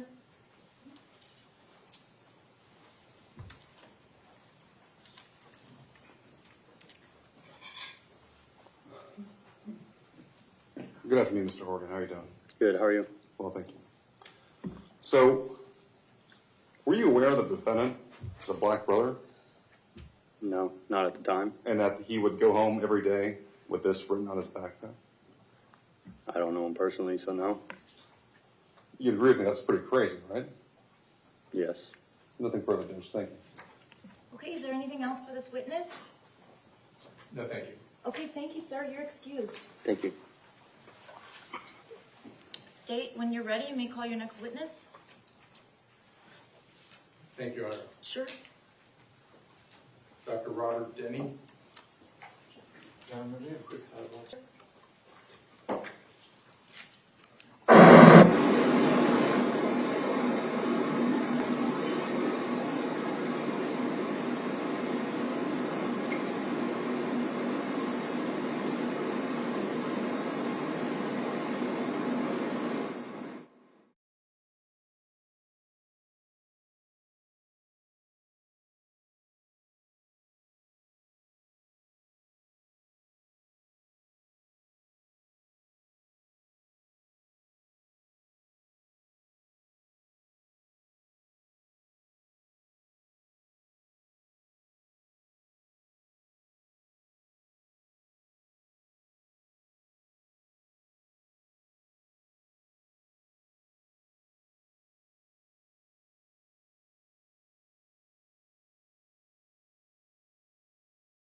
sir. Please raise your right hand. Do you solemnly swear or affirm the testimony you're about to give is the truth, the whole truth, and nothing but the truth? Yes, I do. Thank you, sir. You may put your hand on and be seated. And when you're seated, please speak into the stationary microphone that's directly in front of you. State your full name and spell your last name for the record. Robert L. Denny, Denney. Okay, state your name, choir. What is your profession, Dr. Denny? I'm a clinical neuropsychologist. And where do you work? I work in, I have a part-time practice at the Citizens Memorial Hospital in Bolivar, Missouri, in the neurology department and the Missouri Memory Center. And then my other time is spent providing forensic-related consultation work. And what is your education, please? Well, after finishing a bachelor degree in youth ministry from the Lutheran Bible Institute, I then completed a master's degree in psychology from the Forrest Institute of Professional Psychology. And then I completed a Doctor of Psychology in 1991 from the Forrest Institute of Professional Psychology. Okay, so you indicated that you got a Doctor of Psychology in clinical psychology, but you're a neuropsychologist, correct? Yes. Okay, so what training did you have to get on that track of neuropsychology? Sure. Neuropsychologists are, first of all, professional psychologists, either clinical or counseling or something like that. And then there's specialized training above and beyond that to become a neuropsychologist. And some of that training is done during the doctoral program, academic coursework, as well as supervised clinical experiences, but then also postdoctoral supervision related to that. For me specifically, I completed a neuropsychology training track at the Forrest Institute, which included coursework in neuroanatomy, neuropathology, neuropsychological assessment, neurological rehab. My professors were neuropsychologists, and one of whom was also a physician. And there was clinical experiential training as well that I had outpatient as well as inpatient at a state-funded head injury rehabilitation hospital, working with stroke patients, traumatic brain injury patients, and things like that. And then, let me just interrupt I'm sorry. for a second. I'm not sure if it's my hearing. Can you be heard? We can turn up the microphone. Just a little bit higher. I'm sorry, I may not be That's speaking much into the microphone That's well much enough. better. Thank you. Okay, thank you. So I believe you were about to indicate you had a full-time internship. Yes, as part of the doctoral degree, there is a 1-year full-time clinical internship. And I did that internship at the U.S. Medical Center for Federal Prisoners, which is a maximum security medical, surgical, psychiatric hospital. A part of my rotations there were also 1 day a week for 6 months at the head injury rehabilitation hospital. So I continued my neuropsychological training there. And then after I graduated, I was able to obtain about 2 years worth of additional supervision from a neuropsychologist, which then rounded out my training in clinical neuropsychology. What type of work were you supervised at the medical center? Well, we had, again, the medical center, it's a maximum security medical center for Federal Bureau of Prisons inmates from all over the country and U.S. territories. And so there were medical patients there, surgical patients, and a large psychiatric cadre of patients. And there was also a pretrial criminal forensic evaluation unit there where we completed pretrial criminal forensic evaluations for the U.S. district courts throughout the U.S. territories. So I rotated through all of those rotations, and I was supervised by specialists in each of those areas, including a part-time rotation through what's called the work cadre portion of the U.S. Medical Center population. These are low security inmates that were sent to do their time at the U.S. Medical Center. And they worked in, electricians, cleaning, housekeeping, kitchen, that sort of thing. So it was more like a counseling type of a rotation. The rest of it was severe major mental illness, people who needed inpatient psychiatric treatment, evaluating people who were sentenced inmates who were sent to Springfield to evaluate whether or not they needed inpatient mental health treatment. And these are severe psychiatric kind of conditions, psychotic conditions. And if they needed it and consented to treatment, then we would sign them into the mental health treatment unit. If they needed it but were not competent to sign themselves in or refused, then we would pursue a civil commitment through the local court to provide treatment for them. So I received supervision and training in all of these areas. And let me flesh out a little bit.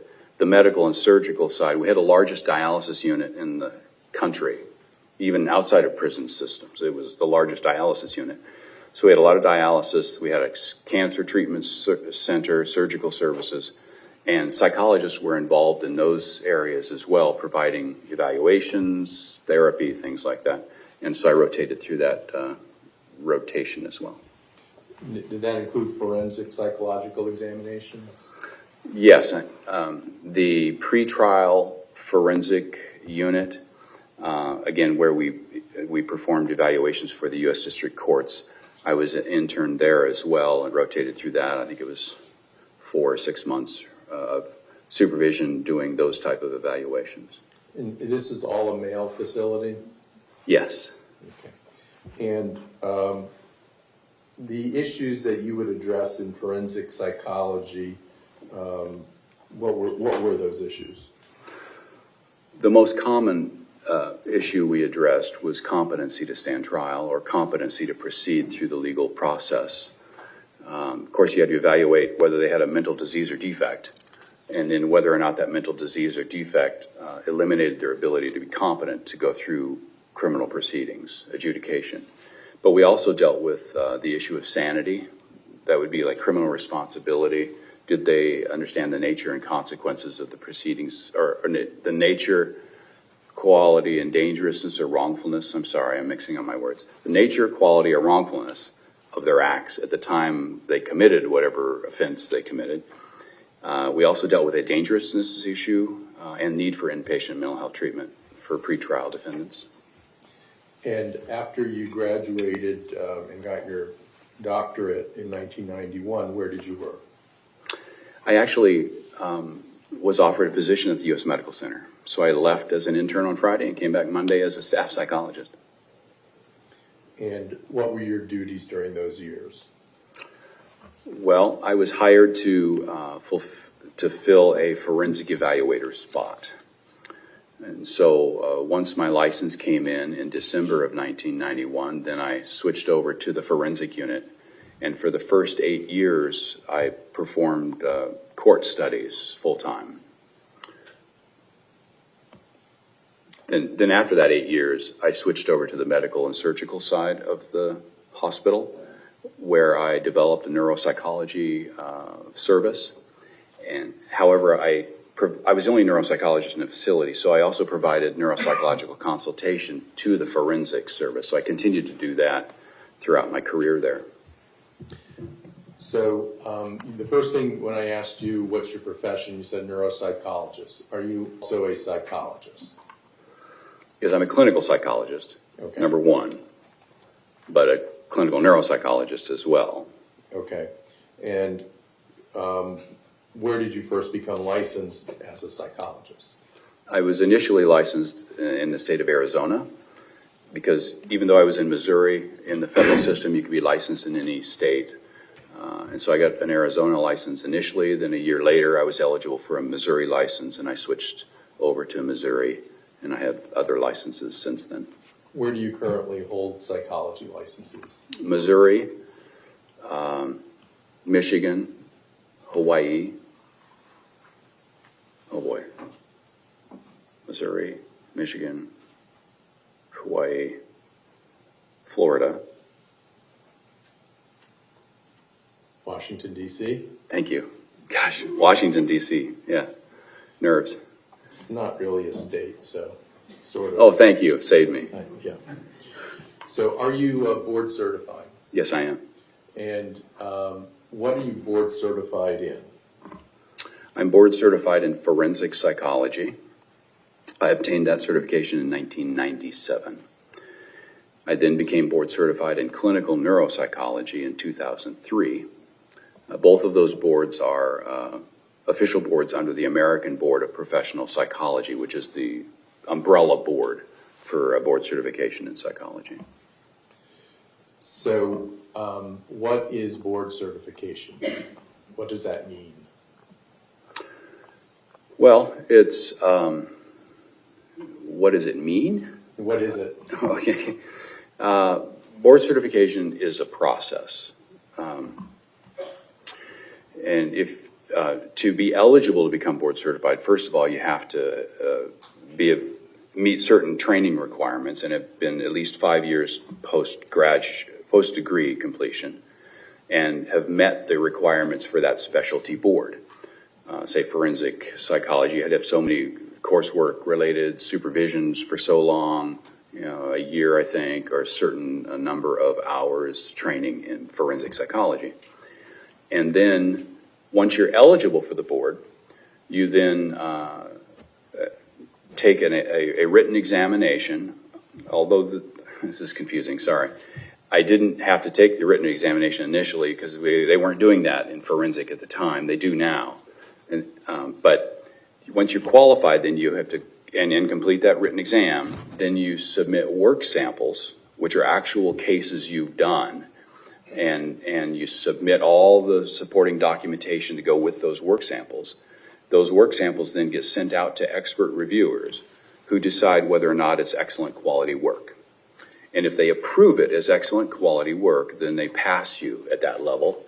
And then you have to sit before an examination of 3 experts in forensic psychology who then basically cross-examine you for 3 hours on your work samples, what you know, all of mental health case law, all of the issues related to those kind of decisions that you would make, competency, sanity, whatnot, why you do what you do, ethics, all of that sort of thing. And if they agree to pass you, then you've obtained board certification in forensic psychology. Okay, so what is forensic psychology that you're board certified in? Right, forensic psychology is simply the application of professional psychology, like clinical or counseling or something like that, to legal issues, the legal form, and it can be criminal or it could be civil, but applying the skills involved in clinical evaluation of people to that setting. You also mentioned that you're board certified in clinical neuropsychology, and what year was that? 2003. Okay, so what is clinical neuropsychology? Clinical neuropsychology is, in essence, the study of brain-behavior relationships. Okay, if the brain is functioning correctly, it allows us to be able to do certain behaviors. If the brain is not functioning correctly, then those behaviors change. They become impaired or what have you. And we use specialized tests to measure how that brain function works in real-life situations. Basically, we're often called in to provide diagnostic services when there's questions of diagnosis when it relates to neurologic issues.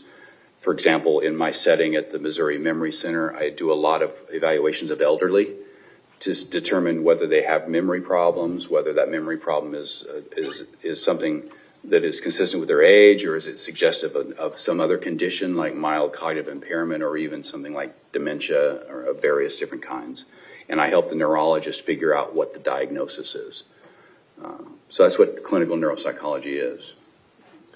And the process for you becoming board certified in neuropsychology, is that the same or similar to when you became board certified in forensic psychology, or is it different?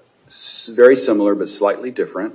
You had to have the right training, education, supervised experience to meet the requirements. And then you had to pass an omnibus, really big multiple choice examination that covered a wealth of areas: behavioral neurology, neuropsychology, psychometrics, different types of testing, as well as general mental health issues, neuro rehab issues, neurodevelopmental issues, all of that neuropathology stuff. And once you pass that, then you're eligible to submit work samples. And then you have to submit 2 different work samples. Again, they go out to the board, they divvy them up to experts in the field, trained reviewers for the board, and they review those with all their supporting documentation and decide whether it's excellent work. And if it is, then they pass you, because you could fail anywhere along the line, right? And they kick it back.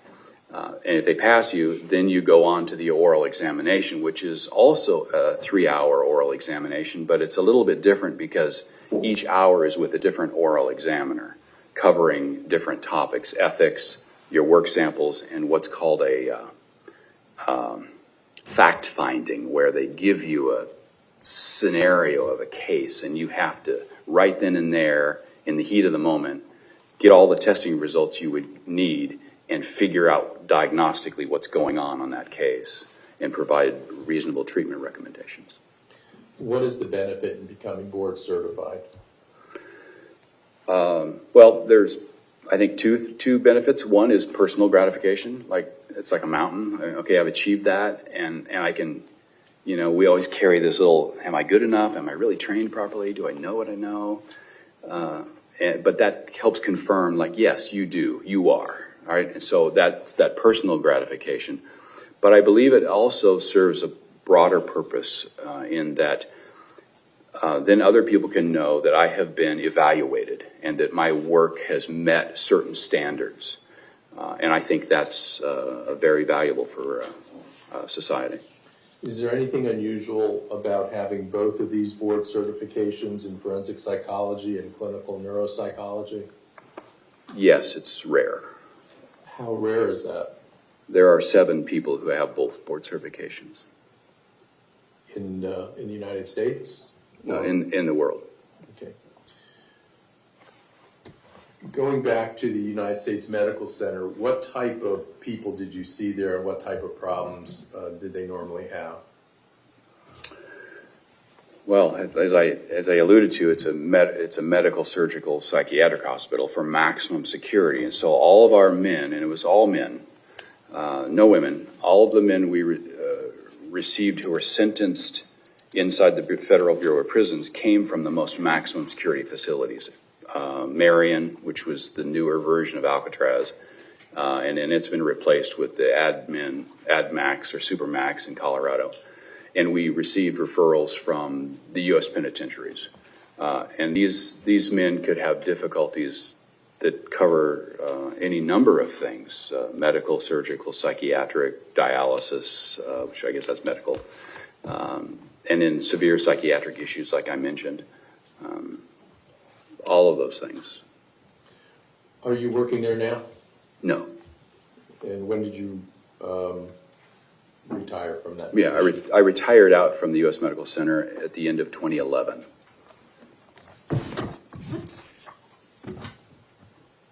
What were the ages of the men that you would see there? Well, they were all adults, although some of the pretrial defendants were in their upper teens. But other than that, they were adults, but from elderly to young adults. Did you ever see people who had fetal alcohol syndrome? Yes, I did. In addition to working as a board-certified forensic neuropsychologist, did you also have a teaching career? Yes, I did. And tell us about your teaching, please. Sure. I taught at a local university for a couple years first, teaching in statistics, but then I switched over to teaching at the Forrest Institute, which is a doctoral graduate program in clinical psychology. And I started teaching neuroanatomy and neuropathology. Did that for a couple years, and then they asked me to start a forensic psychology specialization track. And so I started teaching, in addition to the neuroanatomy and neuropathology, I developed courses in forensic mental health case law, forensic psychological evaluation, and advanced case analysis, clinical forensic case analysis. And I taught those for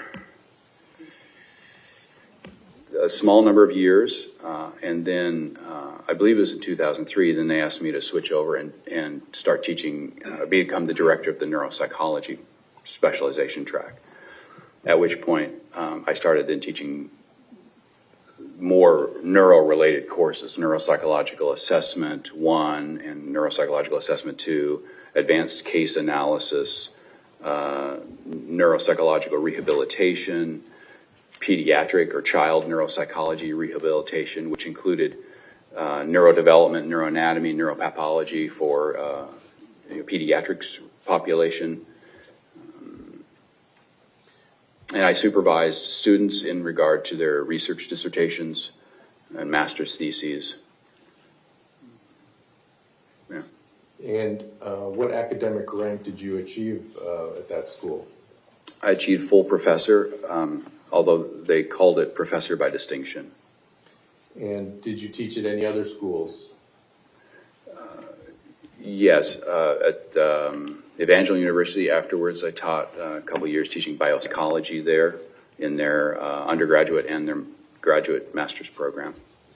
And including in that biopsych course was lab work where we actually did brain cuttings and things like that. Did you teach doctoral students as well? Yes, at Forest Institute they were all doctoral students. And how many years did you do that? I believe it was 18.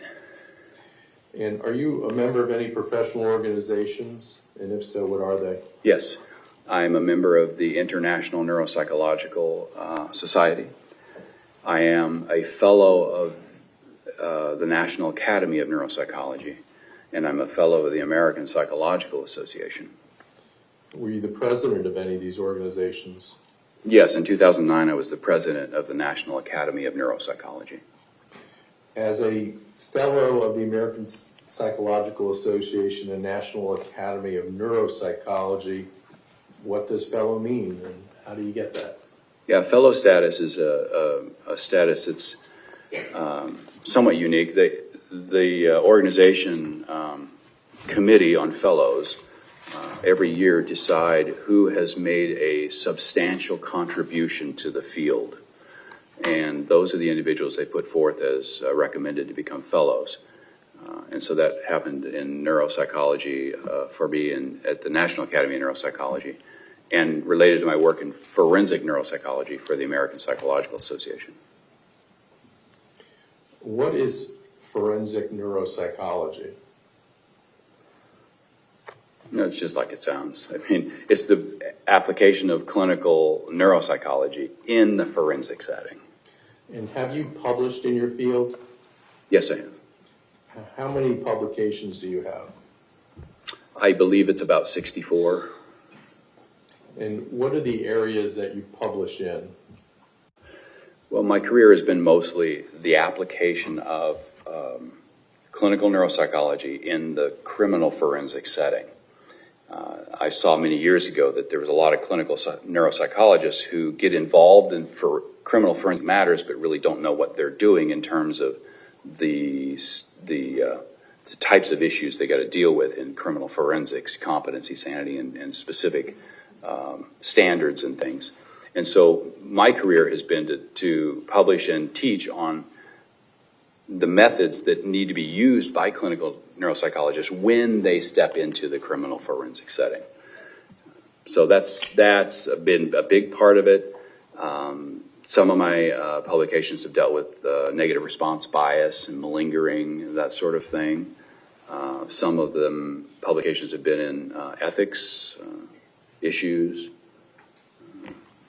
That's when you say you publish, is it a book? Is it an article? What is it? It's a mix of things. There's a lot of peer review articles that go into actual peer reviewed journals, and then there's also book chapters. Let me just stop you there. Yeah. What does peer reviewed mean? Well, the peer review system, say for example, Journal Y here, they will have an editorial board. These are people who are experts in the topic area of the journal, and they will be funneled manuscripts. So when somebody submits a manuscript to that journal, it gets funneled to the editorial board, and it's like 2 or 3 reviewers then review that manuscript and decide whether it's good research and should be accepted or rejected. And if it could be accepted, could it be improved to possibly be accepted? And then you write up these analyses of the manuscript that go back to the authors. And you're assigned that task by the journal editor. So that's the peer review process. And then the authors look at those comments and they say, okay, well, I'm going to make the changes the editorial board requested, and then you resubmit the manuscript, and sometimes that goes multiple times, and eventually the manuscript's accepted for publication. Okay. And is this how neuropsychology grows from the research and writings of authors like you? Yes, that's the way science works, through the scientific journals. Are you on any editorial boards? Yes, I am. And what are editorial boards, and which ones are you on, please? Again, the editorial board are those people who review the manuscripts for the journal. I'm on the editorial board for the Clinical Neuropsychologist, Archives of Clinical Neuropsychology, Applied Neuropsychology Adult. Those are three editorial boards that I'm on. And what is the Journal of Pediatrics? Well, the Journal of Pediatrics, that's the journal by the American Association of Pediatrics. And do you review any manuscripts for them? I was asked to review as what's called an ad hoc reviewer to review a manuscript for pediatrics. And what is validity testing and malingering? Validity testing and malingering is a big topic area. And it's very important in neuropsychology because unlike, say, radiology, where you could put somebody under a scanner and they take a picture, neuropsychology requires the person to put forth appropriate task engagement. They've got to actually apply themselves in the testing to have results actually reveal what the person's real ability is like, right? You can imagine a child who's angry and frustrated in school or something like that, and they get told you got to go down to the counselor's office because you're going to see a psychologist for an IQ test. And they don't want to be there. They're angry. They're upset. And they come in there and they say, "What am I here? Who are you and why am I here? And why you take a test?" I don't know, take a test. But they force them to sit down and take a test. That person's probably not going to have a really good IQ score because they didn't apply themselves. So you have to be motivated to do your best. Other issues related to validity in psychological testing in general is some of our tests are sensitive to people who might be exaggerating difficulties, like self-report difficulties, but it could also be sensitive to people who are minimizing difficulties, like mental health difficulties, for example. And so there are validity scales in our measures that try to pick up on that. And we need to look at these validity indicators to determine whether the data are valid or not. If you don't do that, or you don't do a thorough enough analysis of the validity indicators in relation to how the person's performing, what the referral issue was, and how that compares to what real life is for this person, and look for consistencies. If you don't do that thorough analysis, then you could end up with data that really is not reflective of the person's genuine abilities. And so it's a very important issue. Dr. Denny, have you published in the area of validity testing and malingering? Yes, I have. How do we know if test data is accurate? Well, again, we have to look at the validity indicators in the test data to see what that tells us, number one. But we go beyond that and we look, is there reasonable consistency between different... well, first of all, it depends on whether it's performance-based tests like neurocognitive testing or symptom-based tests like self-report inventories. They're different. And you have to look at the validity indicators in the performance test to see, does it reflect what it looks like it's valid? Then are the test results consistent across domains? Do they make sense for the given neuropathology that's supposed to be there? And is it consistent with real world functioning? And if all those consistencies are there, then you can say, okay, this looks like valid data. Likewise, you have to look at the self-report measures and see, is there signs of exaggeration? Is there signs of minimization? Does what the person say is the problem consistent with what I see in front of me? Or is it inconsistent? And all of those things go together to decide whether a person's presentation on testing is a valid reflection of their real abilities.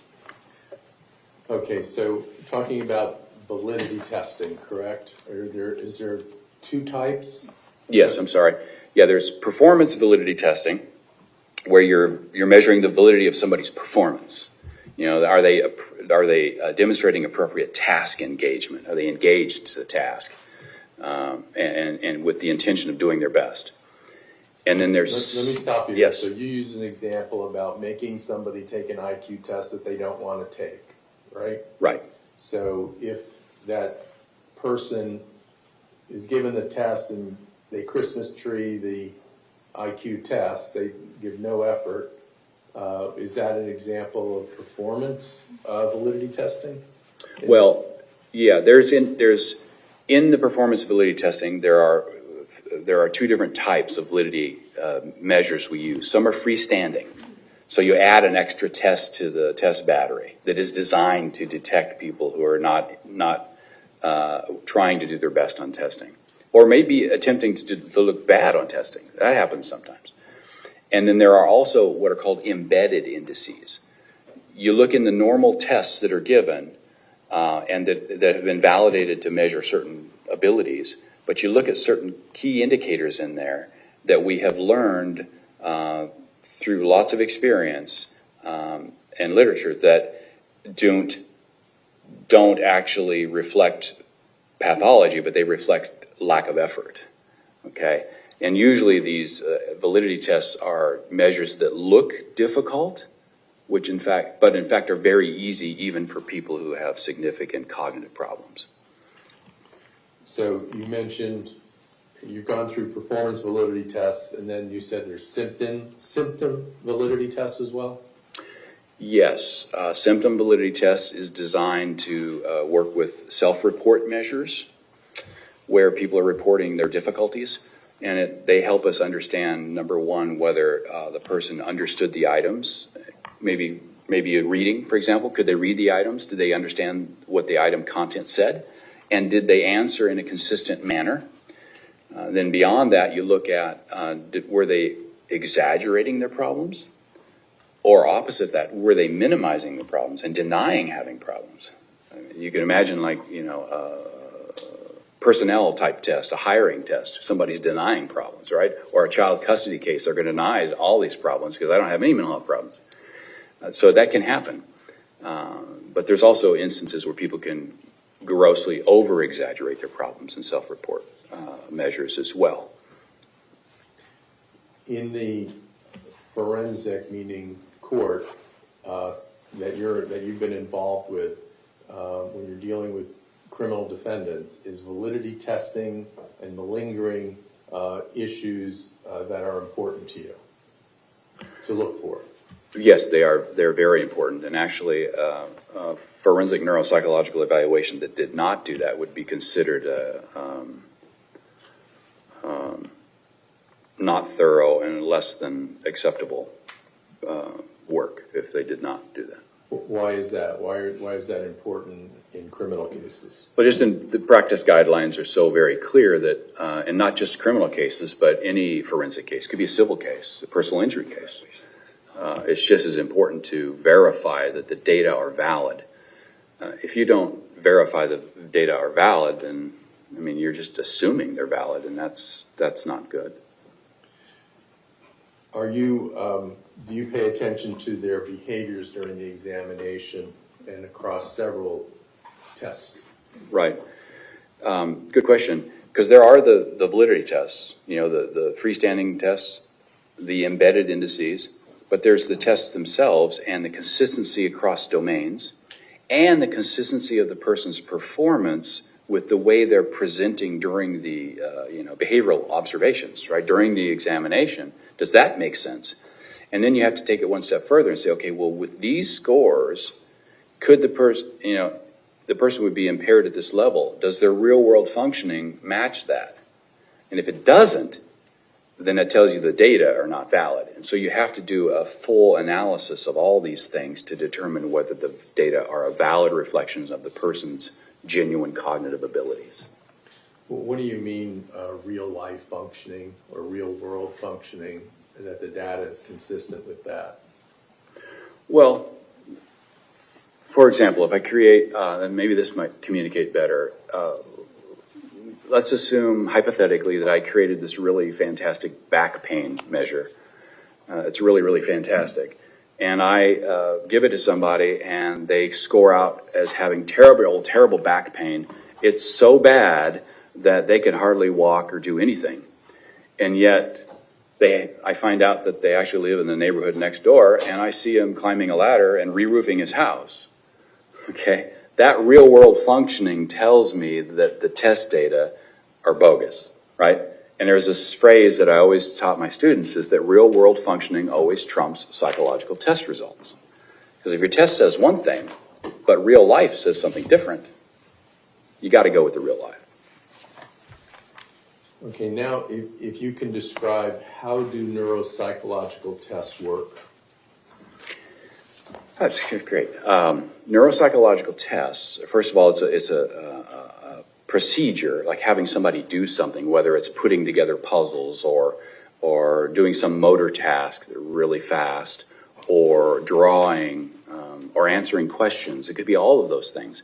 But they're designed to measure a certain construct, an ability, like, say, learning and memory.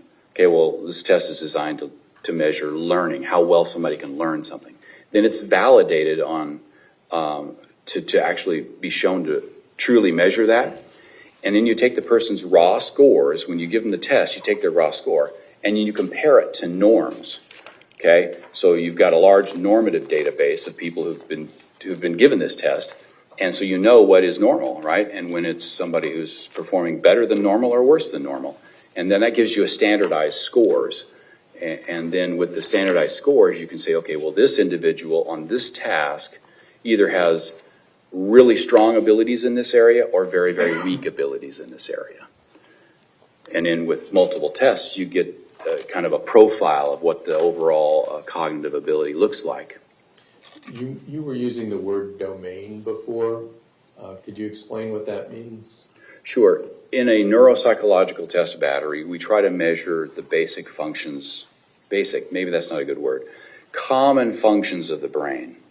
Attention, concentration, learning, memory, language skills, visual, spatial, nonverbal types of skills, problem solving, planning, organization, mental flexibility, things like that. Each of those areas are domains inside a neuropsychological test battery. So you might have a domain of memory, you might have a domain of academic functioning, or a domain of attention, concentration, maybe speed of mental processing. That's what I mean by domains. Does it matter what kind of pathology a person has that, let's say, knocks out that ability to perform a skill? Well, you know, it really doesn't tell you much about what pathology it is per se. Let's say somebody who's performs very poorly in memory. Okay, they've got a memory disorder. It doesn't tell me what the problem was. That memory disorder could be because of Alzheimer's disease. If they're an older individual, right? That could be. If it's a younger person, it may be due to something else. Oh, it might be due to the traumatic brain injury the person just had. Okay, so it could be any different pathology. It could be somebody who's got MS, but they're later in the course can start having some memory problems. So it really depends. So you can have multiple neuropathologies that can cause a poor score. Does that make sense? Yeah. So is your determinations made just on test scores? Is that how you make your diagnosis, just on test scores? No, it would be really inappropriate to do that. You have to look at the entire clinical situation. What's the referral question? Okay, what's the person's history? What is their presentation over time of those issues? Has it changed? Is it the same? Was it a quick onset? Was it a slow onset? And then what are their behavioral presentation look like? So I can look at the test results, I look at their behavioral presentation, and then sometimes you're able to be in a situation where you talk about a spouse or somebody who knows a person at home and they can describe what they're like at home. All of that factors in, and then you use that information and you apply that to your knowledge of neuropathologies and different kinds of brain problems, and you see which one makes the most clinical sense. And maybe there's the number one looks like this one, but it could be this, it's possibly this, unlikely this, and then we pursue the rule out process. That's the way it works. Okay, thank you, Your Honor. I think this would be a good time to break. Okay, may I just speak to the lawyers for a second on the headphones?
Getting ready to excuse you for the evening. I do need you here tomorrow earlier. We need to get through several witnesses tomorrow who have some time constraints. So we're going to start earlier. I'm going to ask you to please be here at 8:30 so that we can start at 9. And I may have to give you a shortened lunch period if you want to pack a lunch. Unfortunately, we don't have the staff to sit with you in the jury room during lunch, but there are places by the river where they have picnic tables and things which you can walk around if that is a quicker process for you. Did somebody say something? No. Okay, so in any event, please be back here tomorrow at 8:30. You are excused for the evening. Please remember the instruction that you cannot discuss the case with anyone, including your family members. Please leave your notepads behind, and I'll see you tomorrow at 8:30 a.m.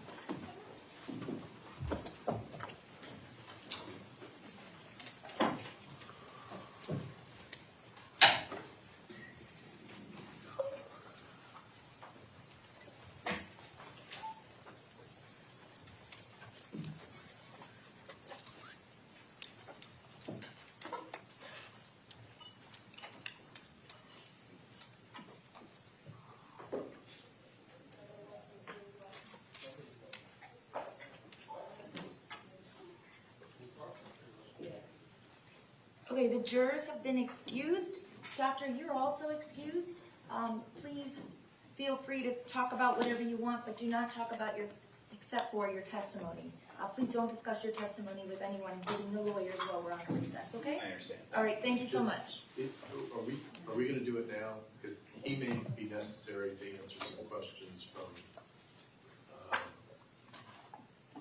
I would like to be able to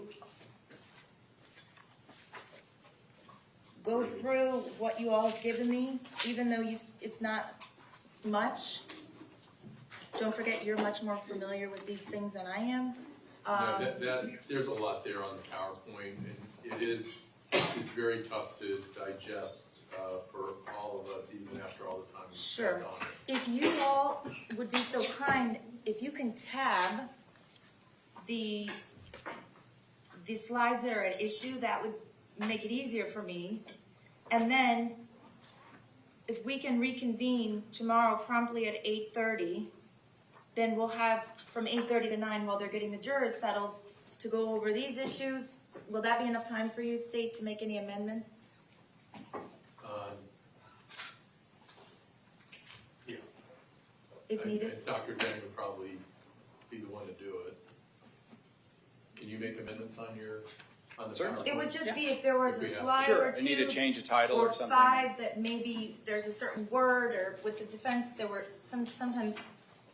I haven't even looked at it, so I can't give you an example, but there were certain pages that I had them remove the entire slide, and then there were some slides where I said, you can keep this, but take that out. But it wasn't that. Absolutely.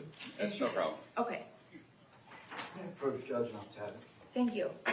Your Honor, will we be able to get the defendant up early? Yes. He's going to have to be here for. Yes, I will. We can get him up here so we can start at 8:30, please. Yes, that's not a problem. Okay, great. We're bringing you the thumb drive right Okay. There's some numbers that we took out, so it's just the ones that are there. I think we took out 4 and 7. Okay, would you? Videos.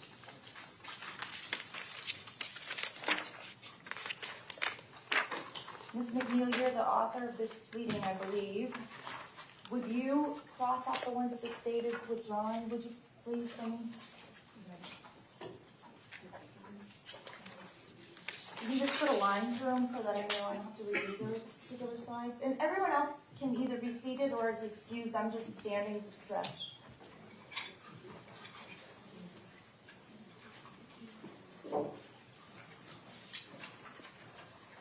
Thank you. That's great. No, I got it. Okay.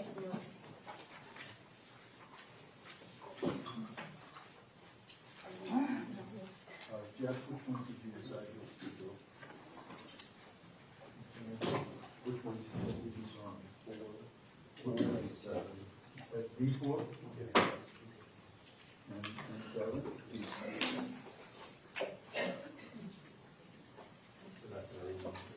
Is that okay? It's 2?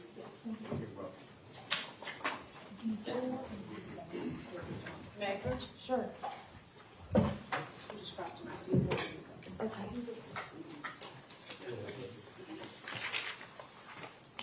Thank you. And you're putting like post-its on the ones at issue?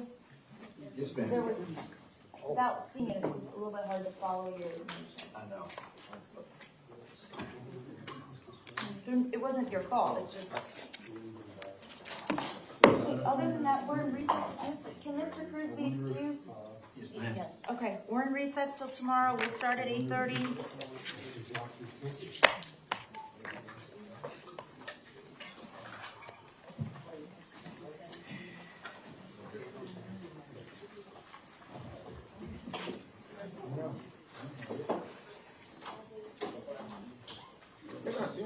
They're not on the phone.